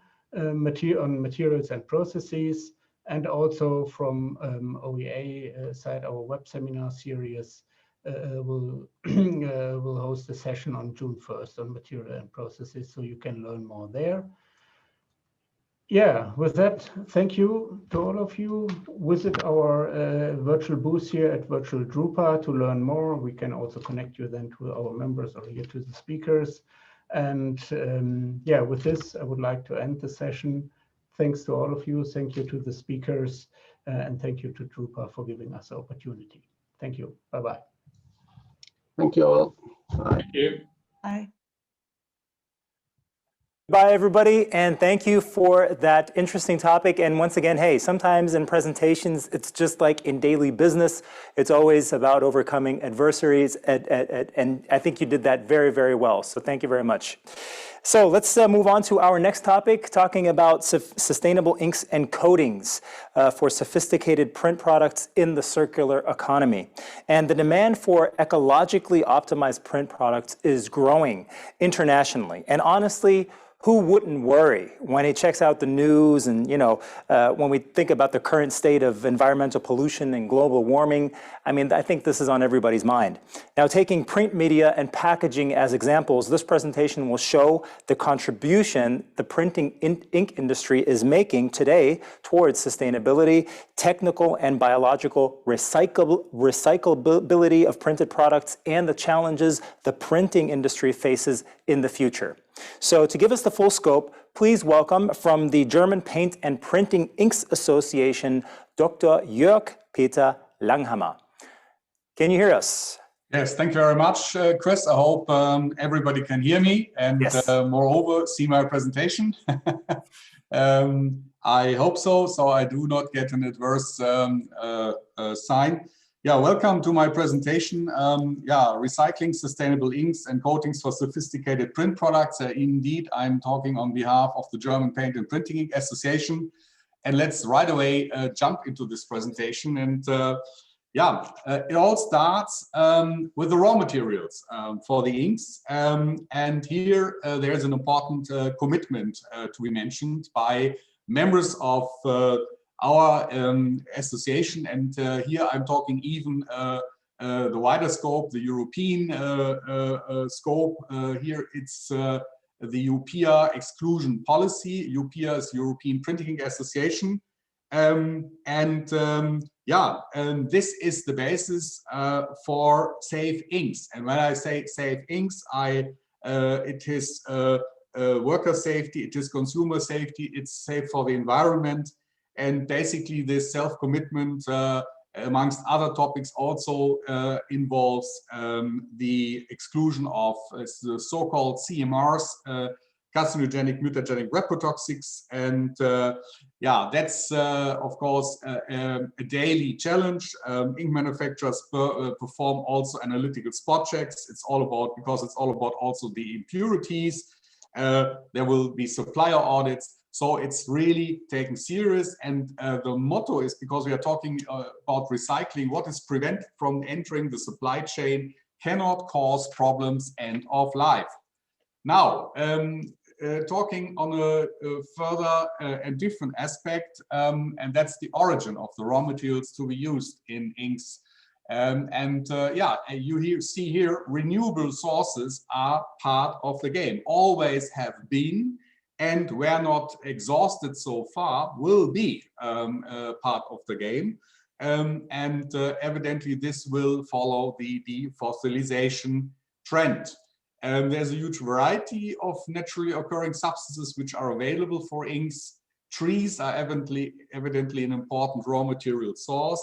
When I'm talking about cellulose, when I talk about gum and tall oil rosin, but also there are oil seeds from which we derive vegetable oils to be used in ink. So all of these are playing an important role. To illustrate what I've just said, I have this picture here about this tree. So from the tree we get resin, we get pulp. Resin goes into the ink, the pulp goes into the printing substrate, the paper and the cardboard. So both is separated, but during the printing process it's merged together, and we get the publication prints, and we get the packaging, the printed packaging.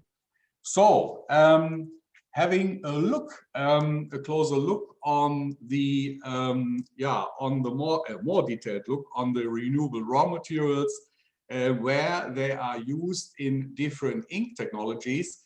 gives you this overview here. And you see here in the left part of this table, the ink technologies, then in the middle, the raw materials, and then on the right, the ratios. And if you look at the ratios, it's quite interesting. You see for the publication part, sheet fed, the web offset inks, but also for packaging sheet fed, 25 to 70%, renewable raw material content, publication gravure, up to 55%, solvent-based inks, typical inks for packaging, for flexible packaging, 15 to 40%, water-based inks, and water is not a renewable raw material, so we have to take it out, so about 50%, and then only UV and EB curing inks with currently 0, but that may also change in during technical progress.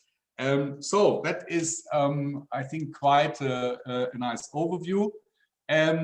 Let's have another focus on environmental aspects of inks, and here let's look at the environmental footprint. And when I'm talking environmental footprint at this very moment, I would like to mention the carbon footprint of printing inks. You see here on average is an average figure for overall ink technologies.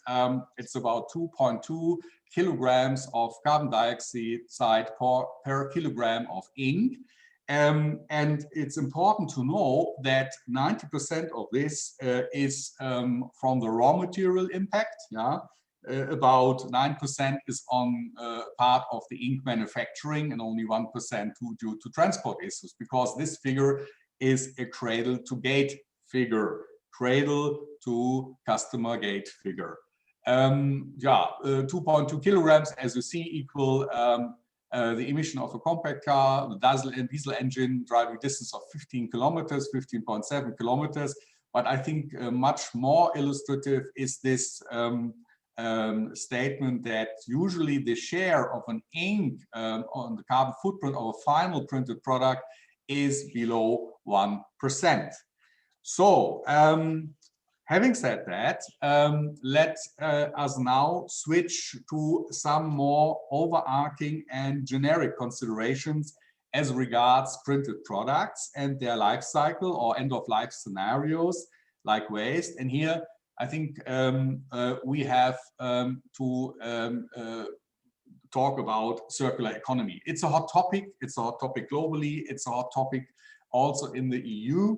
In the EU, we have last year seen the introduction of the Green Deal, so-called Green Deal, and let's say catchwords of the Green Deal are circularity, zero pollution, then of course focus on value chains of concern, which is packaging and plastics, reducing environmental footprints, fostering eco-labels, and it's comprising of a quite comprehensive work program for the future. Now let's focus on this circularity topic, and circular economy is based on 3 principles. One is designing out waste and pollution, and the second is keep products and materials in use. And when we talk about keeping products and materials in use, we have to differentiate between 2 spheres. One is the biosphere and one is the technosphere. For the technosphere and the biosphere, of course, keeping in use ideally, more for the technosphere, means keeping in use for the same purpose that it has been. Yeah? For example, to illustrate it, to keep a food packaging even after recycling as a food packaging, to avoid downcycling, which is really a very, let's say, currently quite a challenge. For the biosphere, I like to mention the 3rd principle, and this is the fact that the loop in the biosphere is only closed if the regeneration of natural systems is really safeguarded. So that's this circularity topic, which is in everybody's mind and in a lot of discussions, therefore I think it's now important to to introduce some initiatives which are certainly triggered by this circularity discussion and which have tailwind because of this discussion. And not only with this discussion, but also on part of the fact that there are waste legislation initiatives. Here, again, I stay with the example Europe, but also in other parts of the world, on packaging and packaging waste. Think about the Single-Use Plastics Directive, etc. Stakeholders along the value chain are considering their responsibilities. And for the responsibilities, there's also another catchword, a buzzword, it's EPR, Extended Producer Responsibilities. And there are many initiatives, to be very clear. But here, for the sake of time, I have just selected these three. Two of them focusing on the paper chain and the paper value chain, and one is the plastics chain. So you see here the European Paper Recycling Council focusing on the entire paper value chain, existing for quite a long time, and having the recycling rate of 74% for paper by 2020. And a very relatively new or very new foundation is this Forever Green initiative, which is focusing on the fiber-based packaging chain. Here, their ambition is 90% recycling rate by 2030. And finally, to mention CFlex, an initiative already existing for about 5 years and 4 to 5 years. And that comprises of the entire flexible packaging chain. And their ambition is more than 80% recycling rate by 2025. So these are all quite ambitious goals and aims. And now the question is, how to fulfill these recycling claims, and what about the ink manufacturers? Because ink manufacturers are important parts of the value chain. And it's clear that ink manufacturers at this very moment cannot just stay aside and watch. In the contrary, they have to fulfill an important role, and this is the enabling role. Inks have to act, and ink manufacturers have to act as enablers for circularity. Looking on the paper chain, what does it mean? It means ink manufacturers and inks have to be easily de-inkable. So that means the separation of ink from the paper or the cardboard, whatever has been, or let's say in this case, the paper has to be easily facilitated to yield a high quality recyclate in the end. That means that inks have to be optimized for these de-inking, and there has to be a design for recyclability right away. And it's clear that this paper recycling also, apart from saving resources, it saves money. You see 50% energy, 66% water, 100% of the wood. So it's clear. So it's a pure and clear sustainability topic and target.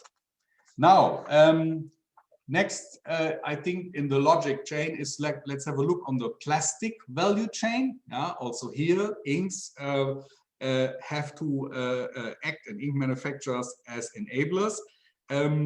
Plastic, of course, we all know, we have in mind these extreme scenarios of marine littering, of waste mountains nearly as high as the Taj Mahal in India.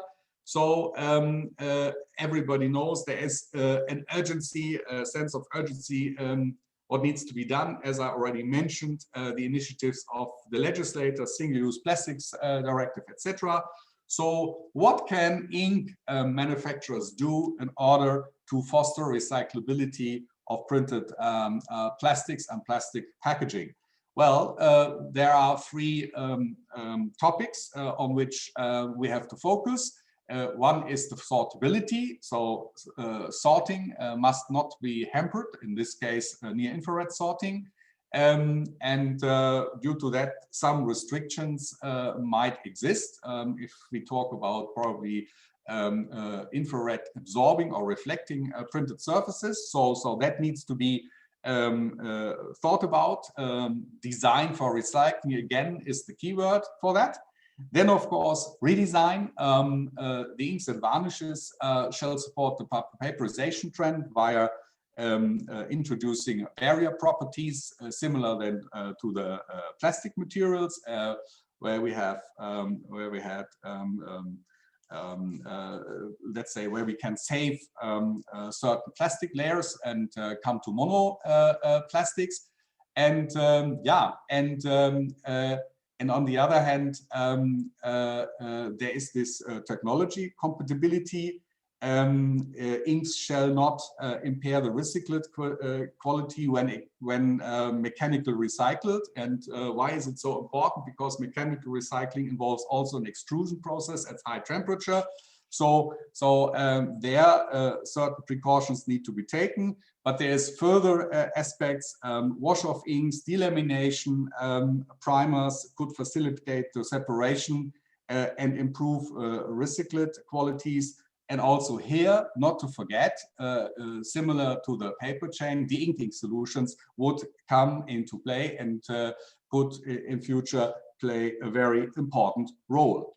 So, having said that, I think there is another topic to be mentioned, and that is, I have been talking about the biosphere, that is compostable inks. Also here, inks could complete the circularity option for the biosphere in being compostable. However, in order to serve the claim of being compostable, they have to fulfill pertinent standards like this EN standard here, 13432.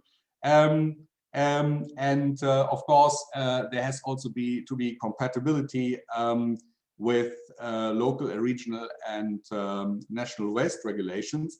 Composting, of course, would ideally be applicable when you have, let's say, a packaging substrate together with compostable food residues, like in fast food, like in tea bags or whatever, coffee capsules. So that could be a nice option to additional option for circularity. So in order to have a final look on the, let's say, overarching landscape, I think it's absolutely important to look also on the eco-label landscape, which is globally existing for printed products, but also for printing inks. There's a really large number of eco-labels, some of which are quite prominent, like the Nordic eco-labeling, like the Blue Angel, some of which are even ink-specific, some are country-specific, but there are some considerable differences, I would say, in terms of the ambition levels, and some of which are very demanding. And here I would mention as a shining example the cradle-to-cradle eco-label. Having said that, I'm coming to the summary. The printing ink industry is an important contributor to the sustainability of print products. The sustainability aspects are here at the forefront along the entire value chain, from the selection of the raw materials over the production of the inks to the use and application of the printing inks. Circular economy confronts our industry with new challenges, and our target is to enable and promote circularity. Still a lot to do. So I have made it very quick and concise. Thank you very much for your attention, and I'm waiting for questions. Thank you. All right, thank you also, Dr. Jörg-Peter Langhammer. And yes, we have some questions coming in. Let's try to get them answered, and then we'll go into the break. So you talked about inks based on renewable feedstock. Mm-hmm. How can you ensure that this feedback is not competing with human alimentation and thus impairing human health and well-being? Yeah, I think the important topic is to choose renewable raw materials, not of the first generation. I think that's totally outdated, where there is really the competition with the foodstuff and of course the interference with social aspects. of human nutrition. I think the key is to utilize raw materials, which are basically waste products and from biorenewable materials. And when I talk, for example, about utilizing tall oil from trees, etc., that's a very good example. And I think that's the focus which we are taking. Okay. Next question. How would you rate the ink industry efforts so far in supporting the stakeholder claims on increasing recycling rates? Where do we really stand on this? Yeah, I think it's a good question. I think as I said, there's a huge commitment among the ink industry to cooperate. I think it's key. What is key is cooperate within the value chain, explore what is possible, what is doable. There is engagement within these initiatives which I mentioned, whether paper stream or plastic stream initiatives. There are already some examples where design for recycling guidelines have been set up, also with the support here of UPIA, for example. And that is what has to be, that is the direction which has to be continued and further explored. There are projects running to investigate the individual effects on certain recycling technologies of inks, and due to these results, I'm quite sure that we will see in the near future, as an effect, respective design for recycling guidelines, and it will also, of course, require a change in current technologies. Yes, for sure. All right, and since you're in the flow, we have one more question. With reference to compostable inks, how big is the role these inks are playing on the market? Yeah, I think compostable inks, as I said, is a kind of is not the solution to circularity and recyclability, but it is a nice niche solution, and is I think is a good solution whenever what I described, when we have a combination of food waste, yeah, and let's say and printed products, where we would have to have a tremendous effort to separate the food from the substrate. Think about for example, paper plates for single use at big events. There should have been some these events from the past. I hope in the future, you still remember, hopefully, in the future we will have these events again. And I think then that would be a good solution to go for compostable ink applications, but it is a niche application, yeah. All right, clear answer here. Thank you very much for your time and the information, and I'm wishing you a fantastic virtual Drupa for the rest of the week. Thank you very much. Thank you very much, Chris. Bye. Thank you for the attention. Bye-bye. And you, ladies and gentlemen, stick with us. We're going to send you into a quick 17-minute break, to be exact. Be back here at 4:30 for our next presentation. In the meantime, why don't you explore once again the exhibition area, where you can also watch our live web sessions. Our exhibitors are there presenting their newest technologies and innovations, and are just waiting for you to stop by. So take advantage of that. And once again, we'll be back at 4:30 with the next topic on food-safe paper packaging in procurement and print. So see you then.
And there we are again. Sometimes these breaks are just over in no time.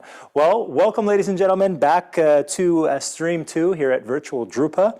Today it's all about circular economy. And the next session is about food-safe paper packaging in procurement and print. And good health is on everyone's mind, I'm pretty sure now more than ever before. And the requirements around food packaging are some of the strictest around. And they aim to avoid biological, chemical, allergy risks. Now, joining the session, we're going to join the session with Mondi's food safety experts to learn about the key considerations when printing and converting packaging materials used for food. And we will examine the materials used in packaging production, especially paper and ink, and discuss processes that must be observed when producing food packaging. Super interesting, and once again, I think this affects us all. We all eat and drink, right? We are joined here by the team lead professional printing at Mondi Paper Sales, Stefanie Kienapfel. Also with us today is the head of technical customer service at Mondi Neusiedler, Dr. Thilo Hermann, and head of Mondi Group Food Safety Laboratory at Mondi Franschach, Dr. Martin Messner. So, everybody, welcome. I hope you guys are doing good and are ready for this presentation. How's everybody feeling today? Hello, very good. Very good. All right, there we have Stefanie. Who else is with us? We have Yes. Mark. Just to see if you guys are all online and we can hear you. Okay. Hello, I'm Martin Messner. Perfect. Yes, and we had unfortunately some technical issues, so my colleague Thilo could not join in, but we are very flexible and we will improvise. Okay, well, he's welcome anytime. So I'm gonna leave it to you guys. Okay, thanks. So,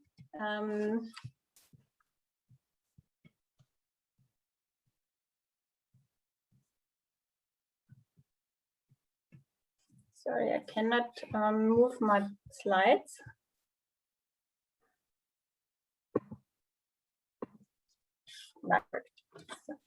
A very good afternoon and warm welcome, ladies and gentlemen. My name is Stefanie Kienapfel. I'm from Mondi Uncoated Fine Papers, and together with my colleague Martin Messner, and maybe Thilo will join later, we are going to share some knowledge around the topic of food safety in print and packaging with you. In case of any questions, I would invite you to post them via the chat forum. So life is nothing without good food and drink, and even better if it comes in an attractive and food-safe packaging. This sushi and wine box, produced by the Italian Ferroni Group, is made from Pergrafica Infinite Black, 120 grams premium uncoated deep black paper, and in this case used as a liner on a corrugated box.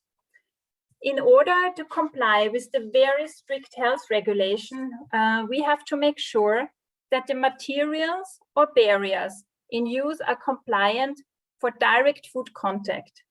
In the case of the sushi box, this falls into the category of fatty and wet foodstuff. Now you might ask yourself, what kind of foodstuffs categories do exist? Well, we can classify, first of all, dry, non-fatty, like bread or flour. Then we have fatty foodstuffs, like butter or nuts. And finally, there is moist or wet foodstuffs, like strawberries, fruits, or liquids. And in order to protect everyone's health, many areas of the printing and packaging industry are heavily regulated. So foodstuff needs to be stored, sheltered, transported, and so on and so forth. And packaging of foodstuff is also very important from a marketing point of view to make a difference of suppliers. Although the packaging transport the marketing message, the food for itself should not be affected at all.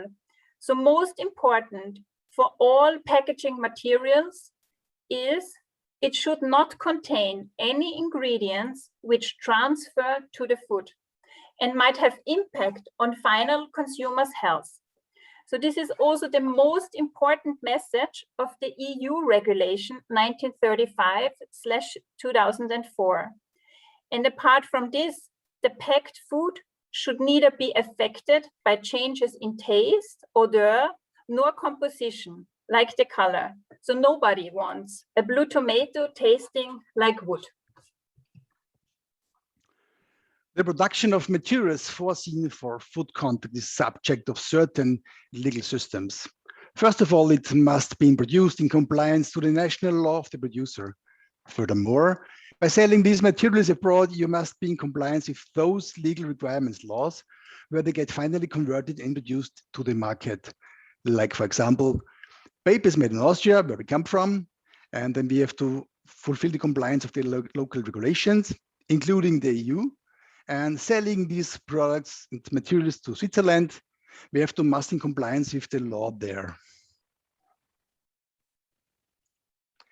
Our client converts our paper into packaging material and sells it to the US, for example. The final product must comply with the US regulations. If you are a European converter and sell to the US, you have to make sure that you comply with US legislation. In order to do so, always inform your paper supplier and ask for a valid declaration of compliance based on FDA.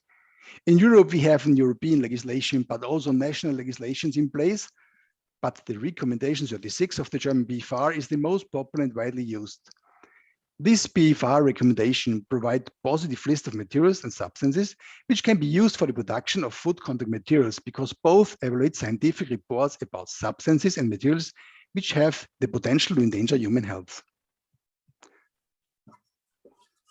Good manufacturing practice at Mondi Neusiedler stands for. It stands for quality control and assurance according to the ISO standard 9001, in order to guarantee a constant quality for all our products and also product safety for our special made food contact materials. It stands also for hygiene control and assurance according to the standard EN 15593, in order to manage all processes related to the manufacturing of food contact materials and all possible risk at the end use application. Finally, based off those management systems and confirmed by independent institutes like ISEGA, for example, we can guarantee with our declaration of compliance that our food contact materials can be used for packaging of foodstuffs without any hesitations. Yes, that's right. Mondi is a very experienced producer of food contact materials and articles. But besides the food contact, we offer different sensitive packaging solutions, like you see them gray marked in the picture, like food and beverage, personal care, sanitary cosmetic products. We also have packaging for pharmaceutically and medical products, and also for pet food and pet care products. The Mondi Group Food Safety Laboratory, installed in 2010, is located at Graz and in Franchach, and supports the Mondi site's compliance work for their sensitive packaging. The service of the Food Safety Lab is based on 4 pillars: the lab service, the data services, the sales and TCS services, the plant and the mill services. The lab services. The Food Safety Lab holds an EN ISO 70025 certification and is also accredited for the analytics of mineral oil in paper and paper-based packaging by an inline HPLC dual GCFID instrumentation, and the determination of the overall remediation via TENAX based on the GCFID investigation. The Food Safety Lab also is doing and organizing all other required analytical investigations for the Mondi sites. The data services, compliance of relevant data, confirmations and informations of the used raw materials, additives, and services are managed by the Mondi Food Safety Lab. The sales and TCS services, with the idea of the analytical data of the used materials, the additives, the produced products, the supplier communication, and the updated legal documents. The Mondi Food Safety Lab supports the Mondi sites in their DOC procedure and also in handling questions from you and or the market.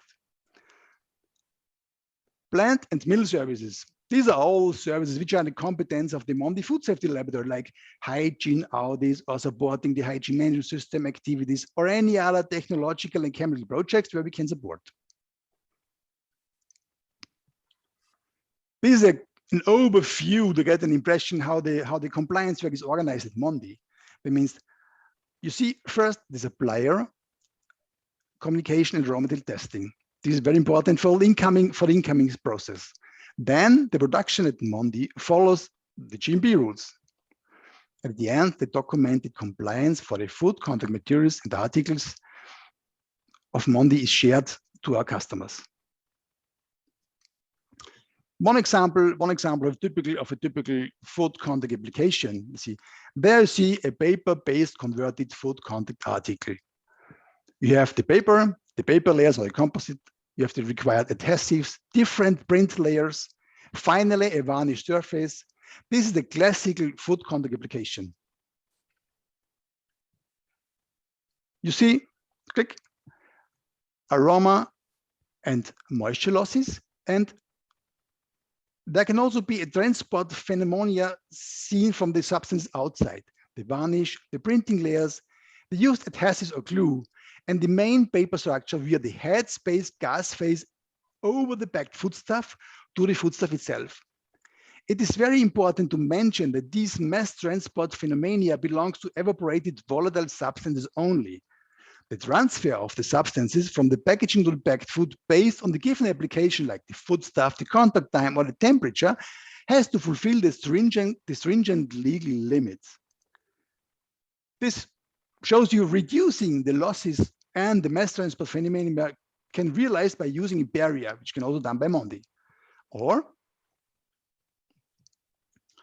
reducing the losses and the mass transport phenomenon by using a primary packaging, as shown in the example on the right edge above. This is a Cuckoo Chocolata packaging in Berggrafia Classica roof, 240 grams per square meter. Set off, the typical printing discussion, set off effects on rolls or on printed formats. The transfer of available printing ink substances from the printed side to the non-printed side underlines the fundamental need of a strong communication within the value chain.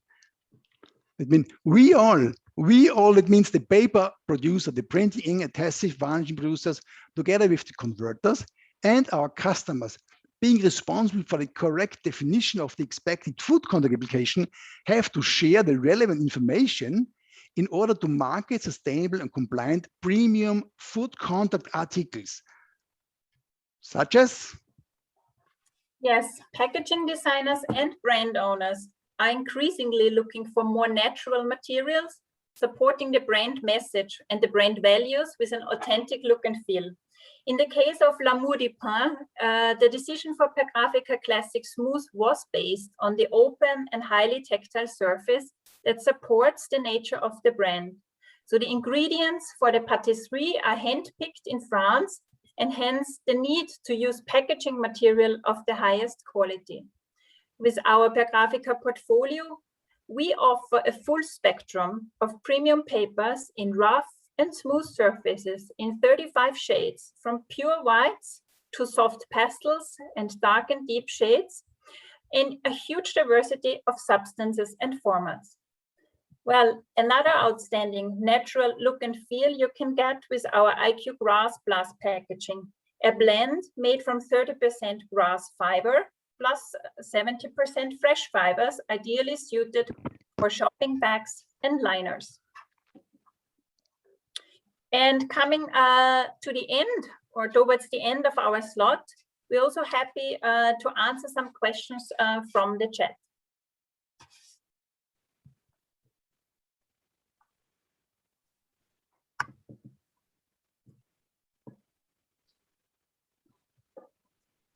Martin, is there any question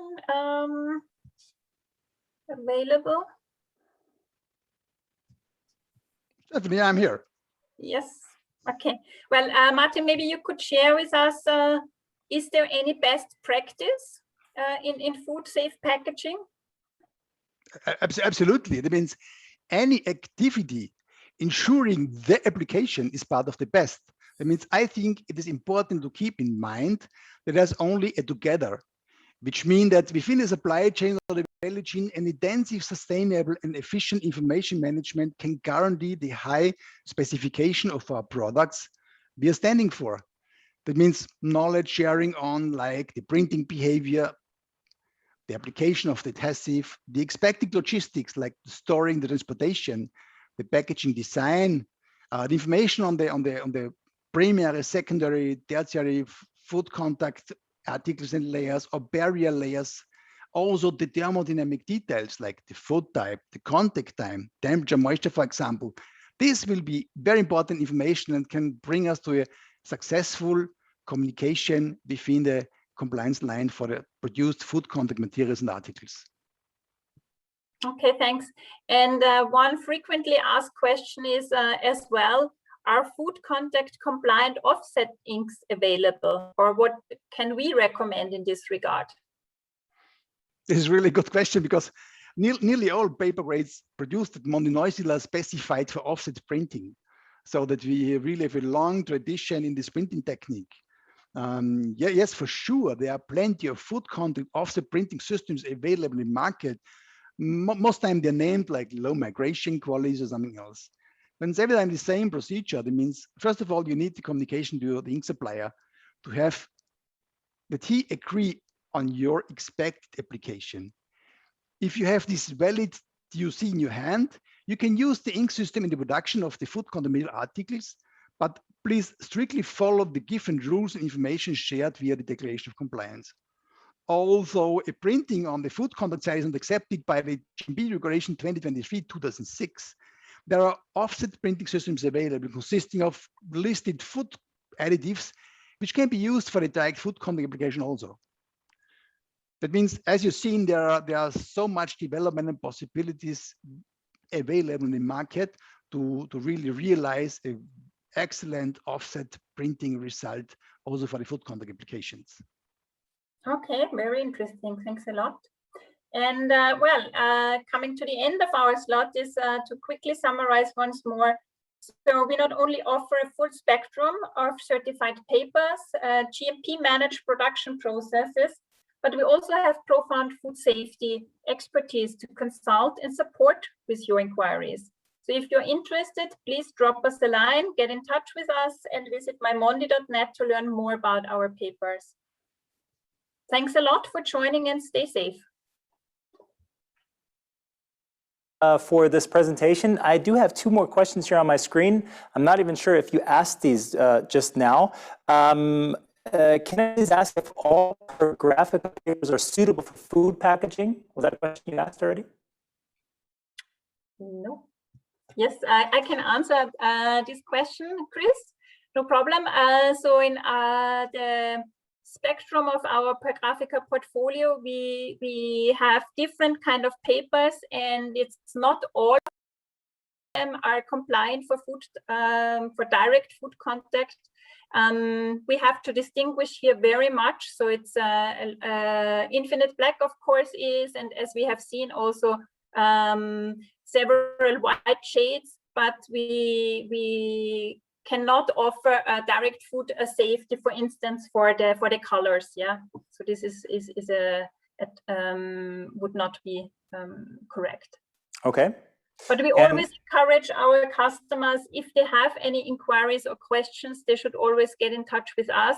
And we also always check with the declaration of conformity, what is really the application, which foodstuff does it get in contact with. So it's really on the individual case should be checked.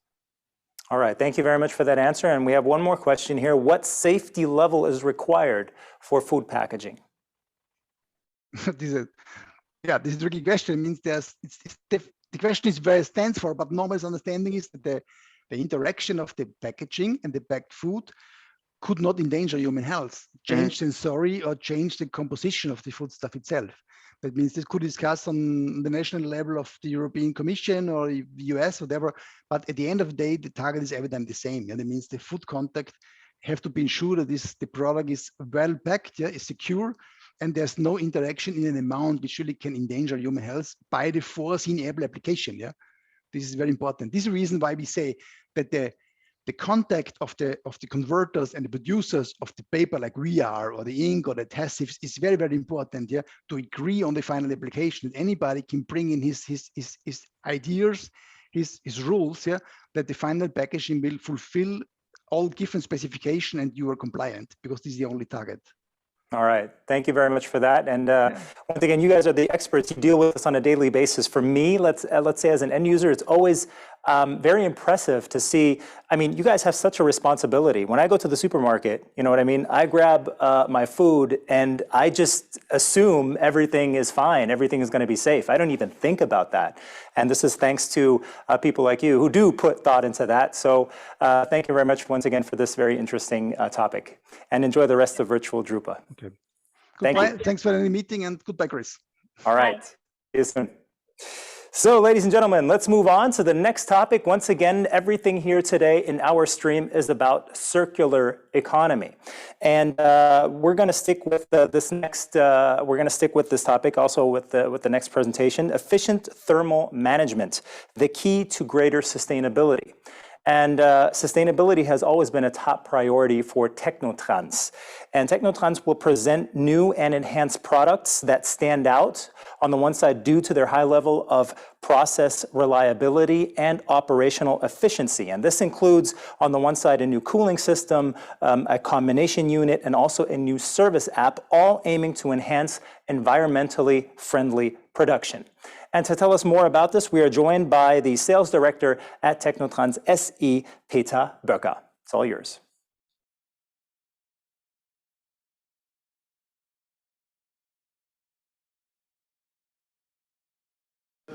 Hello, good day, and a warm welcome to the worldwide audience. My name is Peter Böcker, Global Sales Director at Technotrans. My colleagues Eike Moes, Oliver Milanovic and I are pleased to be part of this first virtual Drupa. The world is changing, that's not new, but not being in Düsseldorf is unusual and unique.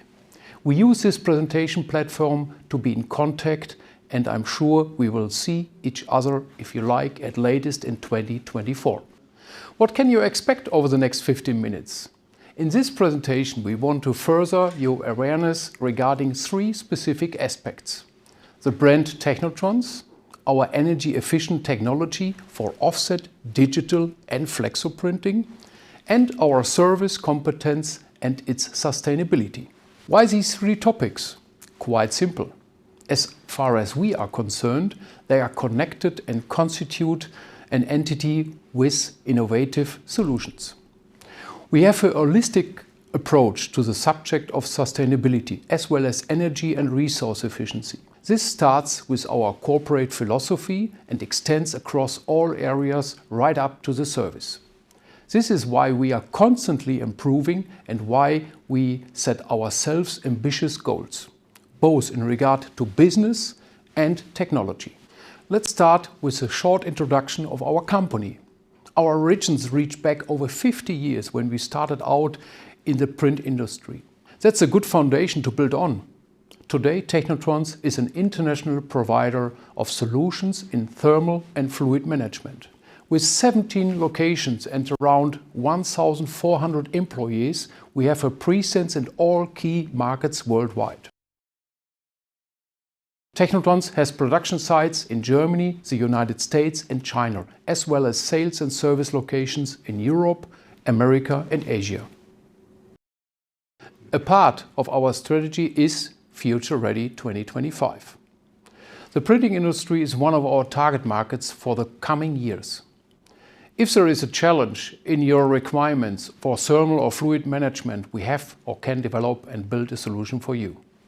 Let us explain how we intend to do this and give you an exclusive insight into our technologies and processes. We want to start with our well-known combination system and its specific and outstanding functions for offset presses called B2C Blue. My colleague Eike Moes is pleased to present you more details about it. Eike, it's your turn and have our full attention. Hello, I'm Eike Moes, Deputy Technology Director at Technotrans. As a solutions provider, we have a clear vision. Whenever there is a challenge regarding thermal management, we can develop customized and ideal solutions. Sustainability, the efficient use of energy and resources, as well as high efficiency factor, all play a significant role. We are able to achieve substantial saving potentials without compromising on performance or operational safety. How do we manage that? By combining various measures. Let me show you, using the example of our combination unit for dampening solution preparation and inking unit temperature control, the new Battersea Blue. First, we use climate-friendly safety refrigerants. By using R513A, we choose an inflammable refrigerant. This has two main advantages. On the one hand, R513A has considerably less global warming potential. The global warming potential value of typical refrigerants such as R47C is 1774. R513A only has a value of 631, which automatically reduces the global warming potential by more than 60%. On the other hand, safety refrigerants stand for less stringent regulations than flammable refrigerants. This helps to maintain a low level with regard to handling, maintenance intervals and mandatory leakage tests, which finally saves user companies time and money. Second, we focus on innovative technology. On the basis of a special cooling concept, we achieve a very high level of energy efficiency. In the new Battersea Blue, we have two separate cooling circuits for dampening solution and the inking unit temperature control. Both circuits are cooled directly and therefore very efficiently. The previous internal cooling circuit, including a pump, could be eliminated. Further savings are achieved by the use of digital squall technology. The refrigeration unit with a digital squall compressor regulates the cooling capacity continuously in accordance with the actual demand. These measures enable us to save further electricity costs of up to 25% compared to the previous model. Third, we actively promote digitalization and digital technologies. In the future, our customers using the Battersea Blue can benefit from an integrated energy management system. It records the energy consumption and ongoing costs via a cost manager. Also, partly dynamic QR codes are generated in the future. In the control device, users can generate these QR codes that allow them to access additional information via cloud. Topics such as instruction manuals, spare part catalogs, maintenance notes, and an automatic contact link are being planned. We expect to implement these digital technologies early next year. Fourth, we consider sustainability in detail and develop our technologies accordingly. This can be seen in the progressive way we deal with limited resources. Let's take, for example, our optimized and retrofittable dampening solution fine filtration. It increases the service life of damp and thereby reduces the demand for consumables such as water, alcohol, and additives. Additionally, there is less maintenance work and the maintenance costs on the printing press as well as on the complete dampening solution system are reduced. Furthermore, innovative process engineering and technology help to significantly reduce the demand for energy and resources. Two examples. By using our patented free cooling function for water-cooled systems, the cooling of offset inking units can be carried out directly via the free cooling function for up to 80% of the annual operating time. During this time, the energy-intensive refrigeration unit is inactive or operating with reduced capacity. Speed control drives for inking unit temperature control and water cooling complete the system. The intelligent control system automatically adapts the system to the required performance level and the climatic conditions. Additionally, the efficient heat recovery offers considerable savings potential. Heat produced in the printing press can easily be used for the temperature control of the paper storage room by using a simple air heater. This was a quick introduction of our efficient technology. My colleague Peter Böcker will now demonstrate how important modularity is for our technological evolution. using one of our latest developments. Thank you, Eike. That's great technology for offset machines. What about solutions for digital and flexo machines? I'm proud to present to you within the next minutes our brand new EcoTectular series. It could be your next high-performance cooling concept for digital or flexo machines. One system, two series called Pure and Extend, specifically designed for your next press investment, which fit exactly to the press requirements. Why? Because we can offer customized solutions quickly by combining modular systems and standardized components. The design and production processes are reduced, and you can get your solution much faster without compromising on individuality. The systems are efficient, sustainable, reliable, and innovative. The required cooling capacity isn't an issue anymore. We can offer a system from 1.5 up to 370 kilowatt. It doesn't matter if it is for one machine or a central cooling system for all of your machines. Various pump performance levels, tank sizes and process medium temperatures from 0 degrees up to 35 degrees C, as well as to different climate conditions from -25 degrees till 50 degrees C and up in a configuration based on your requirements. What about energy efficiency, sustainability, reliability and innovations?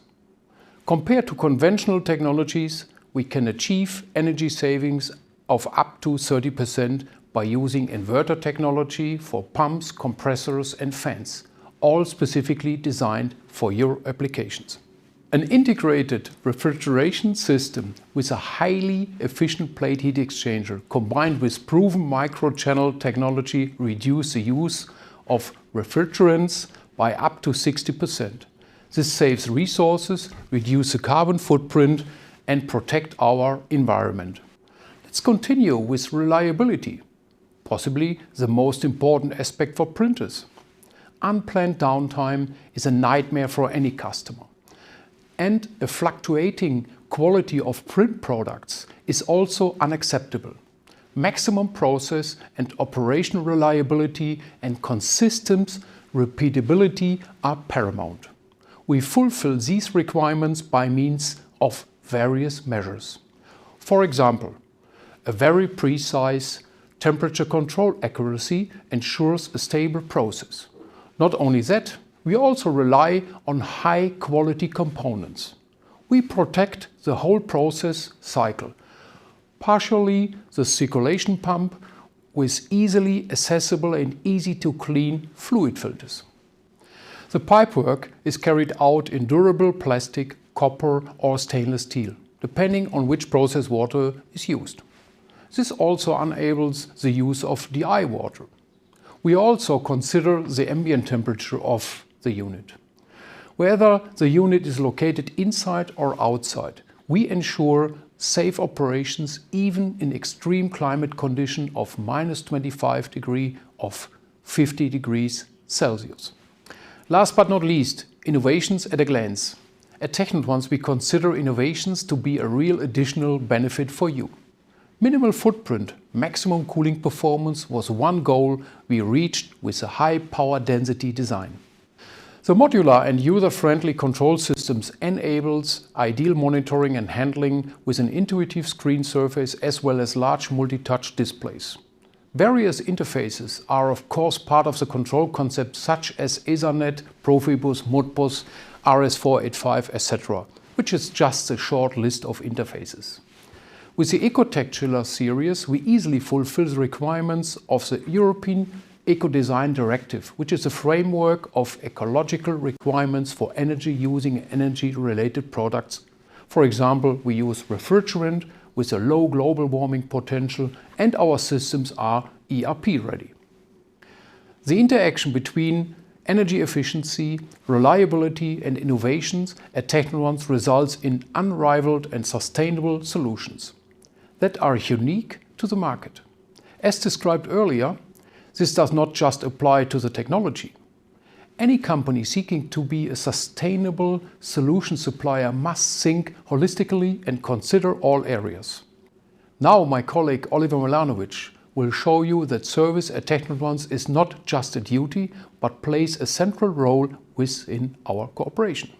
Thank you, Peter, and hello viewers. My name is Oliver Milanovic and I'm the Global Service Director at Technotrans. You may be asking yourself, service and sustainability, how does that fit together? Well, the answer is basically the same as with technology. Sustainability is a result of efficient processes for the whole service life of our machines. Service at Technotrans doesn't just start after the sale of a system. We are a reliable partner for our customers, supporting them from project planning to commissioning and beyond. In concrete terms, this means that we configure a customer-specific system diagram, take care of the turnkey installation, and are also available in the after-sales for technical concerns and maintenance. In order to ensure this around the globe, we have a worldwide service network with our own local companies and service partners. Sometimes numbers say more than 1,000 words. So here's a short overview. We stock more than 200,000 spare parts and we have 160 field service technicians. We do maintenance of more than 130,000 units worldwide, and to facilitate this we have established a 24/7 customer service for fast action. We deliver targeted support via short communication channels in order to ensure the operational safety of our customers and to reduce the burden on the environment. To this end, we also take preventive measures, for example, in the form of an optimally coordinated maintenance program, by training our customers' employees, with regular system checks, and even by providing emergency replacement units at short notice. We also provide individual maintenance contracts of flexible service scope. After all, we are just as flexible when it comes to service as we are with our system solutions.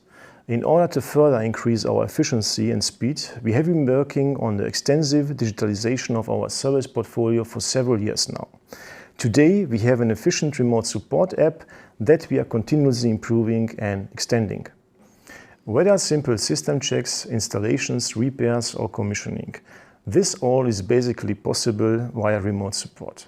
Our employees can view the equipment and instruct the customer in real time via video link. Photos, wiring diagrams and other documents can be exchanged via the app.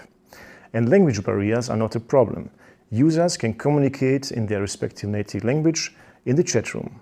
The app automatically translates the message. And if you want to be even closer to the action, then put on a pair of smart glasses. With the app, Technotrans can also provide courses, training sessions and webinars in virtual space. Naturally, this cannot replace the personal contact. However, it is an efficient alternative even after the current contact restrictions. This is because remote support offers many advantages over physical on-site service. Waiting time and cost are minimized for our customers as travel times and travel costs are eliminated. And more importantly, we significantly reduce our CO2 footprint and the risk of infection. If a query cannot be resolved via app, then we will send one of our technicians to the customer. Even then, customers and environment benefit from the digital solution, because the prior contact enables our technician to prepare for the assignment. So, the time was by no means wasted. Thank you, Oliver. This brings us to the end of the speech. Thank you for your attention and we look forward to your questions. Yes, and we have a few questions. So thank you very much, first of all, for this presentation. Here's a question in regard to the new Beta C Blue. Do you have still the same model sizes? And could the savings be reached for all sizes of the new Beta C Blue? Yeah, thank you, Chris. Eike Möse speaking. I can answer this question. Yes, we still have 5 models of the combination unit Beta C from 14 up to 45 kilowatt cooling capacity. And the units still have the same footprint and connections, so comparable to the old series. So no change for the customer at all. In regard to the higher energy efficiency, for all models of the new Beta C, we could reach this savings from up to 25%. All right, thank you very much for that answer. And to you viewers out there, once again, this is your chance to ask questions. We still have a few minutes, so keep them coming. One more. Mr. Böcker, you said that with the new EcoTech chiller, Technotrans is able to deliver customized solutions quickly. What does that mean to the delivery time at all? For the most common versions, we have units on stock, so we can deliver right out of the stock. And for specific solutions, which we have to define with the customer, it takes between 5 weeks and 8 weeks, depending on the specification. All right.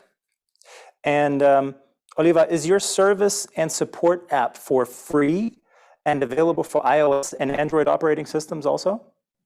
It can be operated with both systems, but it's not for free. We have a basic charge and we have billing by minute.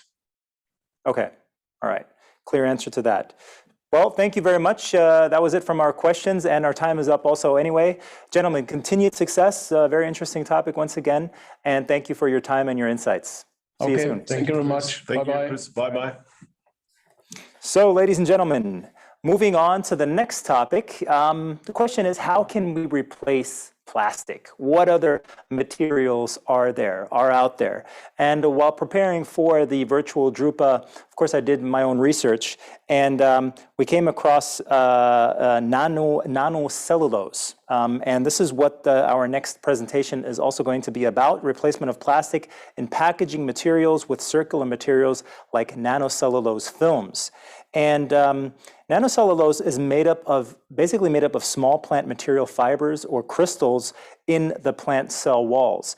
And 3 main advantages I'd like to highlight here are: it's totally biodegradable and non-toxic. It can be extracted from forestry and agricultural waste products, and it can be made transparent and is a better barrier to oxygen than plastic. So this might be the solution. Let's get all the details from the Vice President of Kotema Coating Machinery, Thomas Kohlbusch. Thomas, can you hear us? Yeah, for sure. Thanks, Chris, for the introduction. This sounds very interesting, and you are working on a fantastic production line, or you've come up with this production line concept and demonstrated the process on a click and coat system. Is that correct? Yeah, that's right. We're working on this for several years, and it fits exactly into the topic here at the Drupa. Well, the stage is yours, so go for it. Okay, thanks a lot. So I would like to speak about the replacement of plastic and packaging materials with circular materials like nanocellulose for films and also for coatings. I would like to give a short introduction on the topic itself, on our company, then on nanocellulose technology, which is already existing today, on the process development we did at Kotema Coating Machinery for several years, and to give you a summary on our overall work we did on this topic. So why working on nanocellulose in regard to packaging? There's an easy answer. The average use time of a single-use plastic bag is 12 minutes. And if you see the Great Pacific Garbage Patch, we have to do something to improve the performance of packaging materials. And the easiest way firsthand is, of course, to think about paper, using it as a replacement for plastic films. But of course, you cannot use a standard paper replacing your plastic films. But the need is there. We have an EU plastic strategy. We have big companies like Nestle going into recycled materials. And we have to get into a circular economy in coating, printing, and laminating technologies. Short overview on our Kotema Coating Machinery. Our focus is on coating, printing, and laminating. We are scale-up experts from lab to fab. A big R&D center with several pilot lines in operation. We're doing public funded projects on new technologies, and we focus on high-tech areas in different parts of our community. We are part of the 88 holding in Hamburg. Several companies in the converting business belonging to this technology holding like Grönert, like Drytech, which is building our dryers, and ZAE Antriebssysteme, building drive systems.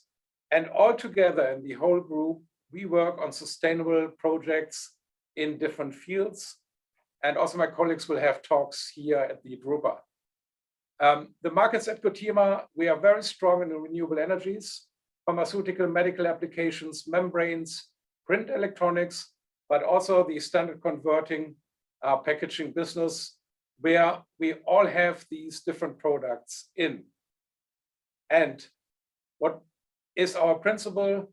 If you look into print electronics, for example, we start from the small sample, we do a proof of concept, we go into pilot coating and printing processes, and from there we do the process optimization into production lines with have a high yield, excellent quality control in the market. To do this and to develop our technology always further, we work in a number of European funded projects. I would like to mention here GreenSense. That's a project where we developed this nanocellulose technology. And the other big project, which is running at the moment, an open innovation testbed, is Flex Function to Sustain, where we exactly use existing packaging technologies and replace substrates and technologies with new disruptive approaches. So why we think we are the company to work on this? Coating is a very old topic. It started in 1830. Mr. Charles McIntosh developed the raincoat, which was basically a rubber coating with a lot of solvents involved. The doctor blade coating, drying, not very environmental friendly, not very friendly to the people which were wearing it. But coating technology developed since then a lot. And I think the key here is to see where is the impact of coating technology into saving the world. On the one hand, a lot of our coating technologies, or printing technologies, are being used in renewable energies. So that's a big part of our work at Cotima. And on the other hand, if you see the left side on the picture, we use nanocellulose to make transparent films or to make barrier coatings onto paper for packaging. So replacing plastic materials we use in print electronics and in other technologies. Nanocellulose, or let's say paper, sounds great for sustainable packaging. It's biodegradable.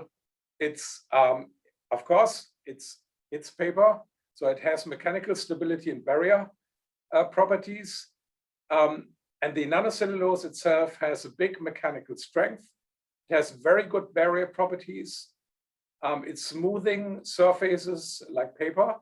And if you do a film out of it, it has an optical transparency, which makes it the perfect product to replace PET in print electronics or other applications.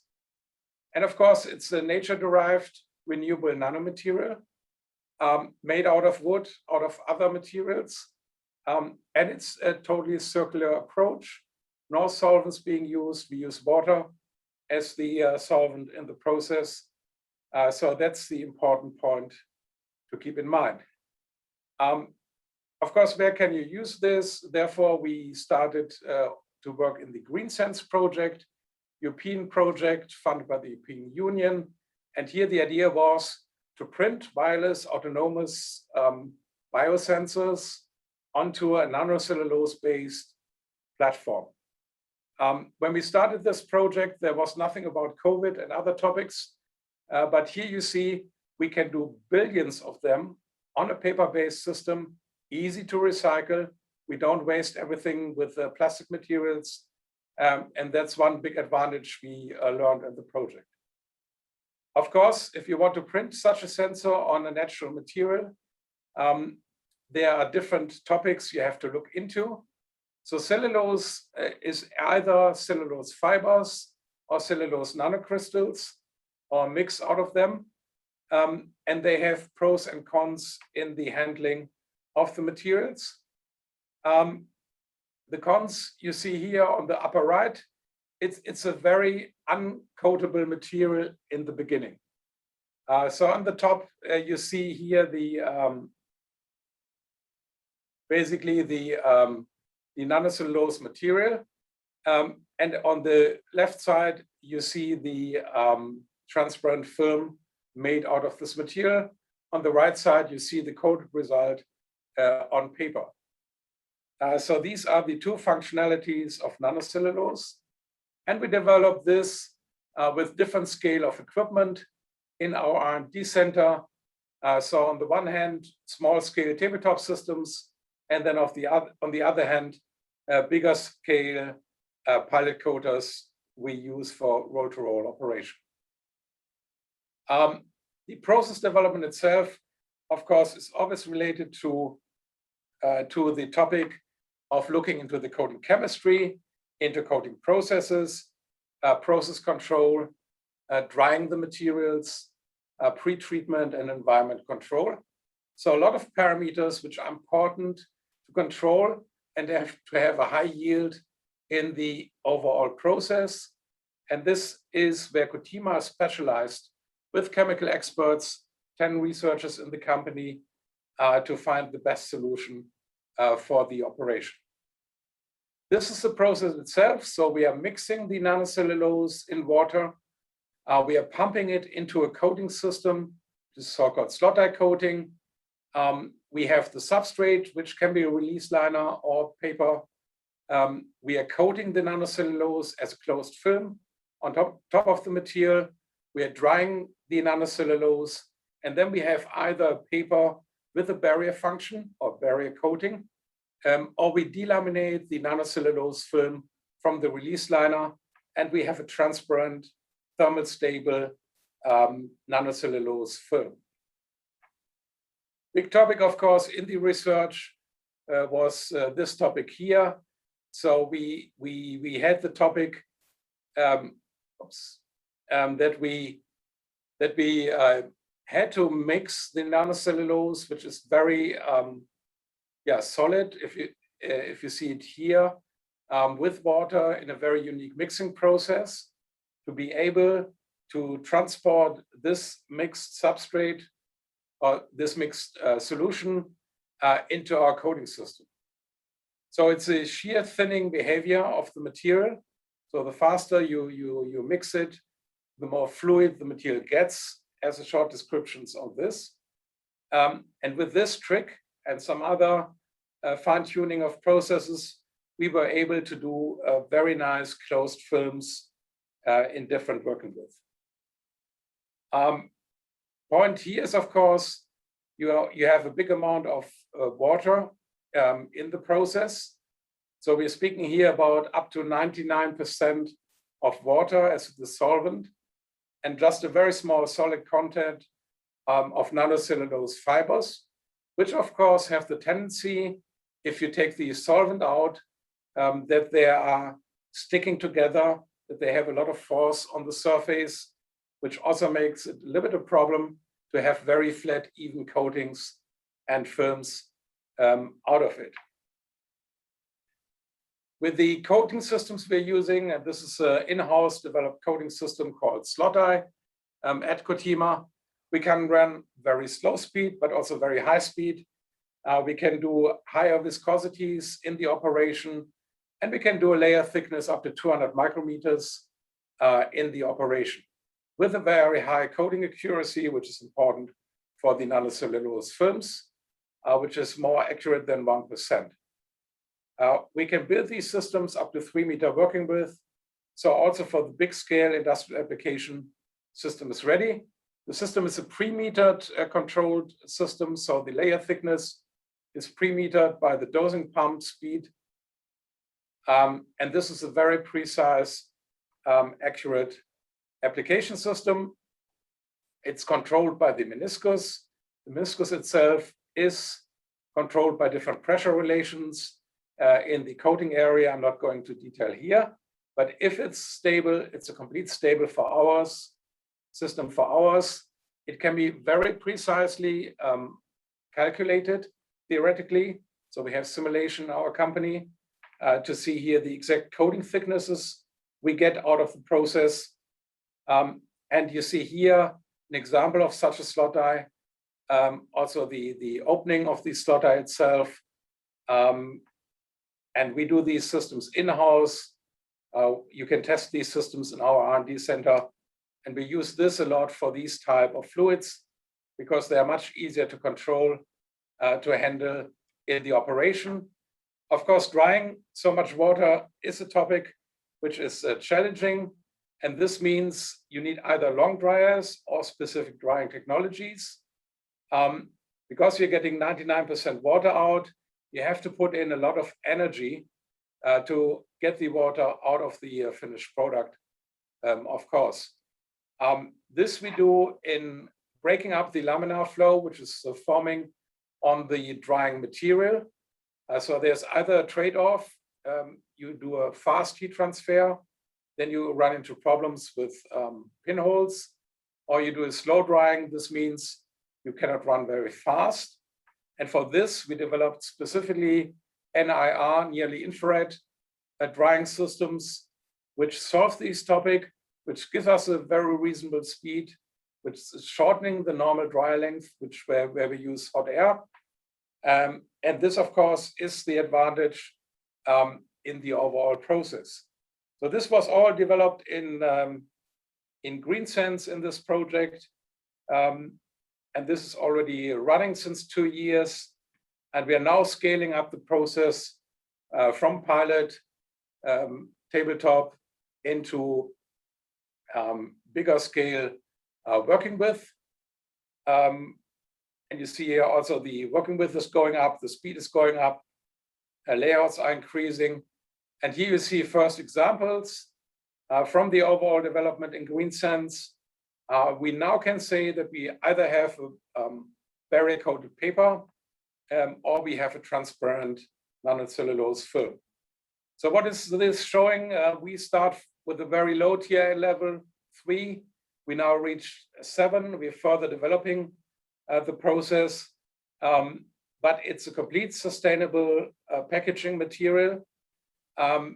It's one of the most promising alternatives we have in the future of our operation. Of course, there's more research going on in Europe on this topic, and you have to find the optimum fit in your operation. But in the end, coming from the old coating technology from 1830 today, we can say we have a sustainable material with our equipment, which will help to solve topics in the world on plastic packaging materials. So with this, I come to an end in time. Thank you very much for your attention. Thank you very much for your presentation, Thomas. And you know, listening to this and reading about the properties that nanocellulose brings to the table, you do wonder, what are the challenges to replace the PET in packaging products with nanocellulose? I mean, this sounds like the solution. It sounds like the solution, but of course, PET is around for a long time. So a lot of product standards have to be adapted to the nanocellulose films.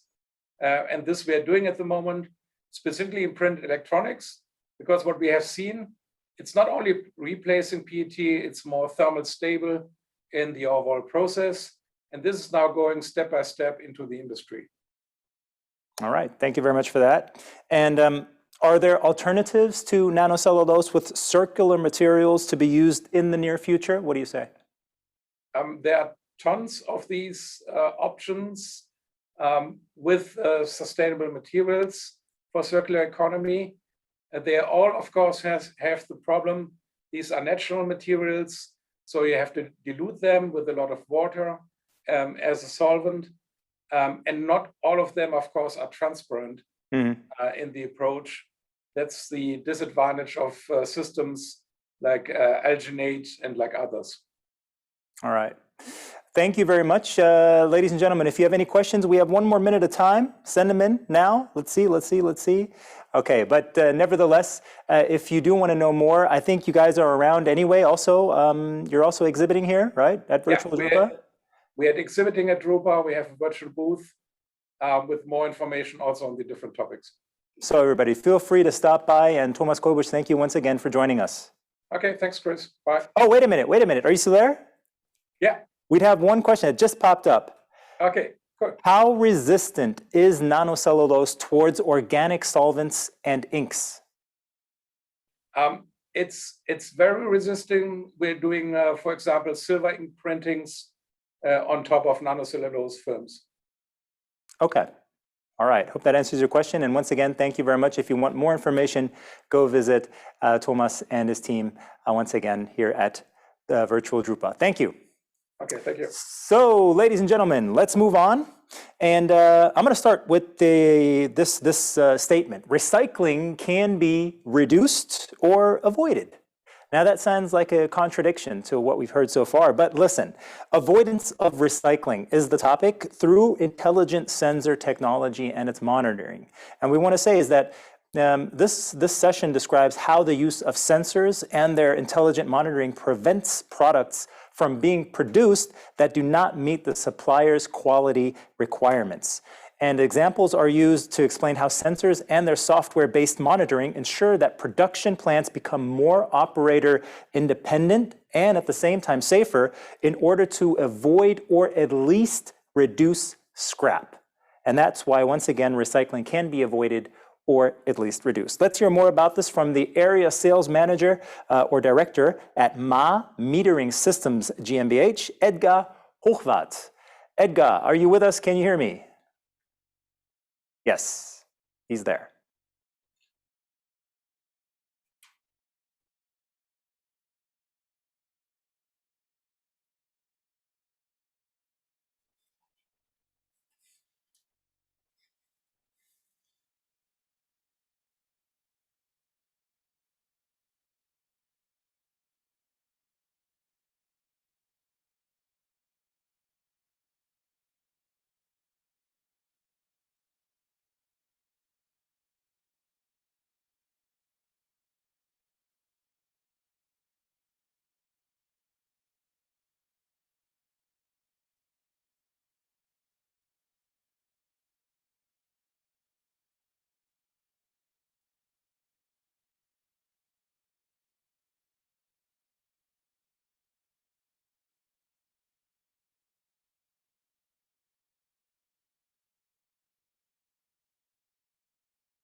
Okay, so was just waiting for a signal here from our technical manager who says we can't hear our expert here at the moment, but let's give it another try.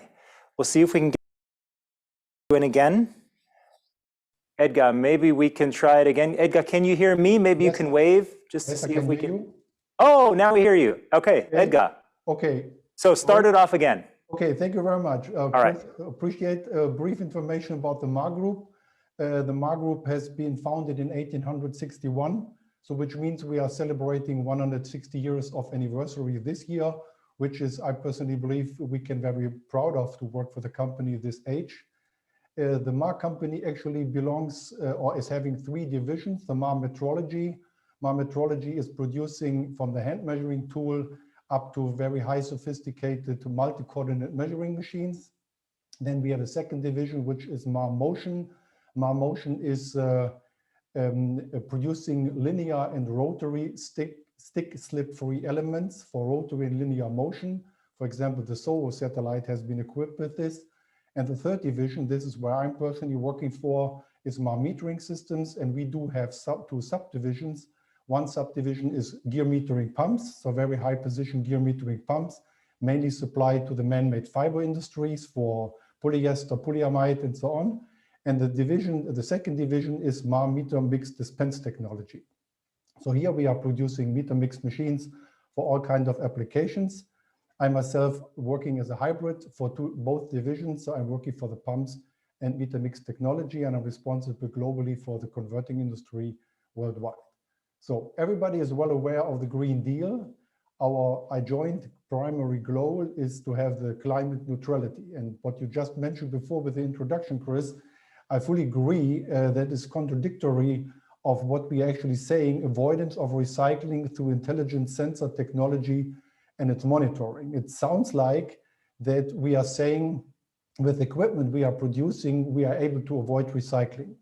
This is not the case, definitely not the case. But what we like to share tonight with you is, and everybody who is listening, what we like to share is the train of thought we developed in regards how can we avoid recycling, because we have seen an awful lot of material being wasted, and this has to be recycled as well. Jumping back briefly into a meeting we had earlier this year on the VDMA, we came along with the Sustainable Product Policy Framework. And inside this sentence you can read on your own, actually two words were catching our attention. This is eco-design, an eco-design framework applicable to the broadest possible range of products. Actually, these two words of eco-design was catching our attention. So with the eco-design, we are going and raising the question, can we have, through the integration of more sensor technology, can we have more eco-design equipment being produced or manufactured?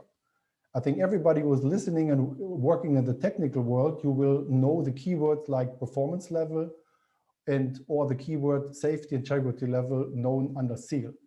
So the safety integrity level and the performance actually is replacing the performance level. And if you look into the global market, you will find in every country and every nation, you will find different of these kind of level to increase safety. So the question we raised ourselves is all these sensor technology you are integrating into the production lines, this is actually leading to a higher power consumption. And now jumping back to the headline, eco-design, is this ecological? This is a question we raised. And then we came along with the idea and asked ourselves the question, why do we recycle and not like to avoid recycling wherever it is possible? So we came along with another couple of questions. We raised and saying, what can go wrong? Or what costs can be occurred? Or what hazards can arise for human beings and the environment? So this is the reason why we are coming to a conclusion saying what can be avoided in terms of circular economy to avoid recycling. So what we would like to share with you tonight is two examples, and going a little bit into details in the technical world. Example number one is, why does it make sense to install a simple pressure sensor on the suction side of a pump? Our answer is, we do guarantee a secure supply of raw materials. And raw materials, everybody knows, today are extremely expensive. So you have a vessel, you have a media, everything, the process is fine, temperature is stabilized, pressure is stabilized, viscosity is stabilized. The process is according to the process condition. So this pump, whatever this pump type of technology is, will feed the raw material into the process. Now we are coming to an example saying the process conditions are not optimal. So for example, the temperature is changing, consequently the viscosity is changing. If the viscosity and the temperature is changing, the process conditions are changing. So when the process conditions are changing and these device will meter the product into the line, it will maybe introduce air because technically said this pump is cavitating. So as the pump is cavitating and is taking the raw material out of the vessel and it's pumping into the process, you can imagine the process is not in a non-stable condition and it is not in a non-compliant condition. So now we can say, okay, we make it very simple. We integrate the pressure sensor. The pressure sensor, we are monitoring the pressure inside the line. If this media is not according to the process condition, you will agree with me saying this pressure will change and we monitor the pressure and then we can say, okay, the process is out of control. But raising the next question, to increase the safety of equipment, it is technically possible to design the sensors redundantly, like a nuclear power plant. Everything is redundantly. But again, the question, this is cost intensive and not economically. So we do have the goal.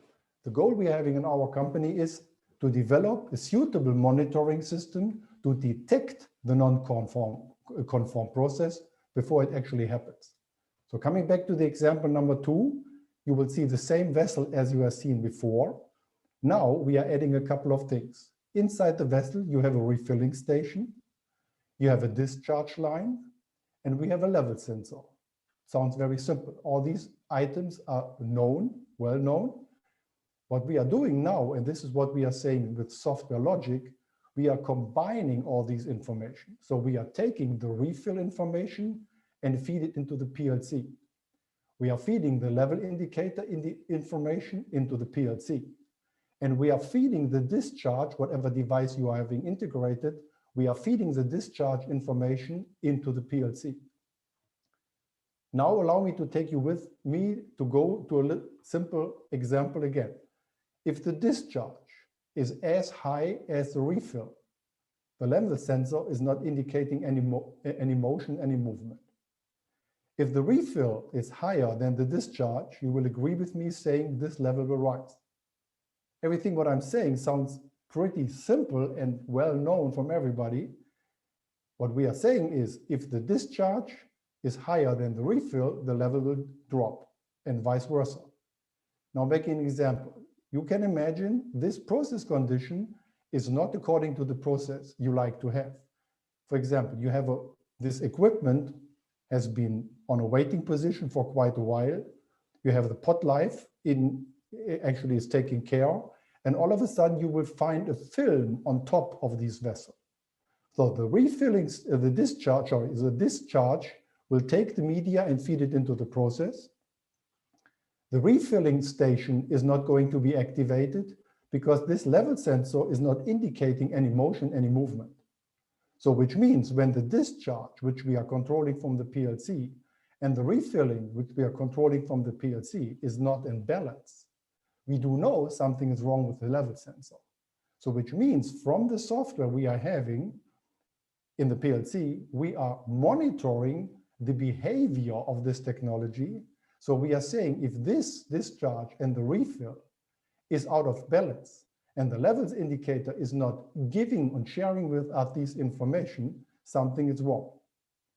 Coming to a conclusion, this is actually the goal with the sensors we are already having to detect functional failures in order to either alert the operator to this non-process compliant behavior, or if the operator is not available, we can safely transfer the plant equipment into a stage where damage is excluded or at least minimized.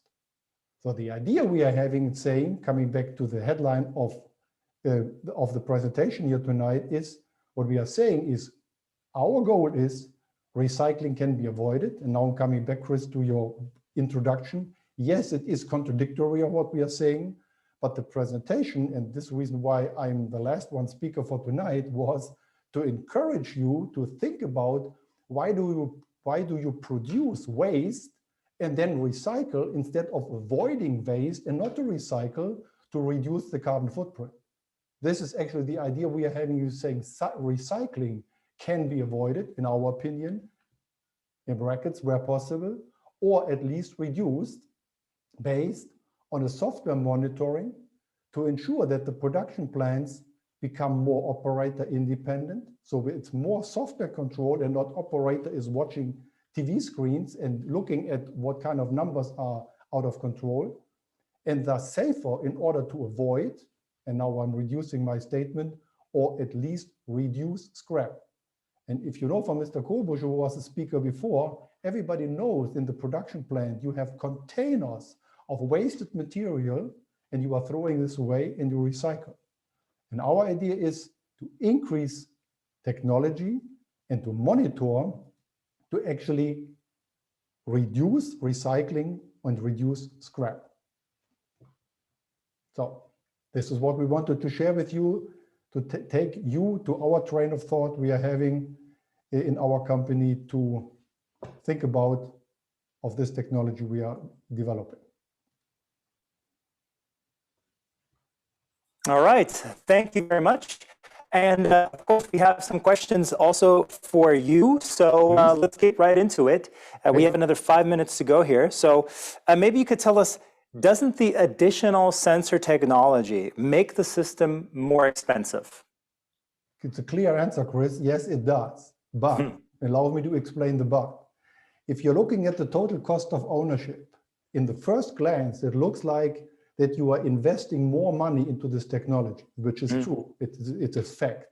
But if you look at the total cost of ownership, for example, when you are looking at the waste you are producing, the labor you are wasting, all these raw materials, which are today in the right to this time, very, very expensive, all this material is not waste anymore. It can be avoided. And this reason why we are saying, if you look at the total cost of ownership of this equipment, and this is actually the goal we are having, is don't look at the price of the investment cost, of the procurement cost. Look at the total cost of ownership, and then you will agree with us, in the long haul, you're saving money for your corporation. All right. Once again, taking a look at the bigger picture for sure. Ladies and gentlemen, if there are any questions you have, once again, send them in. We have a few minutes to go here. Don't hesitate, all right? Now, doesn't this increased software technology make the equipment more complicated to operate?